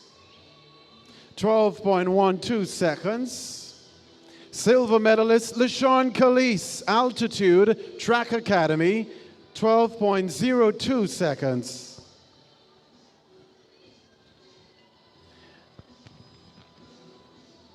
And your gold medalist, Akel Briggs, Classic Lighting Caribbean, South City Rising Stars.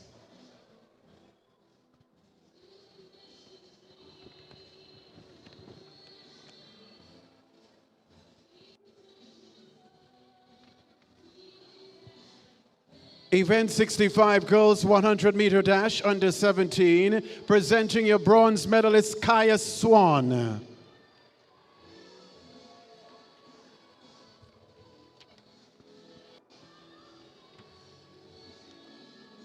Silver medalist Kylie Williams, Classic Lighting Caribbean, South City Rising Stars.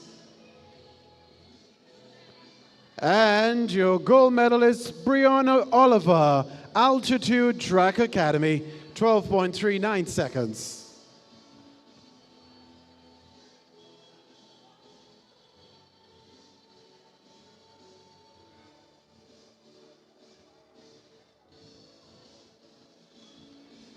Event 66, boys 100-meter dash, under 17.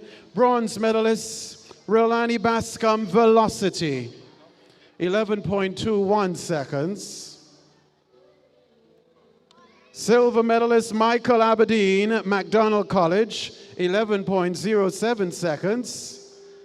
And your gold medalist in this event, Philip Mitchell, representing Altitude Track Academy, 10.86 seconds.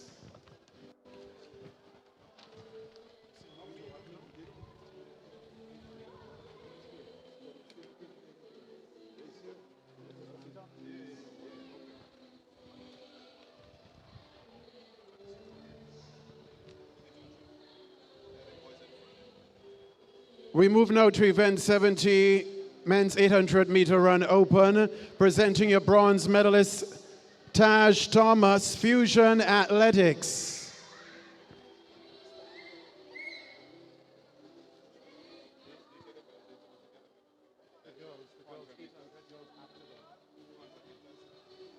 Silver medalist, Adriel Mitchell, Fusion Athletics, 1 minute 56.20 seconds. And your gold medalist, Antoine Blackett, also representing Fusion Athletics. It's a sweep for Fusion Athletics in this event. Antoine's time is 1 minute 56.05 seconds.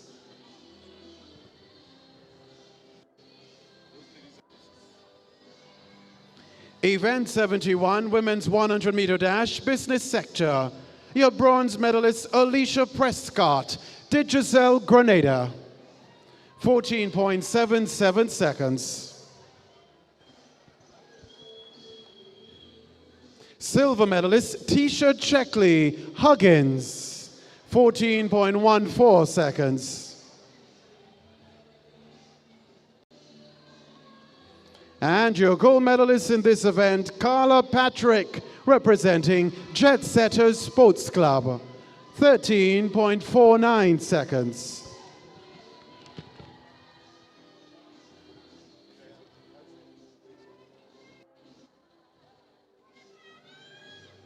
This is the end of this medal ceremony. Thank you very much, Mrs. Amanda Japal George, manager of Poli Natural Spring Water.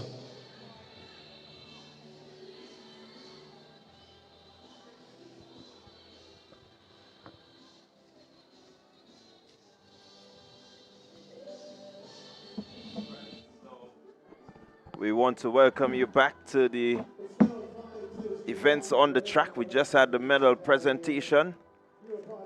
And so we're going to head back to the track shortly. We have a series of 200-meter events to come. So we close off day 2 of the Classic Lighting Communal Credit Union Invitational.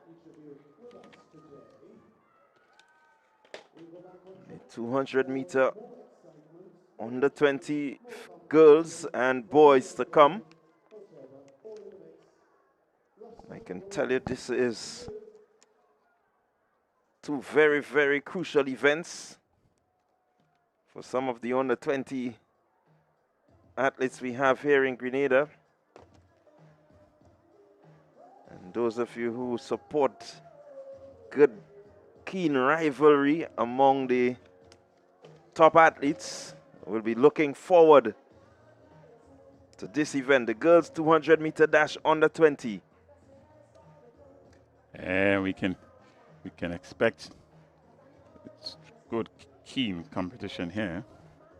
It was a straight finals, so there's only one seeded athlete here. That's Annalisa Brown, coming into this event here with a time of 24.58 seconds.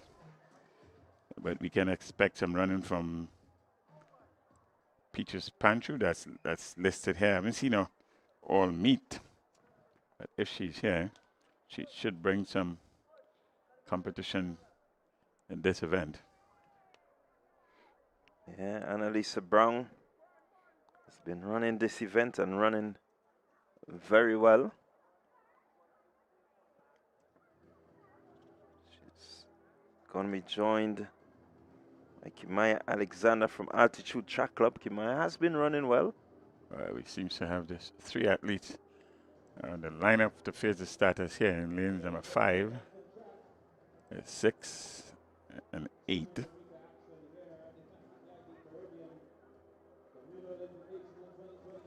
We have Brown in 6 and 5. We have Talia Richardson. He's from this Seventh-day Adventist school. And in lane number 8, Kamaya Alexander from Altitude. 3 ladies facing the starters. This is your 200 meters under 20. Of course, the favorite here, Annalisa Brown. She's a bona fide under 17 athlete. But up the age group to run this event.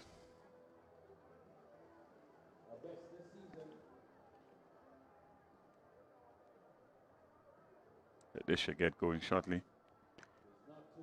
And it certainly should get going.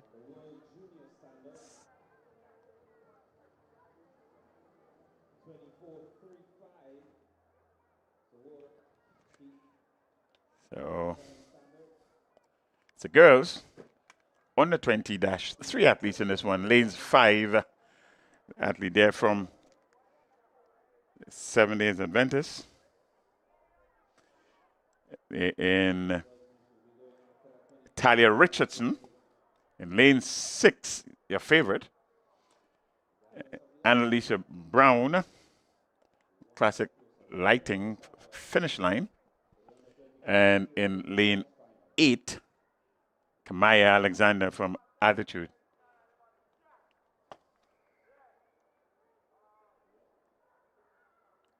So they're getting ready on the status orders. Lanes 5, 6, and 8. Richardson, Brown, Alexander. Each guaranteed a medal. Here we go. A clean start. Brown not yet into the running. Now she begins the moto. Here goes Annalisa Brown heading into the straightaway now. She has the lead. The running will be for second position, definitely. The gold medal already wrapped up. Annalisa Brown moves away from Alexander and Richardson. Annalisa Brown. Talia Richardson, 7-day comprehensive, will come in second.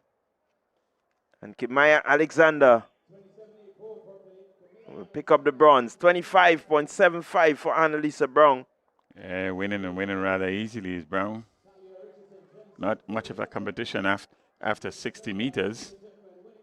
Made up a stagger, made it up quite easily. And in the end, she was running against the clock. It's 25.75. Much faster runner with competition. Season's best at 24.58.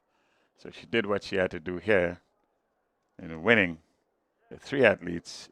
So it's gold for Brown, silver for Richardson, and bronze for Alexander.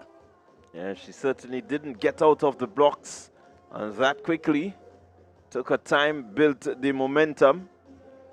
As she got into her running, she was able to just move away and really produce another good time. Not the season best 24.58, but it's still close. Yeah, with that competition, you really have to dig deep. You're running against the clock on pretty much for about 150 meters. She was on her own. Yeah, up next, though, is the 200 meters for boys under 20. Larger field here. 200 meters for boys under 20. Well, this is the big one. This is one that we are looking forward to. We have 7 athletes here facing the starters as of now. In lane number 2 is Kazai Moody. He came in here with a time from the semifinals of 22.45. Ned, that's Kyle Ned, he's in lane number 3, 21.94, man. In lane number 4, they run Sincere, 22.05. His semifinal run. Daryl Daniel, 21.49. Might be a class act in the field here. 21.49, that's Daniel. From Altitude, he's in lane 5. In lane 6, Ethan Sam. There must be competition anywhere once Sam is in the race. So he's from MVP, and he runs out of lane 6 and 7 is Kanik Nixon from Fusion Athletics, 21.76, and Randy Jones running out of lane number 8. All close times. 4 athletes here under 22. 5th athlete here is just above 22. Well, 2 athletes just above 22, 22.02 and 22.05, to suggest that this is going to be a closely contested race. Yeah, certainly a closely contested race is what we expect. The favorite coming in here, Daryl Daniel, and We expect him to go sub 21. He's in lane 5, so keep your eyes on lane 5. Looked rather comfortable in qualifying. So let's hope that he can really use this as a sharpening tool for the World Junior Championships. He's already qualified himself to be there. And Nixon had a fairly easy run, so he will be in strong contesting the silver medal with Ethan Sam from where we sit here. And what I can tell you is that the race will be and should be for second position. Yeah, you never counted Kyle Ned coming in here with a time of 21.94 and they're off. And here they go. Let's see how will this one pan out. It's a pretty tight race up to this point. Ethan Sam is moving away. Kyle Ned is pushing. Here we go. Ethan Sam. Mechanic Nixon is coming in like a freight train, but it's going to be Ethan Sam. Well, well, well, well, well. It's never finished until you cross the finish line. It doesn't matter what you have on paper. The odds-on favorite on paper is Daryl Daniel. He seems to be in some fifth position, really. Seem to have pulled up Daniel. Seem to have pulled up somewhere around the bend. We struggled to the end. But it was Sam. Yes, Daniel in 5th position. So it was... No, let's see what we are going to have here. Let's see what we're going to have here. It's going to be interesting to see the time. The official results here. 21-1-1 for Ethan Sam. Yeah, Daniel didn't finish in any competitive manner. Absolutely correct. He must have felt something and had it scratched. 21.11, good time there from Ethan Sam, your winner. 21.11. This is a good time. 21.34 is the second place finisher. That's Canik Nixon and Ned 21.61. 21.62, it's Sincere. Very, very close indeed. And 21.66 with Randy Jones. But your winner, your gold medalist, 21.11, Ethan Sam. Yes, certainly. Spare thought here for Daniel. He came in here high billing. He was challenged physically. Pulled up something and he had to abort his race and pretty much just finish the race. Yeah, and that's what we say in Bahrain. Anything like this, he was the favorite. Ethan Sam did just enough to win here. Yeah, good winning time, 21.11. With a legal win, that's a good time. Yeah, certainly lower in the 21.74 that he ran in the preliminaries. This guy has a bucket of talent, Sam does. So that tells you that it is possible to see these guys really excel. They need to push themselves just a bit further. They just may have gotten... And the next event on the track is 200 meters.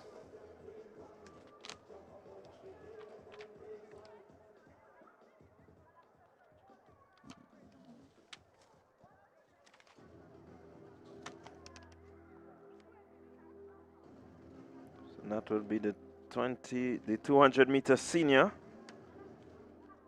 Senior Again, men. another street final. The senior men, 200 meter senior men.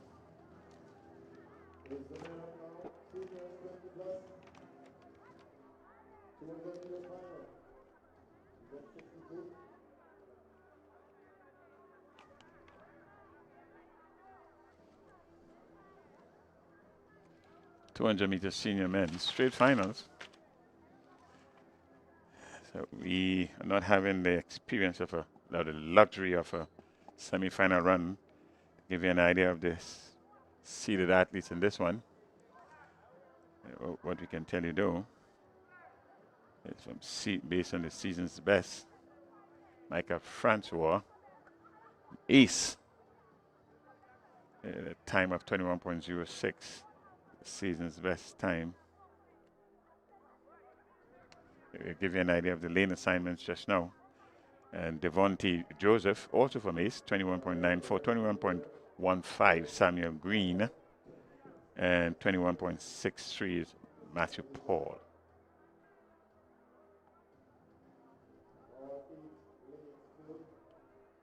These are your senior male 200 meters finals.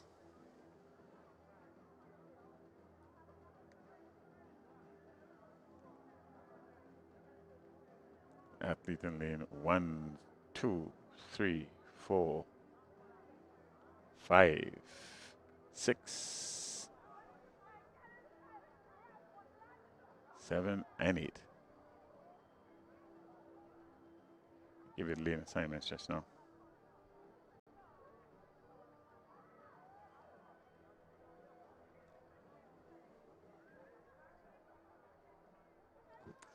Clyde, it has been competitive right throughout, and even with an injury there, seemingly an injury there, in the last 200 meters, the boys on the 20, still competitive. Yeah, the competition is there among the athletes. I know that the fans have thoroughly enjoyed the competition. One will hope that Let's take some lane assignments from the house announcer.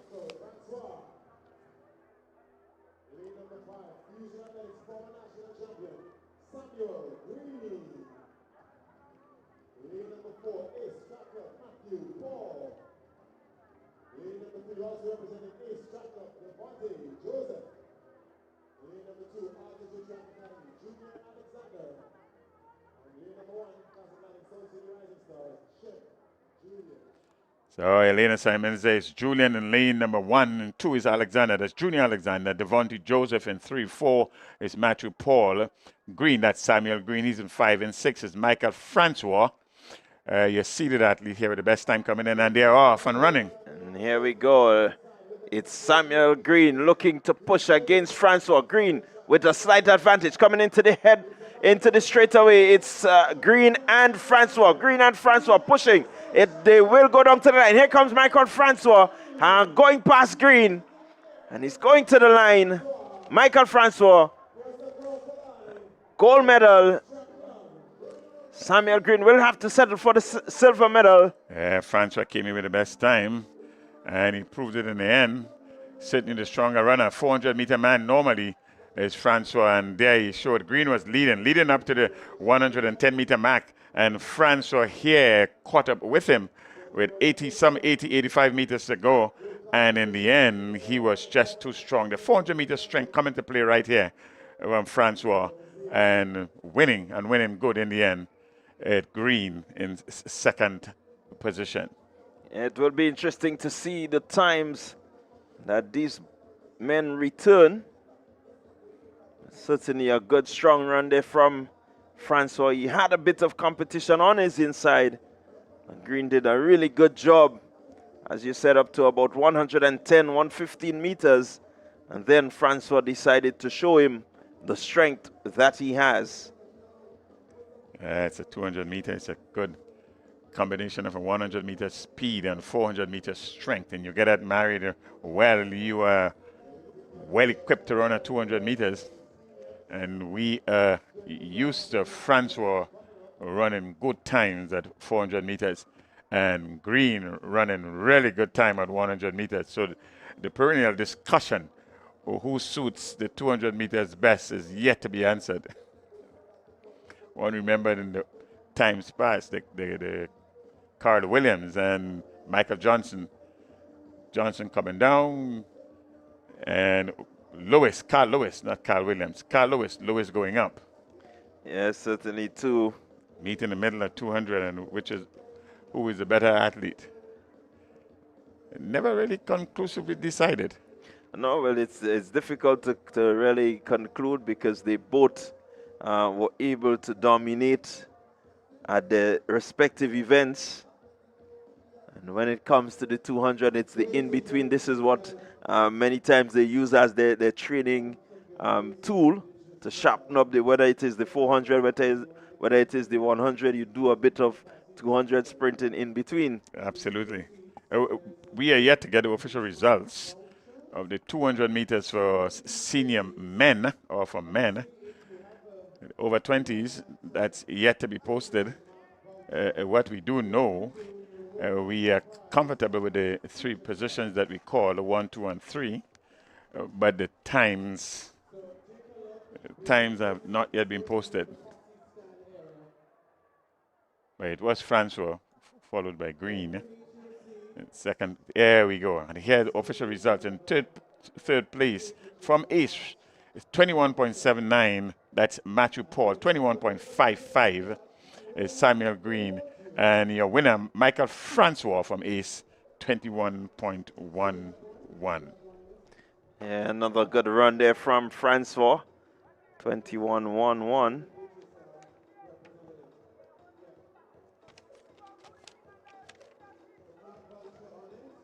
So we shall have coming up next on track the 400 meters on the 15s and on the 17s.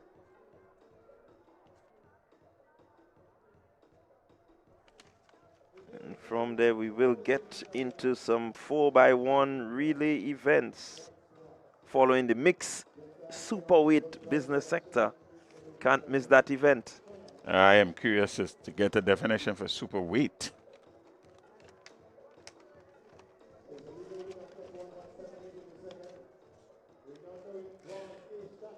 So the action continues on the track. A series of 400 meters.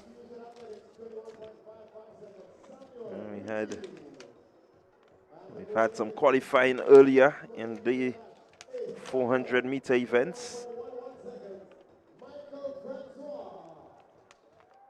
So we know that the qualifiers from the prelims will be the best of the best.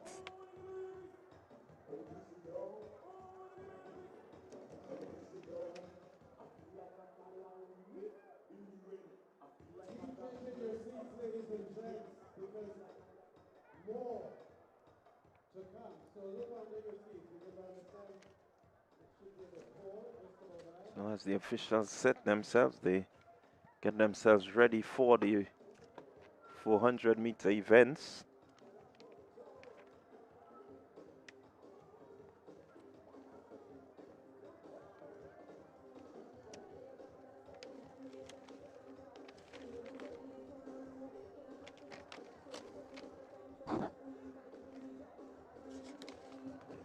We will start with the 400 meter on the 15 girls. A very interesting 2 days, Bernard, of competition. It's crown, if you want to call it that. A season that's seen some wonderful time. A season that has been extremely competitive. The highlight really is how competitive right throughout these 2 days all the events have been. Yeah, it's been, I think the games are welcomed as the season closes. I think we have to look forward to the Whitsuntide games coming up. And this is where we will see a number of our athletes on track again before the official close of the season. So, and the Classic Lighting Caribbean Communal Invitational is a good way just to keep the athletes a bit sharp, those that will participate in the Whitsuntides. We have a number of them that will go on to World Juniors, and they have qualified. We have a few that have qualified for World Juniors to represent Grenada on the world stage. So we're going to look forward to that. So on the track, we are getting ready for the 400 meters on the 15. We are going to start with the girls. So we expect to see the likes of Emma Frederick, Kalana Modeste, Tashanti Gibbs, Dominique Joseph, Raina Hosford, Nicolia Pear, Kenisha Kalist, and Ariel Edwards. That's the qualifiers. We see a number of lanes vacant. Well, lane 3 is vacant. Lane 3 is empty. But the odds and favorite really come from McDonald College's Emma Frederick. The time of 59.14 seconds in her semifinals. The only athlete ready to dip on the 1 minute. So she's coming into these finals here with some level of distinction, certainly pedigree.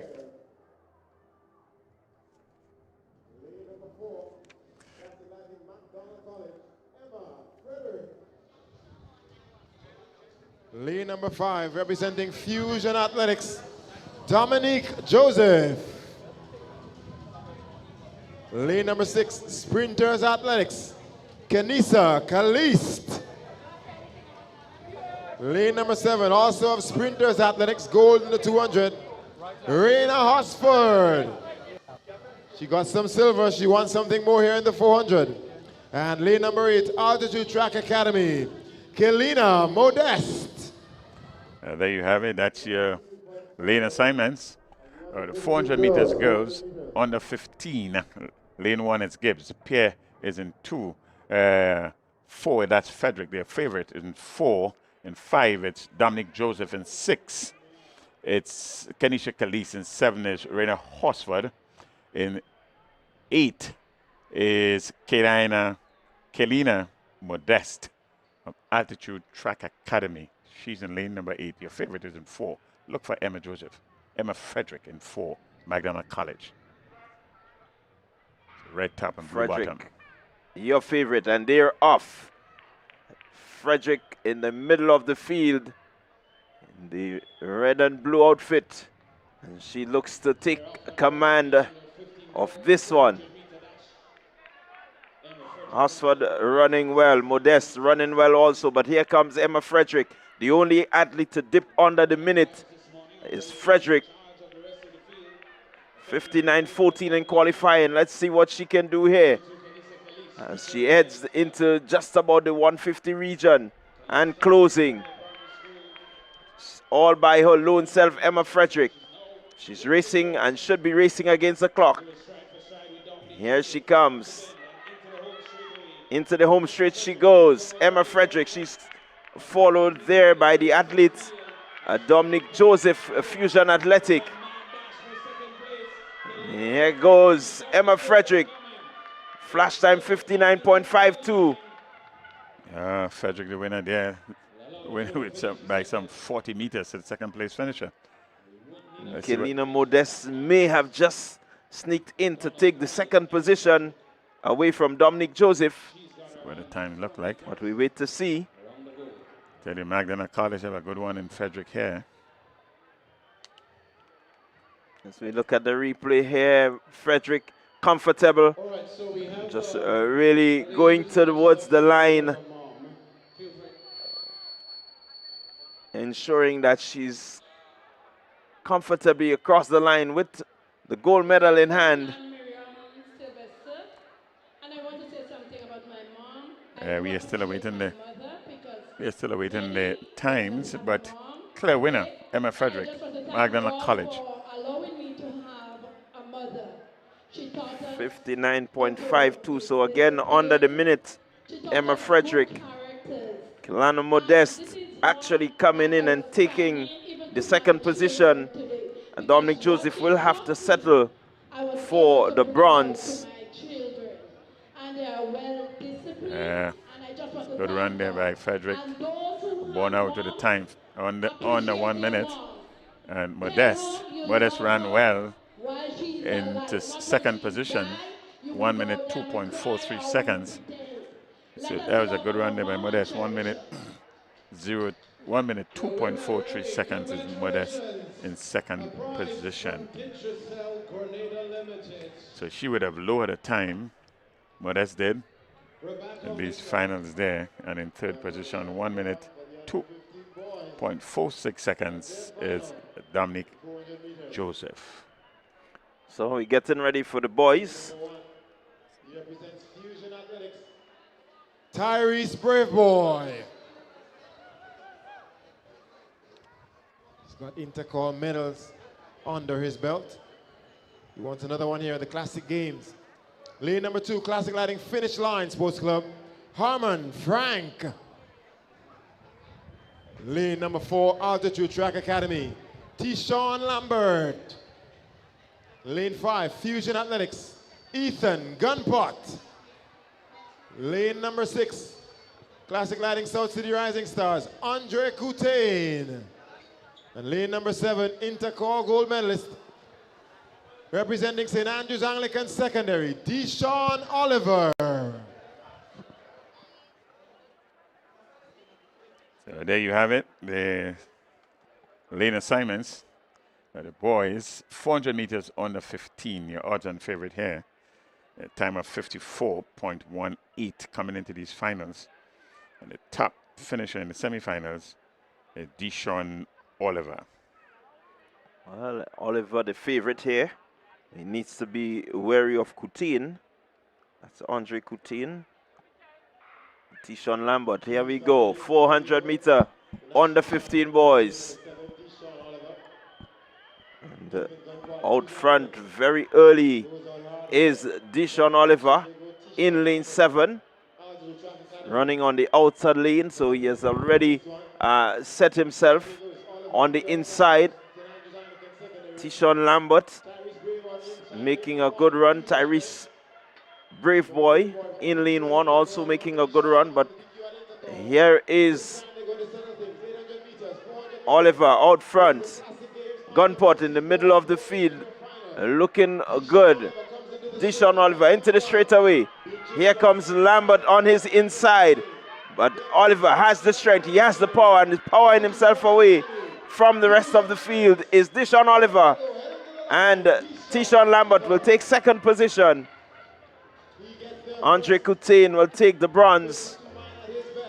We expected it. Yeah, good finish by Oliver there. But he had some challenge. He didn't have it all his way. He had some challenge chasing Lambert and Coutain. But in the end, Oliver showed his class, certainly showed his strength. He dug deep and finishing comfortably in the end, quite comfortably in the end. Well, this is 10 meters. It's Oliver, your winner. Your gold medalist, 400 meters, boys. So there you have it, your event winner, 53.88, Deshaun Oliver. Deshaun Lambert, 55.05, and Andre Coutain, 55.51, your top 3. It's under 15, boys.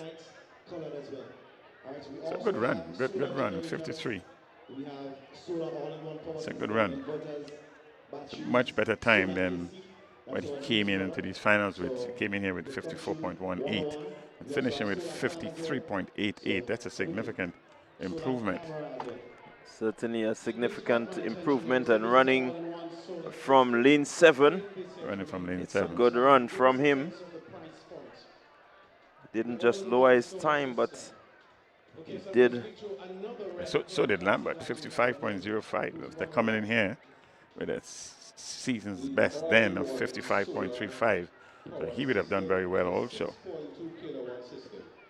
So we're getting ready for the under 17 girls. 400 meters.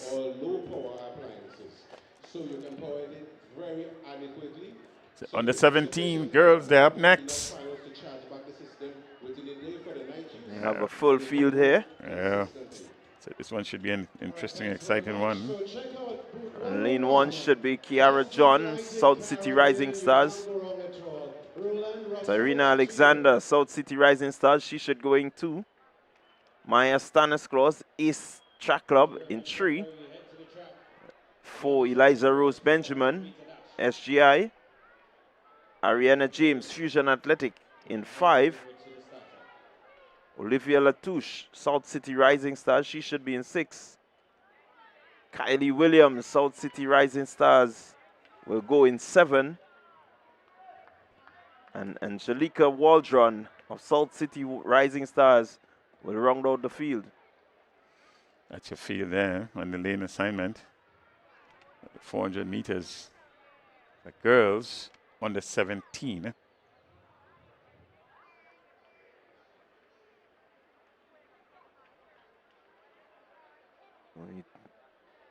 It's a straight final, so we do not have seed times for them. Yeah, our expressions here is based on what would have happened right throughout the year. So we expect some good running coming in from lane number 1, lane number 4, 5, Ariana James, and Kylie Williams in lane number 7.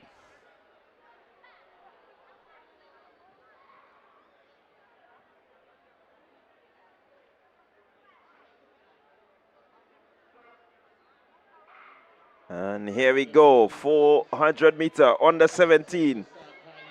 Kylie Williams with a good head start.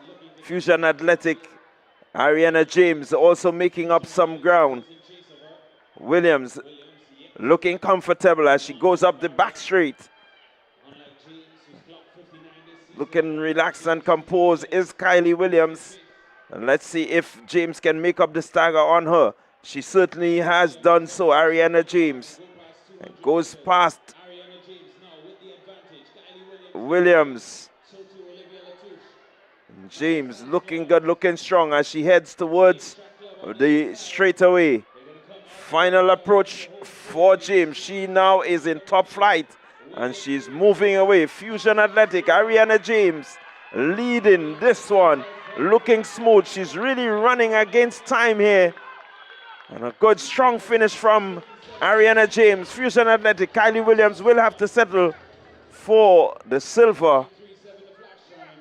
And Maya Stanislaus of Ace Track Club will pick up the bronze. When you win by 45, 50 meters, you will call that an emphatic win. Emphatic win there, Ariana James from Fusion Athletics. It's good running in the early going by Kylie Williams with a distinctive dress, but at the top of the 100 meters, James would have made up all the stagger and leave the rest of the field in the dust. Yeah, certainly good strong running. You look at her there, she doesn't seem phased at all. It's like a stroll in the park. Like a stroll in the park. Emphatic weight, it really was. Let's see what her time looked like. But up next, the 400 meters on the 17 boys.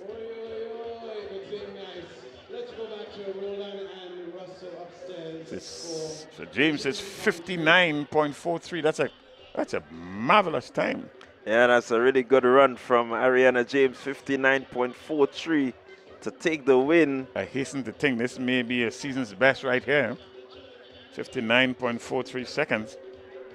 Ariana James. Yeah, I quite agree with you. I think that just may be a season's best for her. We do some confirmation before too long. But it's a remarkable run by James. And with 1 minute 03.06 seconds is Kylie Williams. Ran well, Kylie did. And 1 minute 03.49 seconds for third position is Maya Stanislaus from Ace. So that's your top 3 right there as we get ready for the big one, the under 17 boys, 400 meters. Oh, there's always some excitement in this. Qualifiers in this one, Trayvon Hall, Altitude, Janik Felix, Sass, Eldon Cambridge, he also qualified.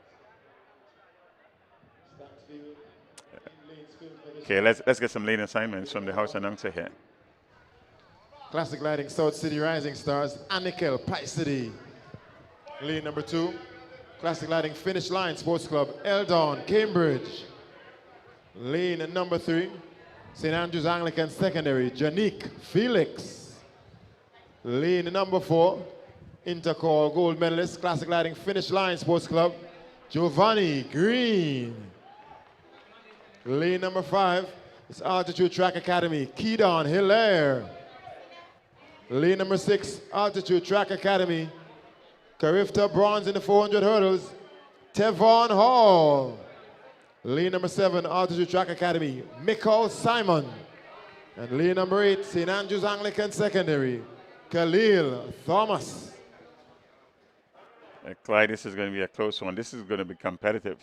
Yeah, we expect it to be competitive. Green and Simon coming in with 51.77 and 51.85 respectively, the fastest in the field based on qualifying. We're looking for Hall.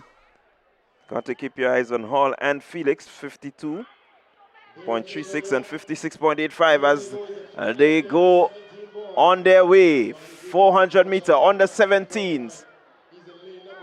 Let's see how they go. On the outside. In lane number 7 is Mikkel Simon. Simon in lane 7 with his lead. Hall also running well. Here comes Giovanni Green on the inside. But it's Mikkel Simon. Here they come into the straightaway now. Trayvon Hall looking to push. Giovanni Green is pushing. It's Hall, it's Green. Hall and Green, neck to neck. Neck and neck. It's going to be Hall at the end of it all. Oh, I'm not going to call this one. I am not going to call this one. We know it was going to be close, and it was close right to the finish line. At the end of it all, it seems to be Trayvon Hall taking the win here. And we just wait to confirm. But what a run. Pushing Green all the way to the line. They have a look at Hall is in the white vest in lane number 6. And there is Green right in the middle of the track there. In the finish line's uniform there. And right about there, yes. That's it. It looks like Hall in the end.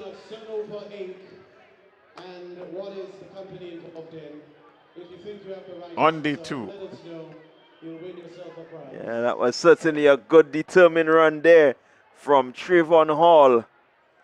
Under 17. Let's see what the time looks like. Altitude Track Academy. That was a beautiful run. It will be important to see the times also. Spare thought there for Giovanni Green in second place by a whisker. Yeah, that was really a competitive run from Hall and Green. No one really giving it up. We expected it, and they certainly delivered. They will have to go to the photo finish to determine the winner in this one. If not a winner, certainly the times, it would be very close. But with the naked eyes, your man in white, top, that's Hall, seems to have it.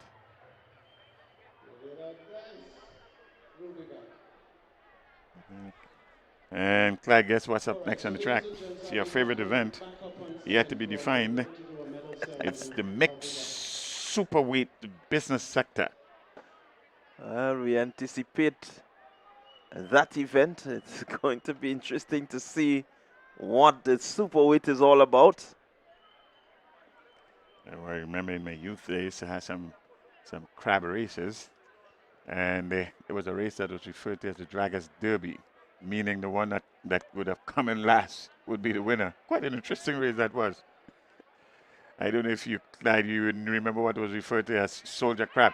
Oh, there we go. It's Hall in 49.93 seconds compared to 49.96. Do you get any closer than this in the 400 meters? And this is on the 17. This is good running. There's a future right here in short, not just short, but middle distance sprinting here. Remember the names, Hall and Green.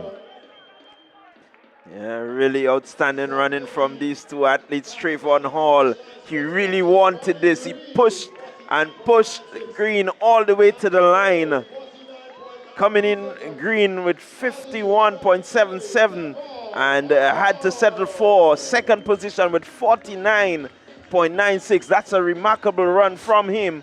And trust me, Hall, he has it all right now, because I can imagine how happy he will be to have beaten green 49.93. And in third position, nothing to take off from this young man in Simon, Michael Simon, 51.76. 51.76 to tell you, Clyde, he would have come in here expecting nothing less than this. This is on a 17.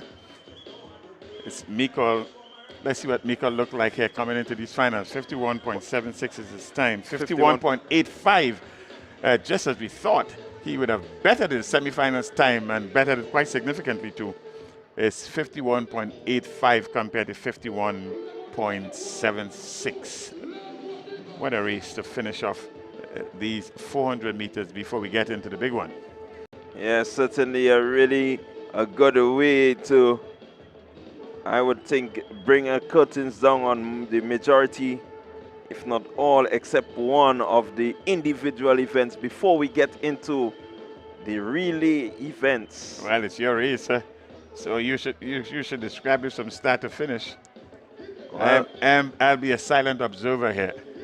Well, I do believe I will have to go and get a bit of research done on the super weight. And when I get back, I will be able to inform on the viewers as to what to expect. I was telling you, Clyde, it was such an interesting, whoever would have come up with that name of the soldier crabs. And if you are not in these parts of the world, the soldier crabs are these crabs that live in these shells that cover up themselves. And this race to determine the winner would be the last to cross that line in a circle. And it was referred to as Draggers Derby. Yeah. Now, I will enter, if there is a race called the Draggers Derby, I will enter that race. Because I think I know how to come last in an event. It's not as easy as you think. You got to finish first to come last.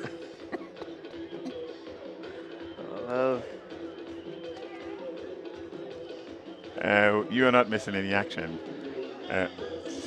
After the high of such a wonderful finish in the boys, 400 meters on the 17, we have a scheduled medals ceremony after the mixed race business sector, and then we get into some in the relays before we crowned it all off at the 4x400 meters relay for men. So we'll take a slight break until we come back with the next event on the track.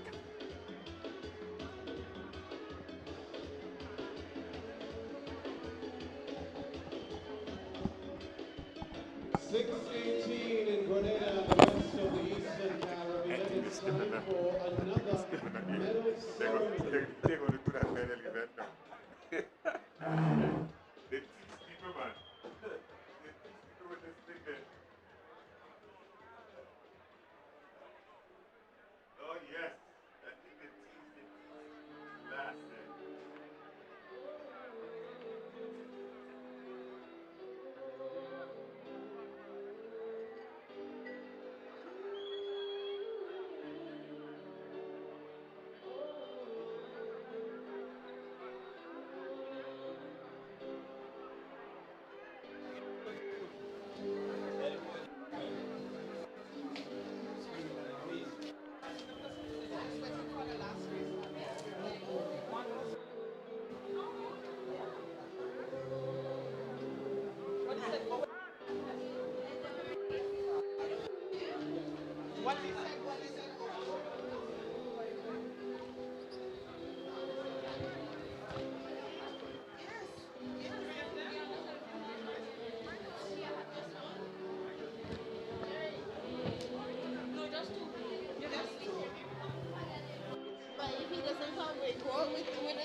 Here they come.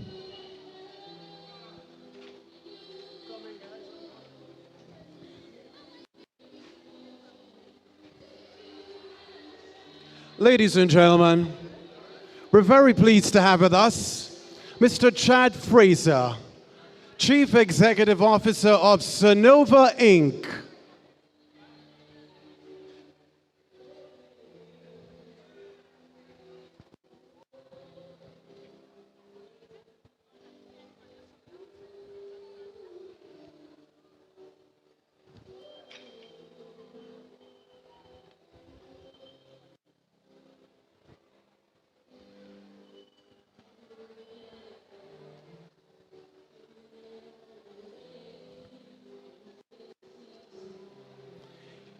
Event 59, girls 200-meter dash under 20.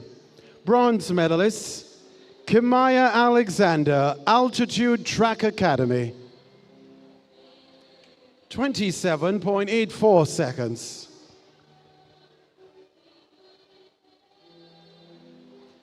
Silver medalist, Talia Richardson, Grenada Seventh-day Adventist Comprehensive School. 27.47 seconds. Your gold medalist in this event, Annalisa Brown. Classique Lighting Caribbean finish line. A time of 25.75 seconds.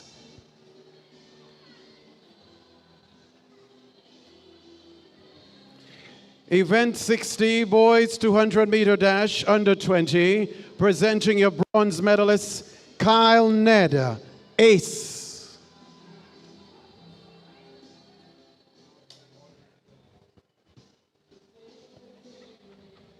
Silver medalist, Kanik Nixon, Fusion Athletics. 21.34 seconds. Ladies and gentlemen, your gold medalist in this event, Ethan Sam, Classique Lighting Caribbean 473 MVP. 21.11 seconds.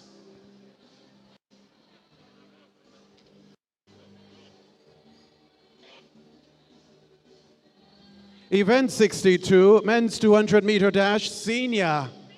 Presenting your bronze medalist, Matthew Paul, ace. 21.79 seconds. Silver medalist, Samuel Green, Fusion Athletics. 21.55 seconds. And your gold medalist in this event, Michael Francois, ace. A time of 21.11 seconds.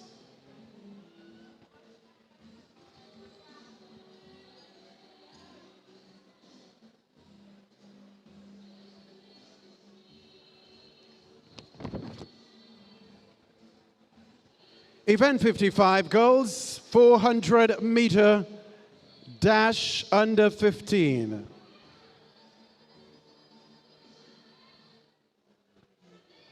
Bronze medalist Dominic Joseph, Fusion Athletics.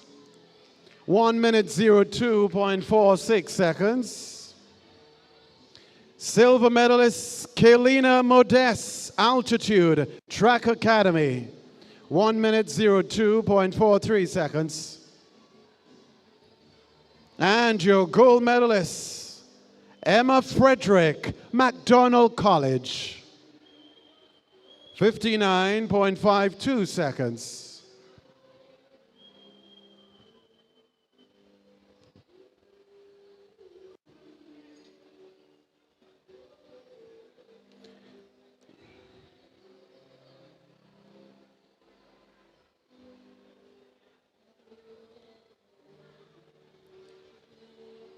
Event 56, boys 400-meter dash under 15. Bronze medalist Andre Coutain, Classique Lighting Caribbean, South City Rising Stars, 55.51 seconds. Silver medalist Tashawn Lambert, Altitude Track Academy, 55.05 seconds.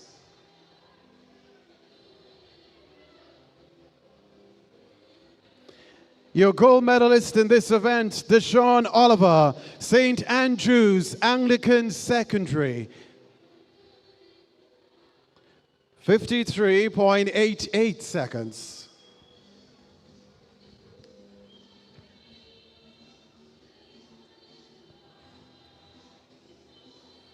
Event 57, girls 400-meter dash, under 17. Presenting your bronze medalist, Maya Stanislaus. Maya Stanislaus, ace. 1 minute 03.49 seconds.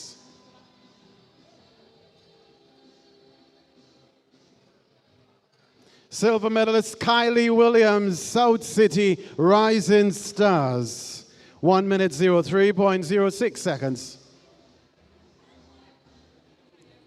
And your gold medalist, Ariana James, representing Fusion Athletics. 59.43 seconds.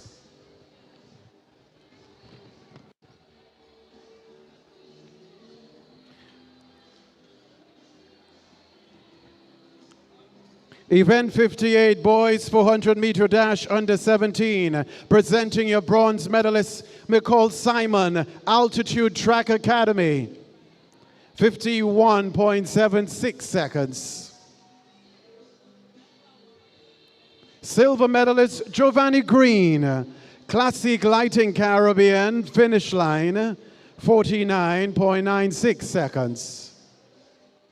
And your gold medalist in this event, Tavon Hall, representing Altitude Track Academy. 49.93 seconds.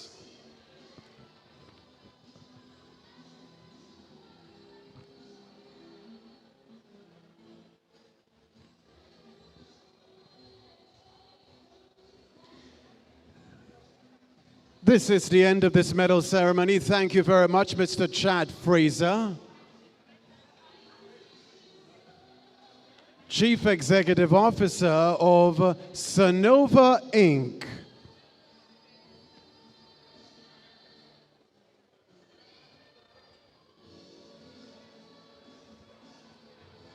Sonova Inc. is a software development company.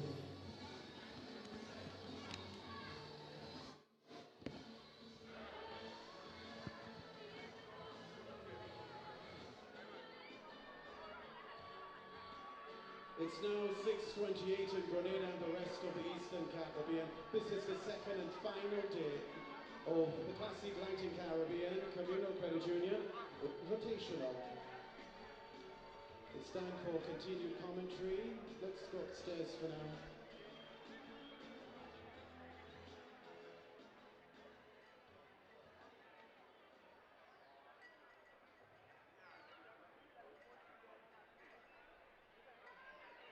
Congratulations to all of our medalists.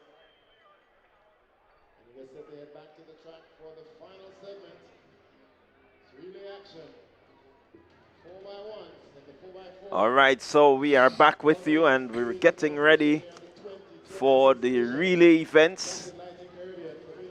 So Clyde, this is the final section. This is where we bring the curtains down. Certainly where we bring the curtains down.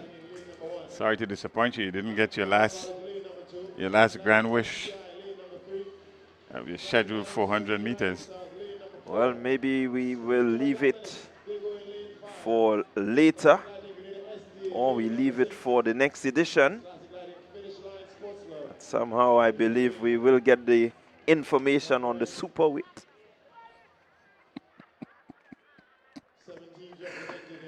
Up next on the track is the 4x100 meters relay for under 15 girls. In lane number 1, Altitude.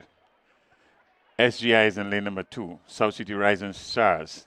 That's Classic Lighting, the South City Rising Stars. In lane number 5, Sprinters Athletics. Sprinters is in lane number 5. in lane number 6. No, I mix up these two schools. So it should be Seventh-day Adventists in 6. Seventh-day Adventist in 6. Classic Lightning finish line in 8. On the 15, let's go. Let's see, early running, who will make up the stagger?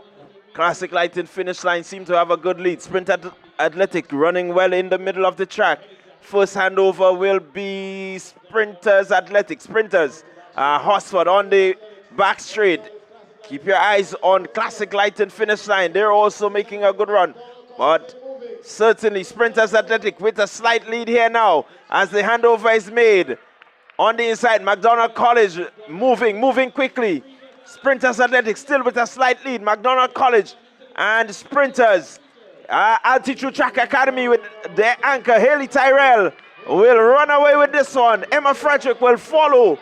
And here comes South City Rising Stars. But keep your eyes on the front. And it is Altitude Track Academy, McDonald College, South City Rising Stars. Your top 3. In the 4x1 on the 15 girls. Yes, good finish, a good competitive race, a good baton passing, really good baton passing here. And this is really what you want to see when you have national athletes in the mix. And this is what we see here. Good, clean baton passing. And in the end, a fairly easy victory. Yeah, when you have the anchor in the likes of Haley Tyrell, it doesn't matter where you get the baton, she will go all out. The other girls did very well to get the baton to her first, and so she didn't have much work to do. Not much work in the end. all. But the baton passing is a good feature of good relay running, and especially the sprint relays. Well, again, I have to commend the teams that have taken part so far in the relay events. We have not seen a dropped baton at any point in time. And even efficiency may not have been the best throughout, but at least they are able to collect the baton and bring it across the finish line. Yes, and this is something that we have been talking to, that there has to be a bit more effort and concentration on the execution. Execution. It's a team effort relays. And if you get the baton, first and foremost, you got to get the baton around. Secondly, you got to get it around as efficiently as is possible. Then you talk about synchronization, and you do all of that, then you have a good relay setup. Yeah, certainly you got a relay setup. So congratulations to Tyrell, Mitchell, Modest, and Philip. That's the team from the Altitude Track Academy winning the gold medal here. The next event in the track is the boys of 4x100 meters under 15. We have the like of sprinters here. Classic Lightning. Wester Hall Secondary School. And Classic Lightning finish line. Grenada 7-day Adventist. Altitude. Classic Lightning South City Rising Stars. And the St. George. That's the Grenada 7-day comprehensive. Should be in 4.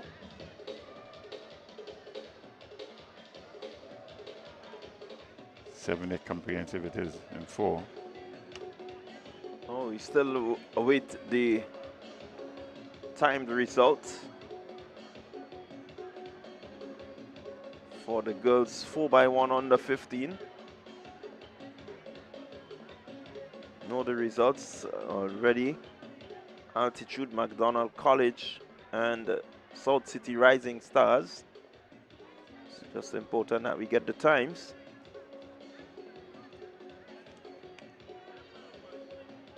So you're going to set for the under 17 boys, sorry, the under 15 boys to go next.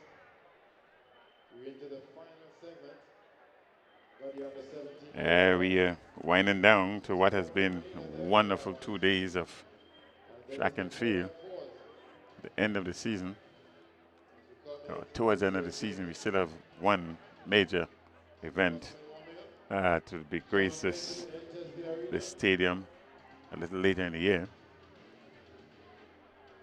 But as of now, it has been a well spent 2 days.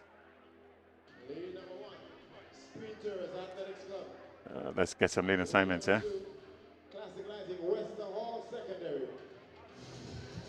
Lane number 4, Classic Lighting Grenada SDA Comprehensive. Lane number 5, Altitude Track Academy. And lane number 6, Classic Lighting South City Rising Stars.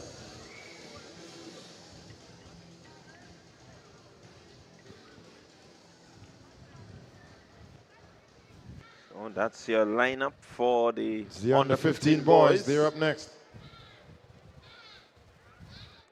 Okay, there you have. There you have it. Sprinters in 1. Classic Lightning. Wester Hall Secondary School. Classic Lightning finish line. Grenada 7-day Adventist. Altitude. Classic Lightning. It's South City Rising Stars. That's your lineup for boys under 15 4x100 meters. So there's no finish line in lane 3.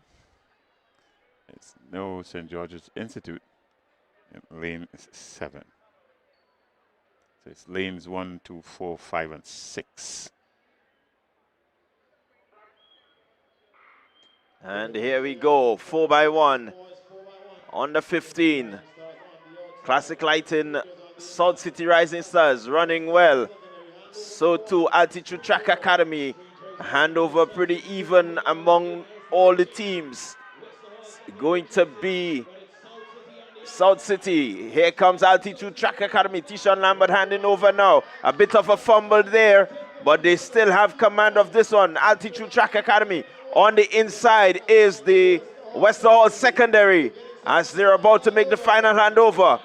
It is Altitude Track Academy. Here comes Wester Hall. Sprinters Athletic also challenging on the inside. It's Aiden Klein, but here comes South City Rising Stars. Beggs. Oh, what a race, what a race, what a race to the end. A bit of a fumble there in the early goings. It's from the team there at the Grenada 7-day Adventist. But in the end, right in the middle of your track, Altitude winning rather easily. The race was on for the second position really, and South City Rising Stars finished strong, coming out almost from nowhere. They were nowhere in the picture with 50 meters to the end. A good run by Beggs at the end there, and bringing his team back to a good second place finish. Yes, certainly a good run from the Altitude Academy, 47.02, winning this event. South City Rising Stars, 48.32. Sprinters Athletic, they will have to settle for the third position, 48.53. Classic Lighting Wester Hall putting on a good show. Yeah, it must be a disappointment for Wester Hall because they were leading with it just about 20 meters to the end. But alas, they didn't have the foot speed to keep up with the other. Certainly from South City Rising Stars, closing like a jet and pushing them off the podium into 4th position. Well, up next will be the 400 meter under 17 girls.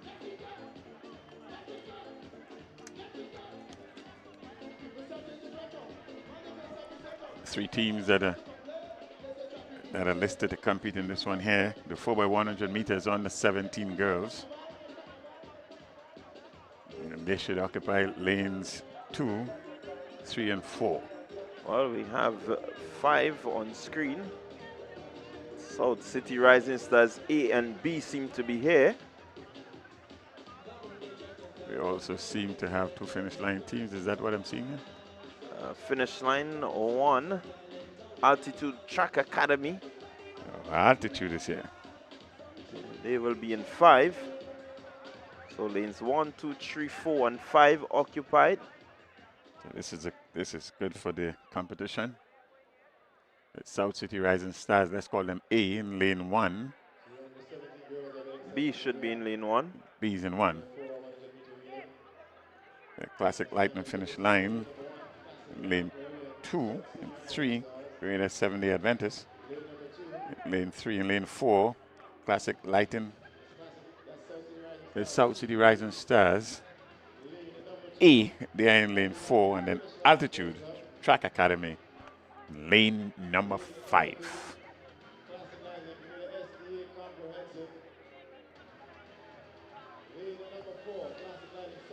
Stars Team A. And the lane number 5, Altitude Track Academy. These are the under 17 girls in their 4x1 final. Oh, I think it's good industry to get two teams from Classic Lightning, South City Rising Stars.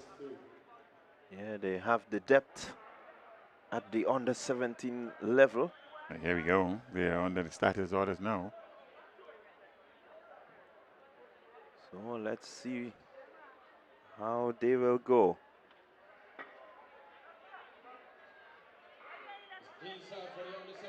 And clean start. We expect the Altitude Academy to lead this one. They are leading, but you have to be mindful of the group of finish line, which comprises Annalisa Brown. And look at Altitude. Altitude, South City Rising Stars. Finish line is there as they go for the second handover. And it's Altitude in front. Altitude follows by finish line. South City Rising Stars is there.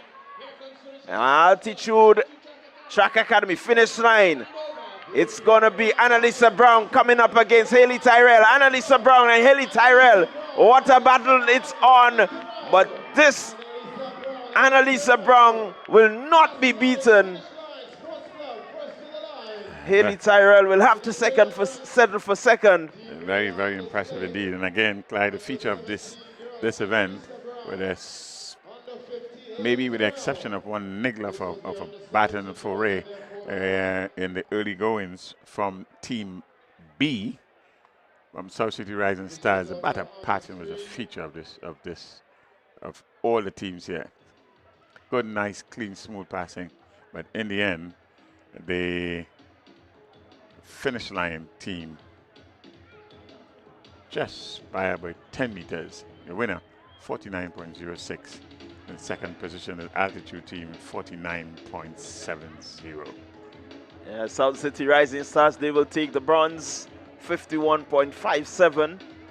But certainly a good show from the finish line quartet. And it's good to see a good representation here by Grenada 7-day Adventist in position number 4.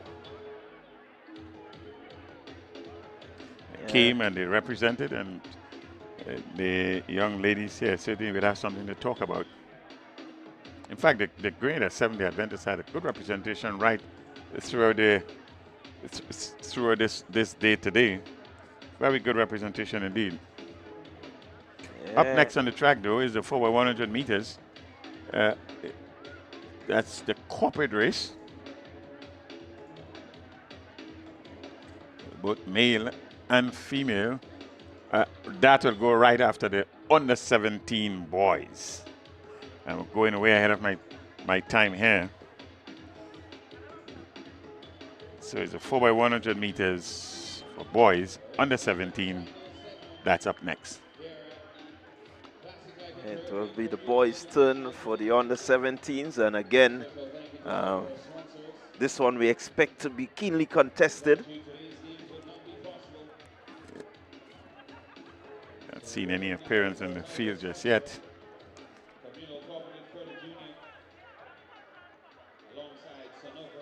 In fact, we are going to have a medal presentation after the boys. 4x100 meters on the 17.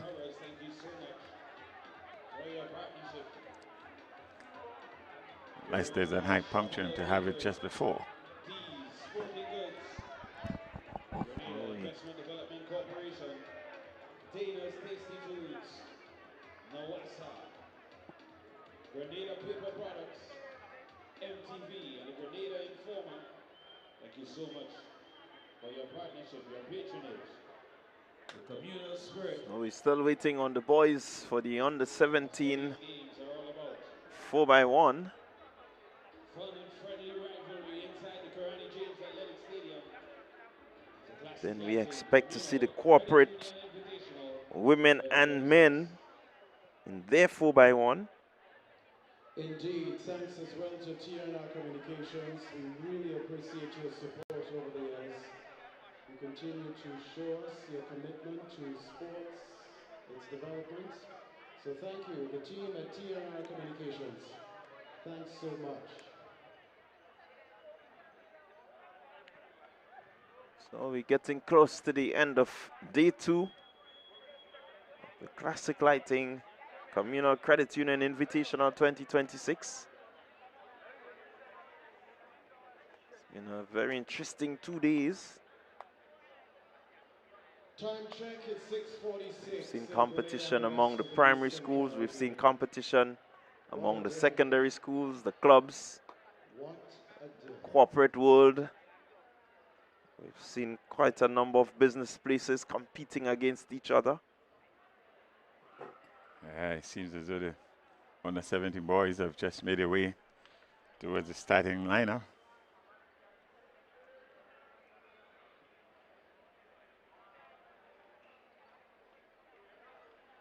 And so far, seems to be 3 teams lining up here.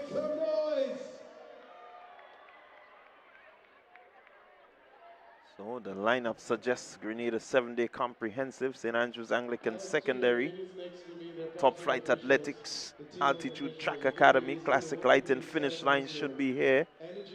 We're still waiting to see what will happen. SAS is getting himself all ready in lane number 2. And in lane number 4, Altitude is there in lane number 4.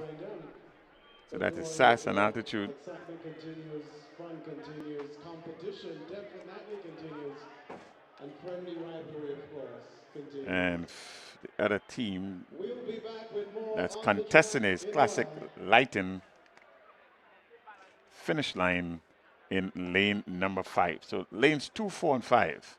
3 teams. So the medals will be shuffled here, but they will all be broaching the podium. That's a 4x100 meters under 17 boys.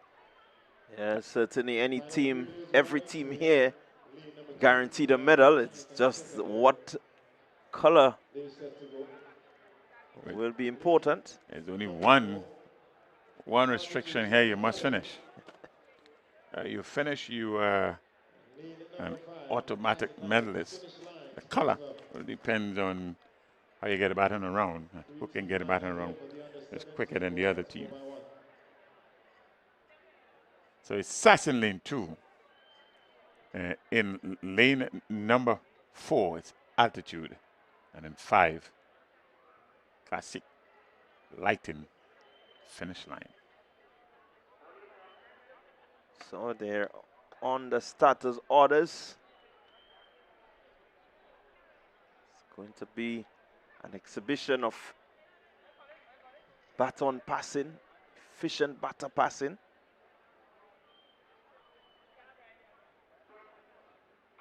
And here they go. 4x1 on the 17. Finish line.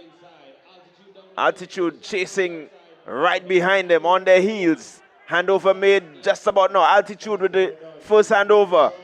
Finish line with a good run, but Altitude Track Academy still holds the lead as they head into the second handover. Clean, efficient, and finish line, just a bit of a fumble there. Altitude is gone. They are clear. Philip Mitchell receiving the baton just about now. That was a really good pass there to Philip Mitchell. And he will run away with this one. Giovanni Green will bring up the second position. And SAS will have to settle for third. Well, I tell you something there, Clyde, with the exception of Altitude Track Academy, the other two teams in this race here, they had quite a bit of fumbling in a number of the exchanges. Very early in the piece, 43.25. You can see the distinctive difference with how clean the batter really got around. So Altitude, your winner, 43.25. The Classic Lightning finish line, 45.86, and SAS 46.76. Your podium finishers. Yeah, Altitude Track Academy on the third leg had a little slip up there. The batter passing wasn't the most fluent, but certainly the correction was made in terms of getting it to Philip Mitchell. I could imagine from the time the up was sounded, he was right there, placed that baton, and Mitchell could have just continued into his strides. So really good, efficient passing on the final leg. I think that was clinical. Yeah, and you can say the total opposite for Classic Lighting, South City Rising Stars. On the first battle exchange, there was a fumble there, and they never really recovered. Quite rightly so. So we're getting ready for the 4x1 business sector women. And I do not want to get it too wrong, but I certainly believe that Jet Setters will be a team to reckon with here. Well, evidence of what would have transpired before in the other events might be on target here. So it's a women's 4x100 meters, but schedule is that we should be having a scheduled medal presentation now.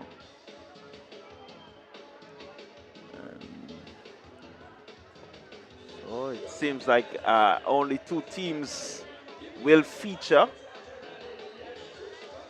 in the women's 4x1 relay corporate sector.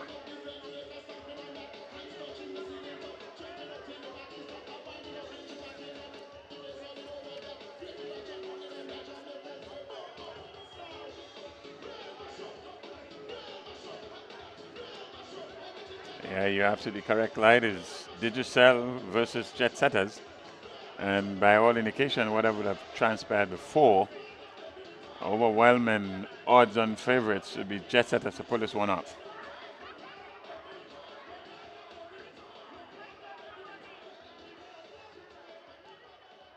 There's a 4x100 meters relay for corporate. That's up next. Lane number 2, Digicel. And lane number 4, Jet Setters. So getting set for the corporate relay 4x1. Two teams in competition. Bigger, better network Digicel in lane number 2. Jet Setters, winners of the 4x1, mixed in 4. And they should be off shortly. So they're on the starters orders. Here they go. 4x1 corporate women Jet Setters with a lead already.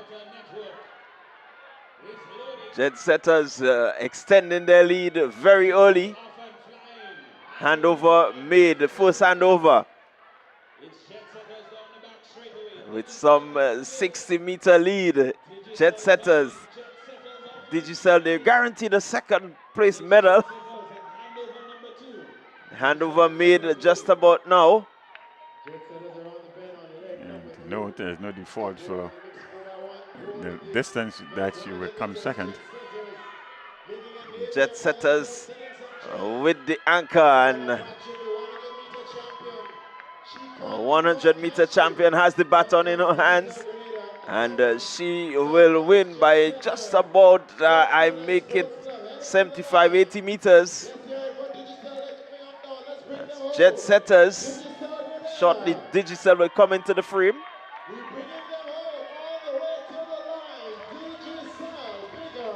And here they are just about now.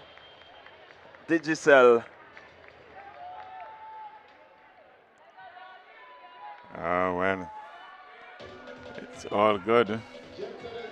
Jet Setters, your winner there. Second position is Digicel. And Jet Setters, in fact, made light work of this. They look a good team. Yeah, they look a very good team.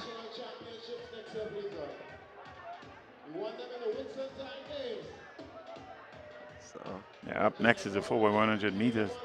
The male version, corporate. Let's see if any kind of revenge will take place here. so we have the men's version coming up next.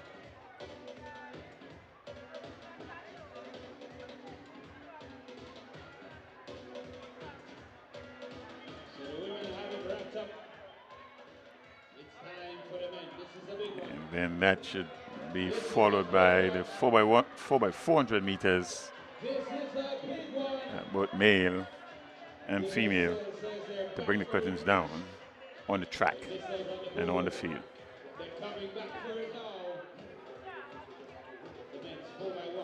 We are in the final stages of the Classique Lighting Communal Credit Union Invitational 2026. Two wonderful days of competitive track and field.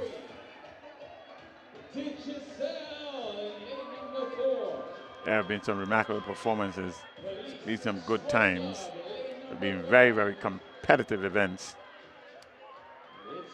And in the end, one can see the lovers of track and field would have had their fill. And spicing up everything in the midst of all of that, celebrity entertainment.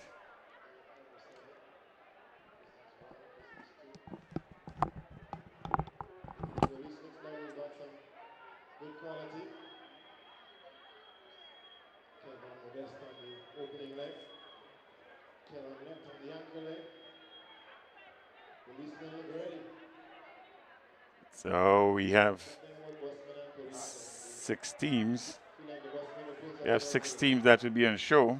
Prisons B, they'll be in lane number 1. The Bus Association A, Bus Association A, they'll be in lane number 2. Jet Setter Sports Club, they'll be in lane number 3. Digicel in 4. Police Sports Association in lane number 5. And the other prisons, the team from the prisons, that's Prison A in lane number 6. This should be interesting. This should be competitive. So lanes 1, 2, 3, 4, 5, and 6, they're all occupied. And so this should be real keen competition going here. It seems the adjustment will be made. Oh, they will have to make that the necessary adjustment. Prisons in 1. They were joining the other prisons to gang up, I imagine, in lane 6. Never seen that one. There are 2 prisons team here. So there's prisons B, 1, and prisons A, 6. Systems seems to be on go now. This should be competitive, really. Certainly expected to be competitive. Prisons, Bus Association, Jet Setters, Digicel, Police, and Prisons B. Of course. And this is another highly anticipated event. The Jet Setters, Bus Association, Police. 4x100. This is where you get the business sector involved. But normally you get the police chasing everybody, but I don't think that you have the police chasing much persons here. Police there in lane 5. It should be as fit as they come. Let's see if there's an exhibition of that here. And here we go, clean start. It seems to be Jet Setters making up some good ground. The police team also making up some good ground. Handover made, police, prisons. Here comes Jet Setters in the middle. The bus association making a good run on the inside. Handover seems to be the policemen. And here goes the prisons following the police. The prison is running after the policemen. The prisoners are chasing the police. The police has left everyone else. But here comes prison. Prison is closing in. Hold on. Prison, police. Police having the strength to hold on. This is the essence of really running right here. Jet Setters led for a good half of the race, but in the end, with a batter drop, it's very difficult to come back and medal on this, so they didn't. But a good race, good race. Now look at this scene. This is the only place you will have the policemen running from everybody else. Only at the Classic Lighting, Communal Credit Union, Invitational. Look at that. The police leave everybody and they're just running to the finish line. It's a good ending there. Good ending there from the Police Sports Club. Winning good time. Chase right to the end, I might add. But there'll be one upset team, and Jet Setters started well. They changed the baton. First baton exchange, they were in the lead. Second baton exchange, they were in the lead. So it was Police, your winner, followed by Prisons and the Bus Association in third position. A good comeback by Jet Setters to finish in fourth at 48.85 seconds. But a drop baton would have cost the Jet Setting team podium position. So it's Police, Prisons, Bus Association. And that's your top three right there. All happening at the Classic Lighting Communal Cooperative Credit Union. And we give them kudos for the batter passing, but Jet Setters there just faltering. And faltering badly and at the wrong time too. It's not just a niggle, but in fact there's a drop baton. Really very little recovery time when that takes place. Next on the track though, it'll be the 4x400 meters. Male and female. We start with the female. And these are open events as per usual. 4x400 meters open. Women. That's up next. And then we get to the final event of the day. 4x400 meters open for men.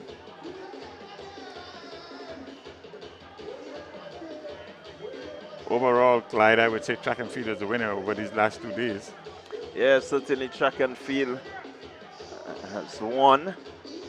And you will get that, as I continue to say, as long as you have the athletes that are willing to compete, track and field will win.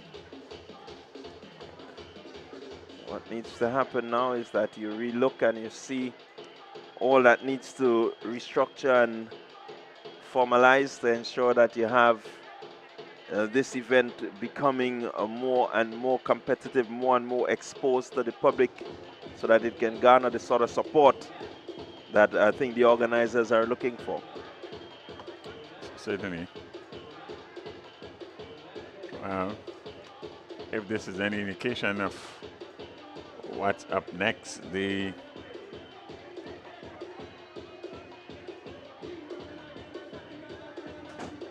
may have a significantly reduced field.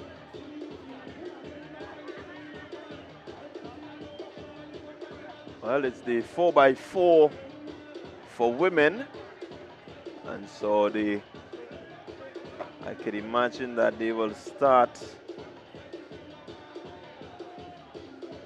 in the lanes, and then on the second leg they will have the lane 1 running. And in terms of registering, you have some 6 teams registered here.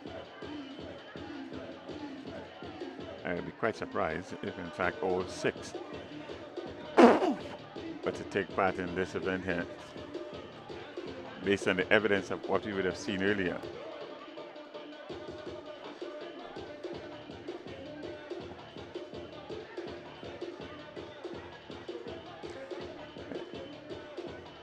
Winding down in day 2 of what can only be described as a really, really wonderful 2 days of track and field at Classique Lighting Communal Credit Union Invitational of 2026 is rapidly coming to a close right here at the Grenada James Athletic Stadium in St. George, Grenada.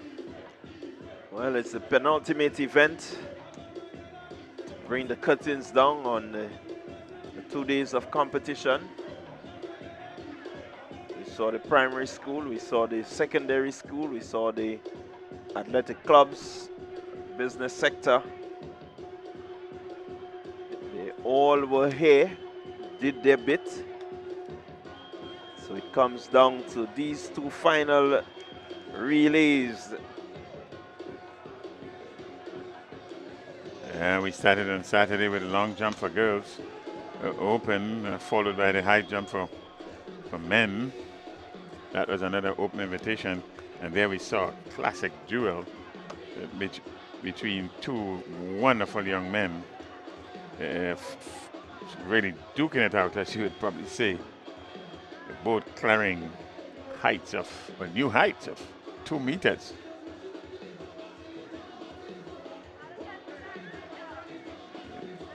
Yeah, of course we must big up all our sponsors. Of course, give a shout out to Colin Dragon out there. I know he has his crew following the broadcast. Colin, cameraman at the finish line.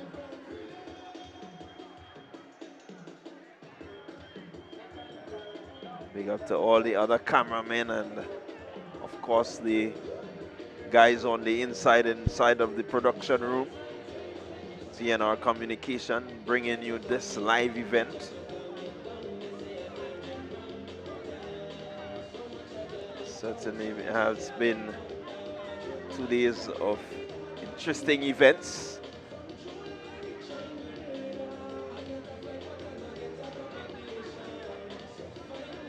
Coming down to the final 2 events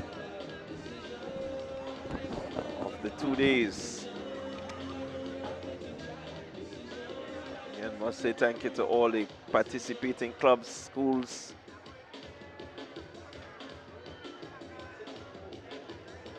making this event a success.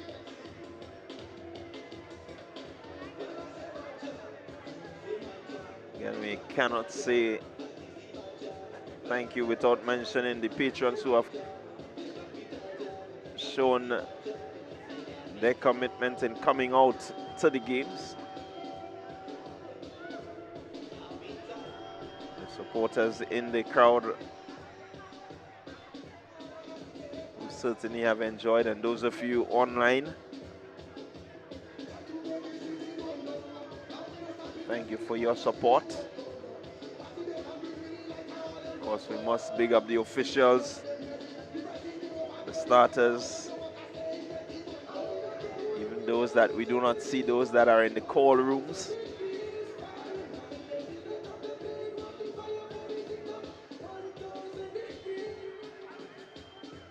Again, we must big up the organizers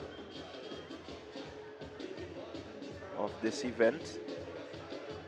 Still believe that there is a bit that can go into it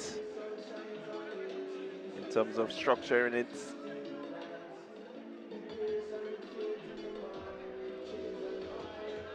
And making sure that the competition builds and grows.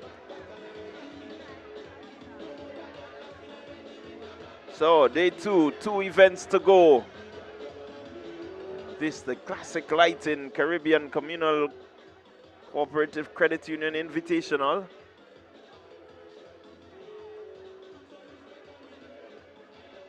Again, we must mention a special big up to the medical team who have been on hand to ensure that whatever little issues the athletes may have medically, they're taken care of.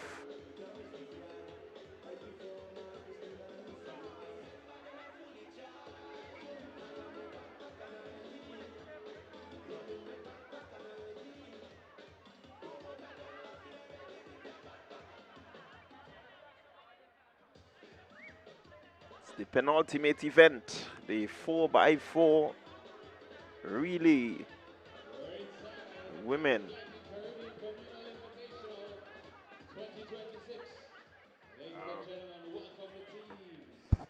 So we are in fact winding down. The women 4x400 meters open.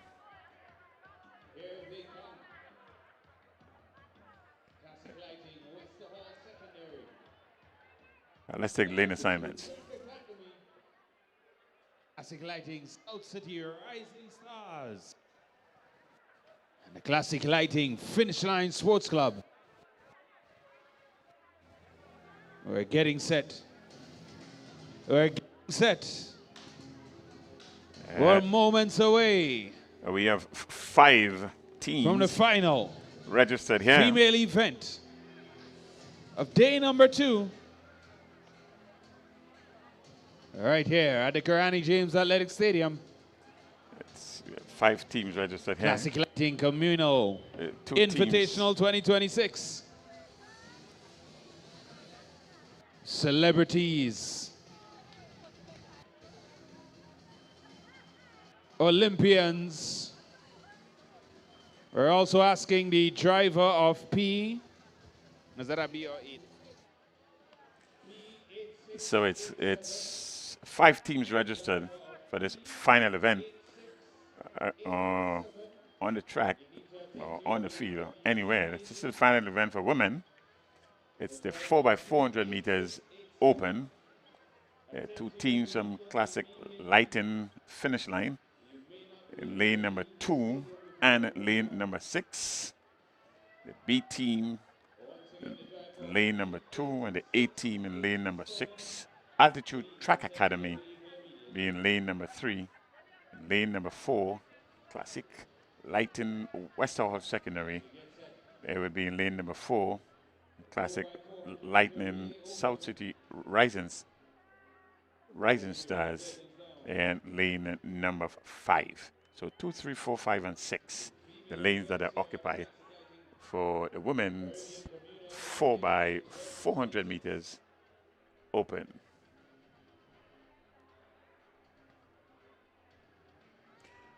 The athletes are getting their final instructions. They all assembled at the start of the 400 meters.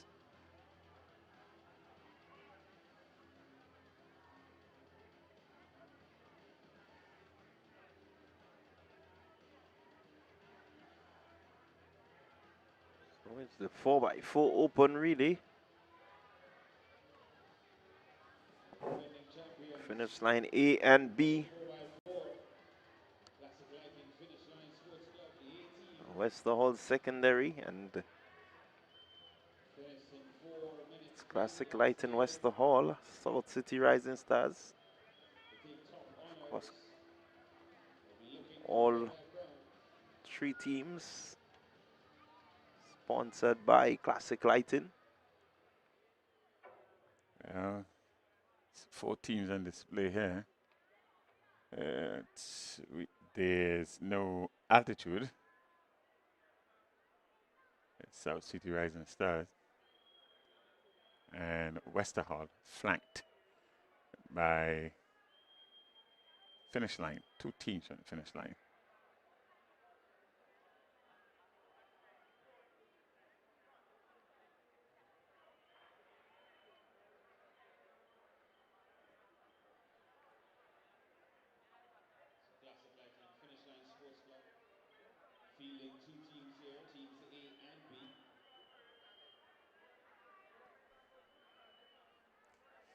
Cannot help but comment, Clyde, of what a wonderful 2 days of weather we have had. Yes, The gods certainly. have totally cooperated. Certainly, 2 days. Well, save and except the slight drizzle that we had yesterday. Yeah, somebody would tell you that was the showers of blessing for today. Well, outside of that, I think we've had a really wonderful weather. So we give God thanks for the weather. And the way He has kept it today has been a lot cooler. And patrons who are here, supporters, parents, friends, they would have got their time and money's worth. Other than the punctuation of just about everything over these 2 days.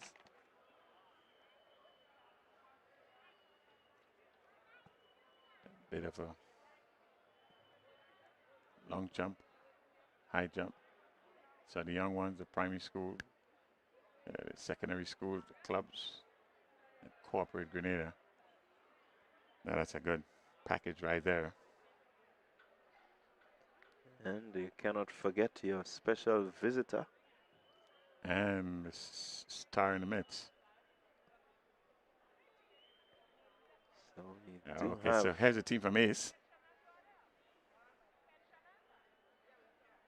It's Altitude Track Academy, not Ace. Altitude Track Academy. Lane Street start. So here we go, 4x400, the penultimate event. It's the final event for the ladies, but the penultimate event of day 2 of the Classic Lighting Communal Credit Union. What's a good tussle right at the start there. 2 athletes there from finish line. So it's finish line A, finish line B, followed by the Wester Hall secondary. Annie Logie that's leading there. So it's Team A with the lead.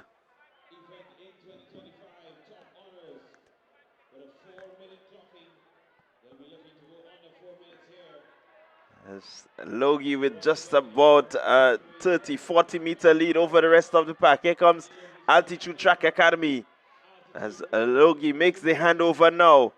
It's finish line. Altitude Track Academy with the second handover.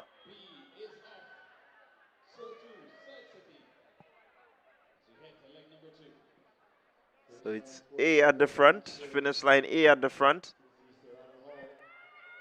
And B will be some way back. Westall secondary making a move into second position, but keep your eyes out front with some, I make it 80, 85 meters. Classic Lighting A. Westall secondary there in second position, but here comes Classic Lighting B team making a good run for it. Closing some distance. Still Classic Lighting finish line A team. And they will hand over now. Wester Hall secondary. Altitude Track Academy making a run back, but it's Wester Hall secondary on the second handover. Classic Lighting finish line B team. And that's none other than, with a gap of just about 80 meters, 90 meters. Yeah, clear lead established here by the finish line team. Westall is putting up a good show. Yeah, Westall secondary certainly putting up a good show.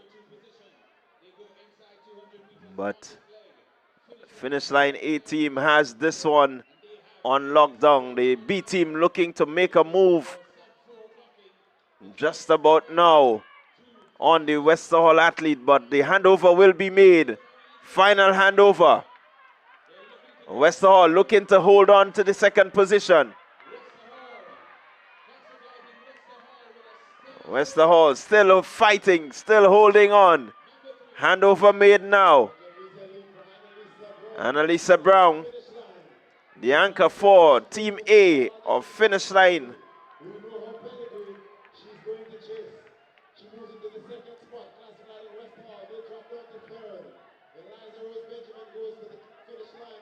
So it's Annalisa Brown out front. And here she comes. Finish Line A with a strong run, a very strong run. Over 100-meter lead. Over 100 meters. Annalisa Brown finishing with some purpose, finishing with some strength, with some steam. Crosses the line now. And Finish Line A will take the gold medal. Yeah, rather easy victory in the end. Certainly the class is displayed here. Secondary. And they run back into second position. That's a beautiful run by Westerhall to Classic Lighted Finish Line will have to settle for third. But see a pretty good showing. So that was a really good run from Altitude Track Academy to come back third. And Finish Line B will finish fourth. And South City Rising Stars finishing there. It's always good to finish the event. But no doubt of the medals. Easily decided after the first leg that it was Classic Lightning Finish Line. Classic Lightning Finish Line A, your winner.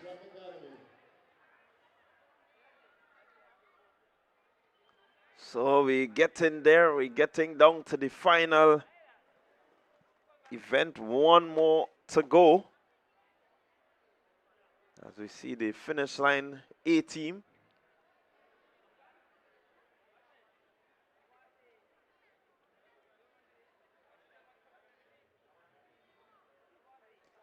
Take some time. These must be some tired young ladies. They would have done a lot of running over these 2 days, let alone what they would have done right throughout the year, including Carifta for some of them. Yeah, they have certainly become some household names. Names that are well known through the length and breadth of Grenada and within the region. 4 minutes is 0.69 seconds is the winning time for Classic Lighting Finish Line.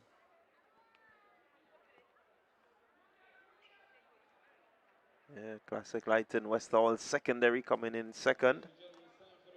The Altitude Track Academy, they came in third. So the curtains will be coming down after this event, the final event. Only 4 teams registered here. And they're off and running. So here we go, 4 teams. It's the 4x400 meter relay open. And it's Altitude in the lead.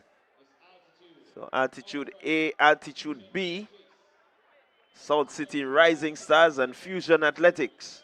Fusion is running the second place right now. It's Altitude A, Fusion Athletic. And that's the 2 teams in your view. Altitude B in third. Classic Lighting South City Rising Stars looking to get into the third position. As Blackett looking to close the gap. It's Altitude A, Fusion Athletic. Altitude B followed by Classic Lighting South City Rising Stars. It's still Altitude A. Fusion Athletic looking to make a move. Randy Jones. Oh, it's neck and neck. Neck and neck, they're pushing. With a slight advantage now is Altitude. Altitude with a slight lead.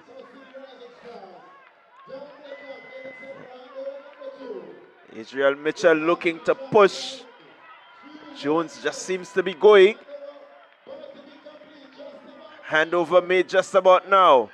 It's Altitude, Fusion Athletic, followed by Altitude again. That's the B team, and South City Rising Stars. Your fourth team in competition.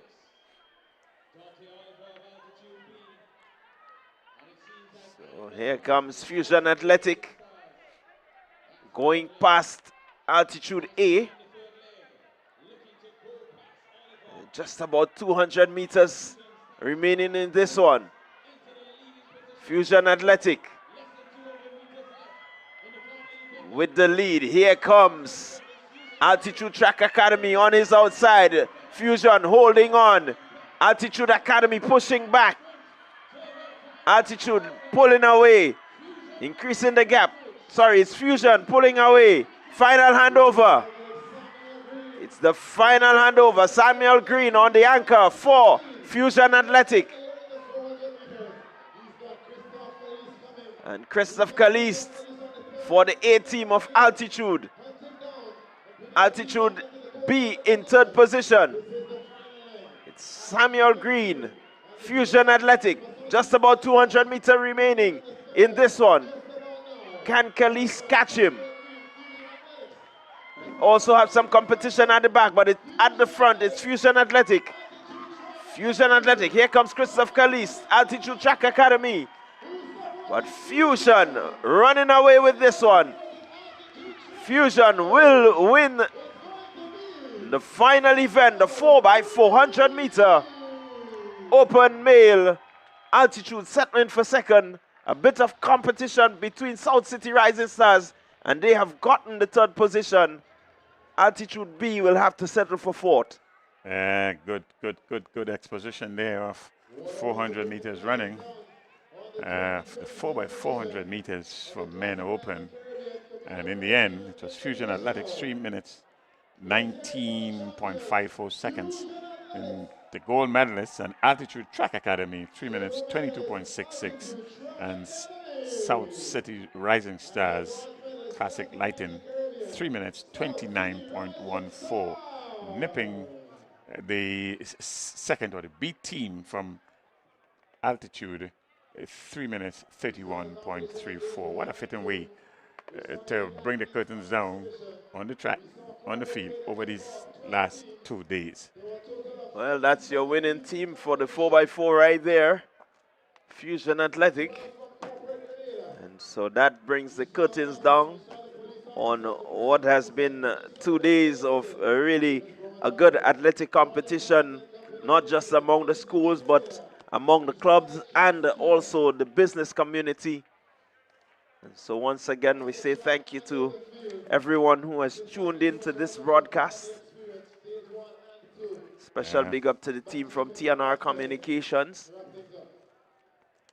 Some good participation, some 59 clubs and teams, schools, business sector, ensured that we had a wonderful 2 days here.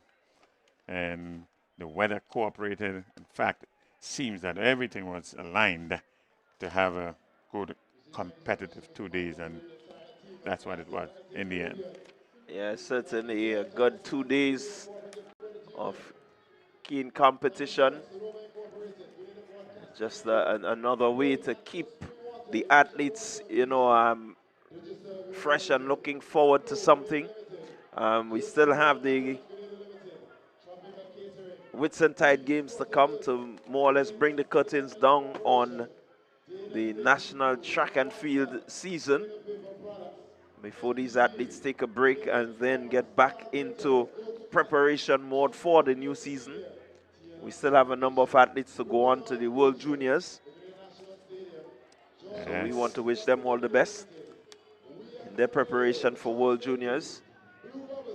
I can imagine those that are not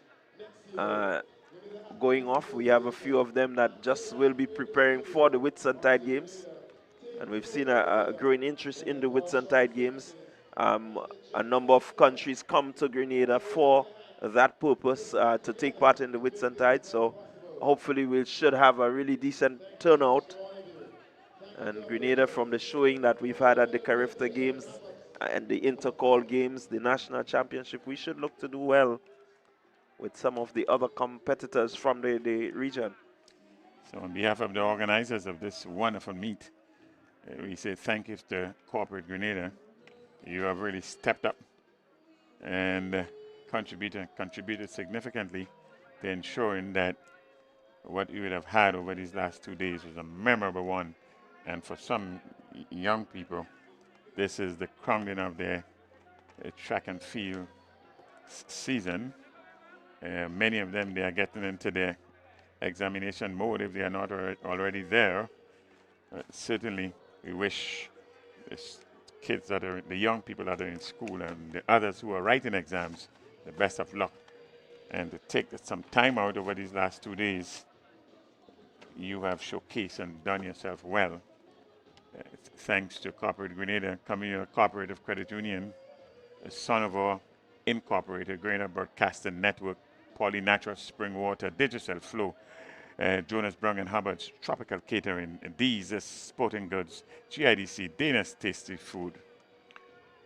Yeah, we have to big up Nawasa, Grenada Paper Products, MTV, Grenada Informer, Star Printers, Go to FET, Just Cool Creative Media, TNR Communications, Louison Creation, Grenada National Stadium, George F. Huggins, WFM Radio, Choice Bakery, Blue Bubbles PA Rentals and Defense Supply Company, Nexio, Grenada Athletic Association, Ambigram Creative Studio, Party Grenada, Things Local Grenada, Better Call Sean Services, and Jet Setters Sports Club. We do have medal presentations that should take place momentarily before we wrap this 2 days of athletic competition right here at the Sakarani James Athletic Stadium at the Classic Lighting Invitational 2026. Clyde, it's been a pleasure working with you these last 2 days. Leslie was with us on day one, and as we come to a close this day, we are saying to the guys and the other persons behind the scene in TNR, thank you for viewing, thank you for tuning in, thank you for staying in tune, and until the next time when we have some broadcasts, we will do a wrap after the medal presentation.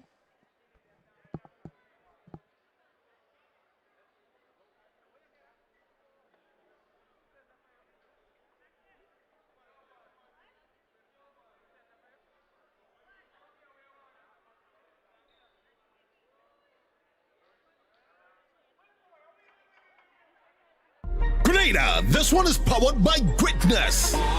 The Classic Lighting Communal Credit Union Invitational Games hits the Kirani James Athletic Stadium this April 25th and 26th. And it's all made possible by our incredible sponsors. Big respect to Sonova Inc., GBN, Holy Natural Spring Water, DigiCell, Flow, Hubbard's, Tropical Catering, These Sporting Goods, GIDC, Dana's Tasty Foods, Nawasa, Grenada Paper Products, MTV, Informer, Star Printers, Go to FET, Just Cool Creative Media, TNR Communication, Louison Creation, Grenada National Stadium, Huggins, WFM, GTC Radio, Choice Bakery, Blue Bubbles PA Rentals, and Defense Supplies Company, Nexio, Grenada Athletics Association, Ambigram Creative Studio, Party Grenada, Things Local Grenada, and Better Call Sean Services. And a special thank you to the Communal Credit Union, powering the vision.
38 in Grenada and the rest of the Eastern Caribbean. This is the final medal ceremony.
And the Dylan Johnson. Okay.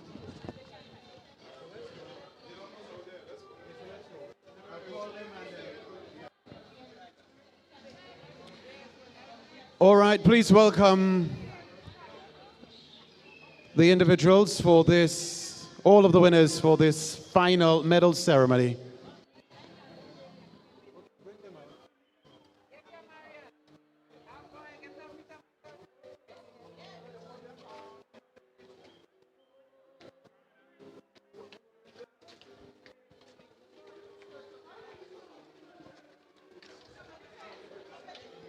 Please welcome Ms. Jamila Lewis, Assistant Manager Communication at the National Water and Sewage Authority, NAWASA.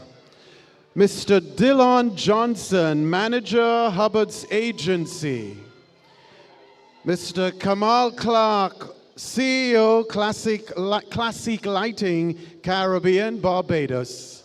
And Ms. Andrea Celestine of the Grenada Investment Development Corporation. She's representing the CEO, Mr. Ronald Theodore.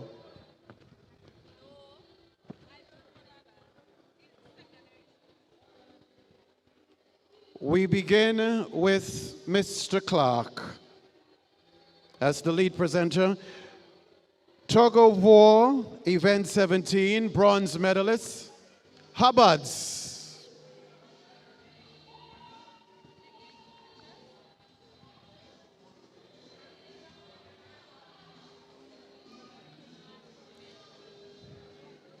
Silver medalist, Prisons.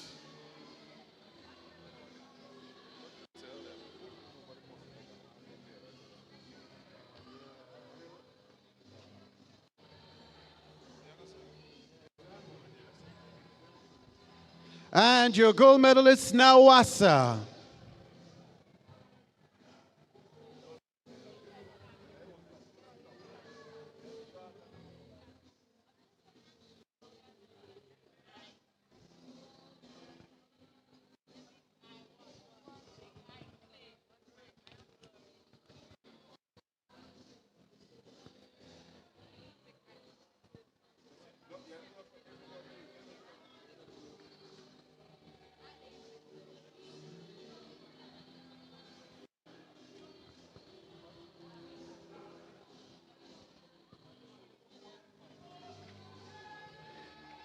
Event 1, Girls Long Jump Invitational Open. Bronze medalist Michaela Patrick, Classique Lighting Caribbean, finish line, 5.05 meters.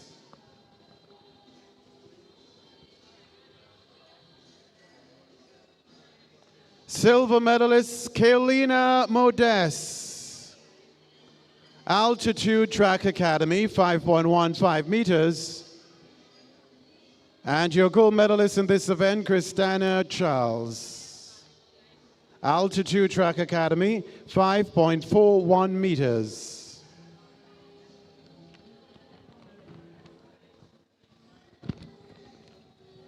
Thank you very much, Mr. Kamal Clark, CEO of Classique Lighting Caribbean, Barbados. Now we invite Ms. Jamila Lewis forward. She's the Assistant Manager Communication at NAWASA. Event 73, men's cricket ball throw, business sector. Bronze medalist, Ricky Francis NAWASA.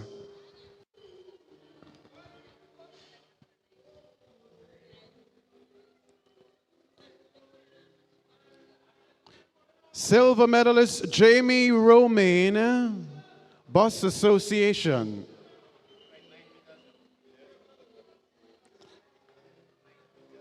$75.56 meters. And your gold medalist, Kellon Lett, Police Sports Club, 85.08 meters. And just to back up, Ricky's distance is 69.31 meters. Of course, he's the bronze medalist representing NAWASA. Event 74, girls 4x100 meter relay, under 15. Bronze medalist, Classique Lighting Caribbean, South City Rising Stars.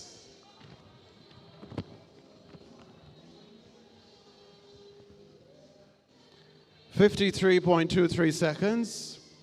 Silver medalist now, McDonald College. 52.13 seconds. And your gold medalist in this event, Altitude Track Academy. A time of 50.62 seconds.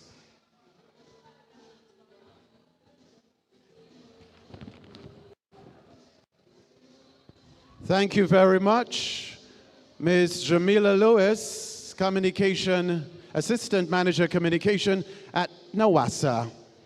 Now it's time to invite Mr. Dillon Johnson. He's the manager of Hubbard's Agency. Event 75, boys 4x100 meter relay, under 15. Bronze medalist, Sprinsters Athletic Club. 48.53 seconds. Silver medalist, Classique Lighting Caribbean, South City Rising Stars, 48.32 seconds. And your gold medalist, Altitude Track Academy, 47.02 seconds.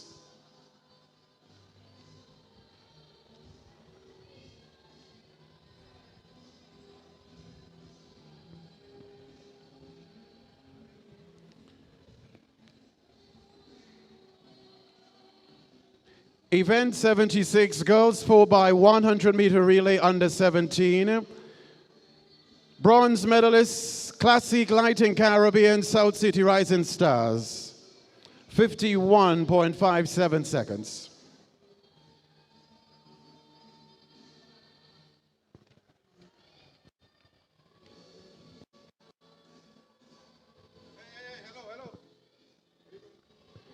Silver medalist, Altitude Track Academy, 49.70 seconds.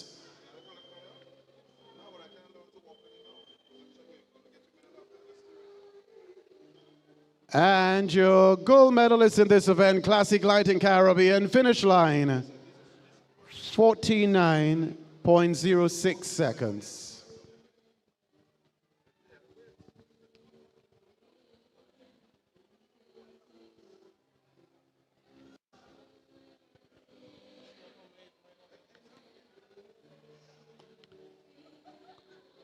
Event 77, boys 4x100 meter relay, under 17. Once more, Mr. Johnson. Your bronze medalist, St. Andrew's Anglican Secondary, 46.75 seconds.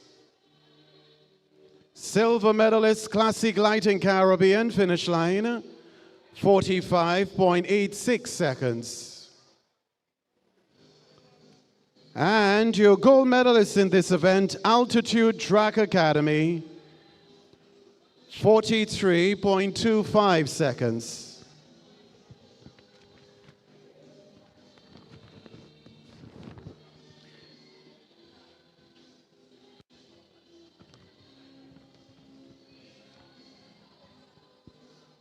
Thank you very much, Mr. Dillon Johnson, manager of Hubbard's Agency.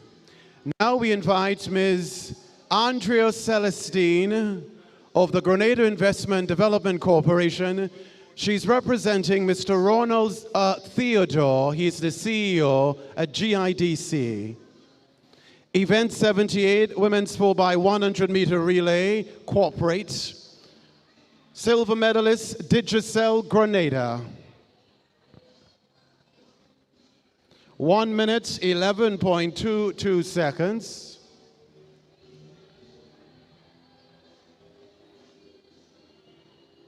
And your gold medalist in this event, Jet Setters Sports Club, 58.72 seconds.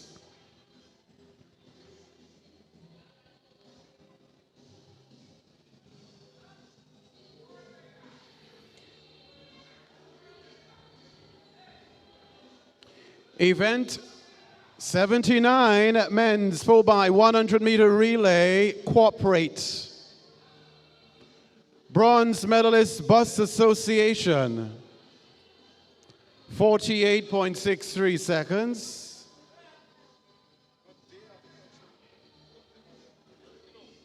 Silver medalist, Prisons, 47.67 seconds.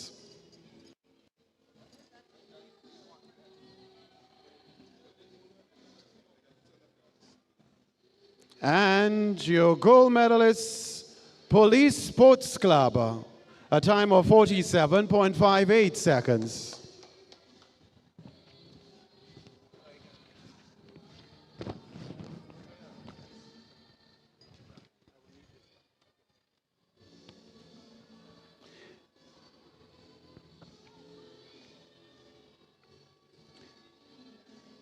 Event 80, Women's 4x400 meter relay open, bronze medalist, Altitude Track Academy.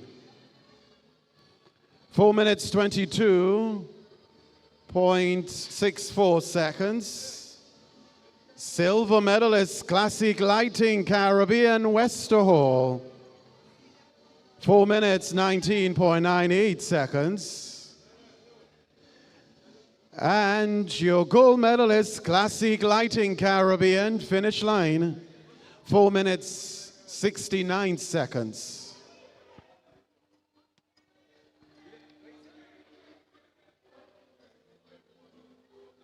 One more to go at this time.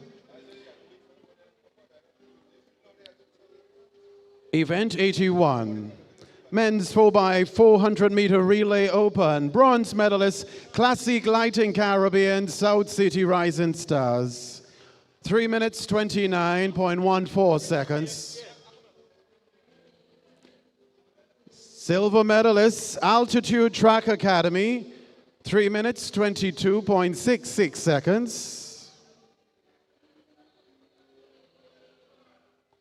And your gold medalist in this event, Fusion Athletics, 3 minutes, 19.54 seconds.